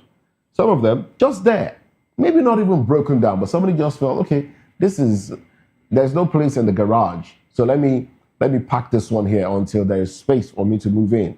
And these trucks are parked on the road.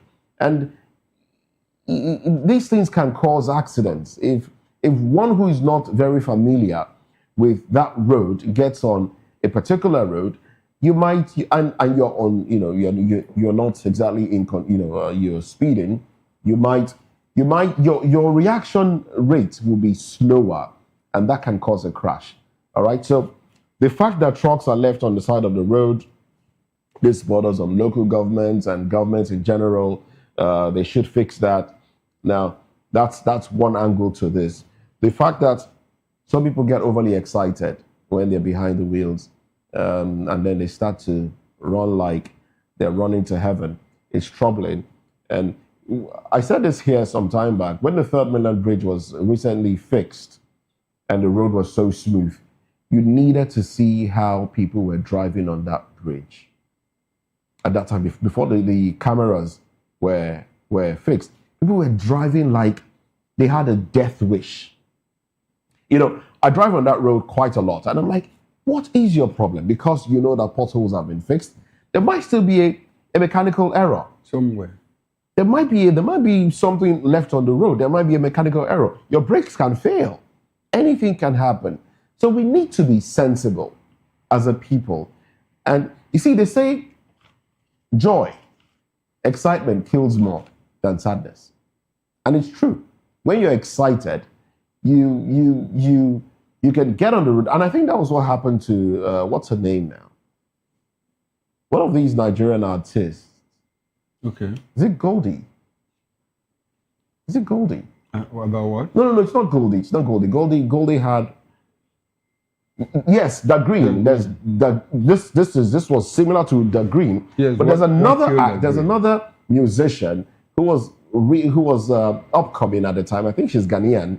She got an award or something, and she got into the vehicle driving at top speed, and there was an accident, and she didn't have her seatbelt on. Somebody else was driving, and she flew off hit the windshield and died. Oh, now that's another. I've forgotten her name now. She's a musician. She was a musician. So when people get overly excited, they tend to do things wrong, and we will never forget that Green. Very similar. Stationary truck. And the Green was very spectacular. And when his friends wanted to join him in the vehicle, you know what he asked them? You won't go die. More like he was prophetic about his death. And there was no need for him to start driving back to Lagos at that point, that night, because they were already high, tipsy, and... Now, sorry, before you go on, the last point I want to make is response time. Now, this is a shame. Okay, yes, that's it on the screen. It's a shame. There's an accident, and in as much as I don't expect ambulance to get there in the next 1 second or 2 minutes, but there should be close by. This is a highway. It's a highway. Ambulances should be close by. Like every 500 meters or something, you should have one ambulance or the other stationed there in case of emergencies. Now, things like this happen. You don't get to see ambulances, and then you see people, a lot of people. Some of them, yes, trying to help, but sometimes when you crowd these victims, you even lead to their immediate death, because you're not providing help, you're just there. And then somebody gets involved in an accident. Pictures and somebody gets involved in an accident, and there's no stretcher. He's lifted. He had to be lifted out of the vehicle. No stretcher to look at him in pains, of course. Probably, a fractured limb or something. And look at people taking video. It was his security detail, his DSS detail, that were driving behind him. They were the ones that came to his immediate rescue. Right there. Being lifted by the hand out of the vehicle. And then ambulance from Lagos got there before ambulance in Ogun State. That's another thing. And the arrival of the ambulance from Lagos, probably because Anthony Joshua, prominent, figure, VIP, was involved. You get the point. Now, that said, what has been racing through my mind is the two foreigners that died with him. People that came for the hillside with their friend to have fun and talk about Nigeria when they go back.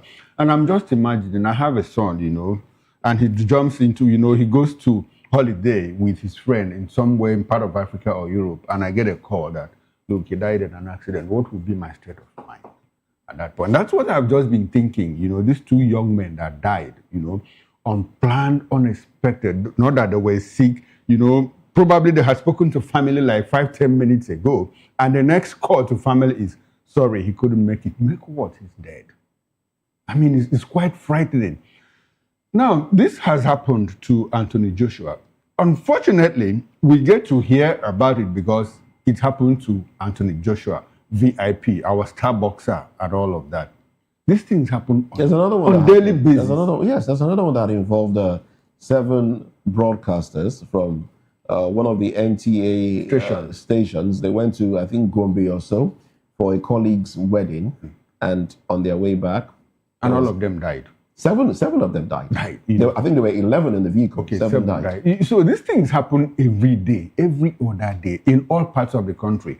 And it's important to know that the FRS has attributed it to reckless. I like to put the word reckless overspeeding and overtaking. Reckless.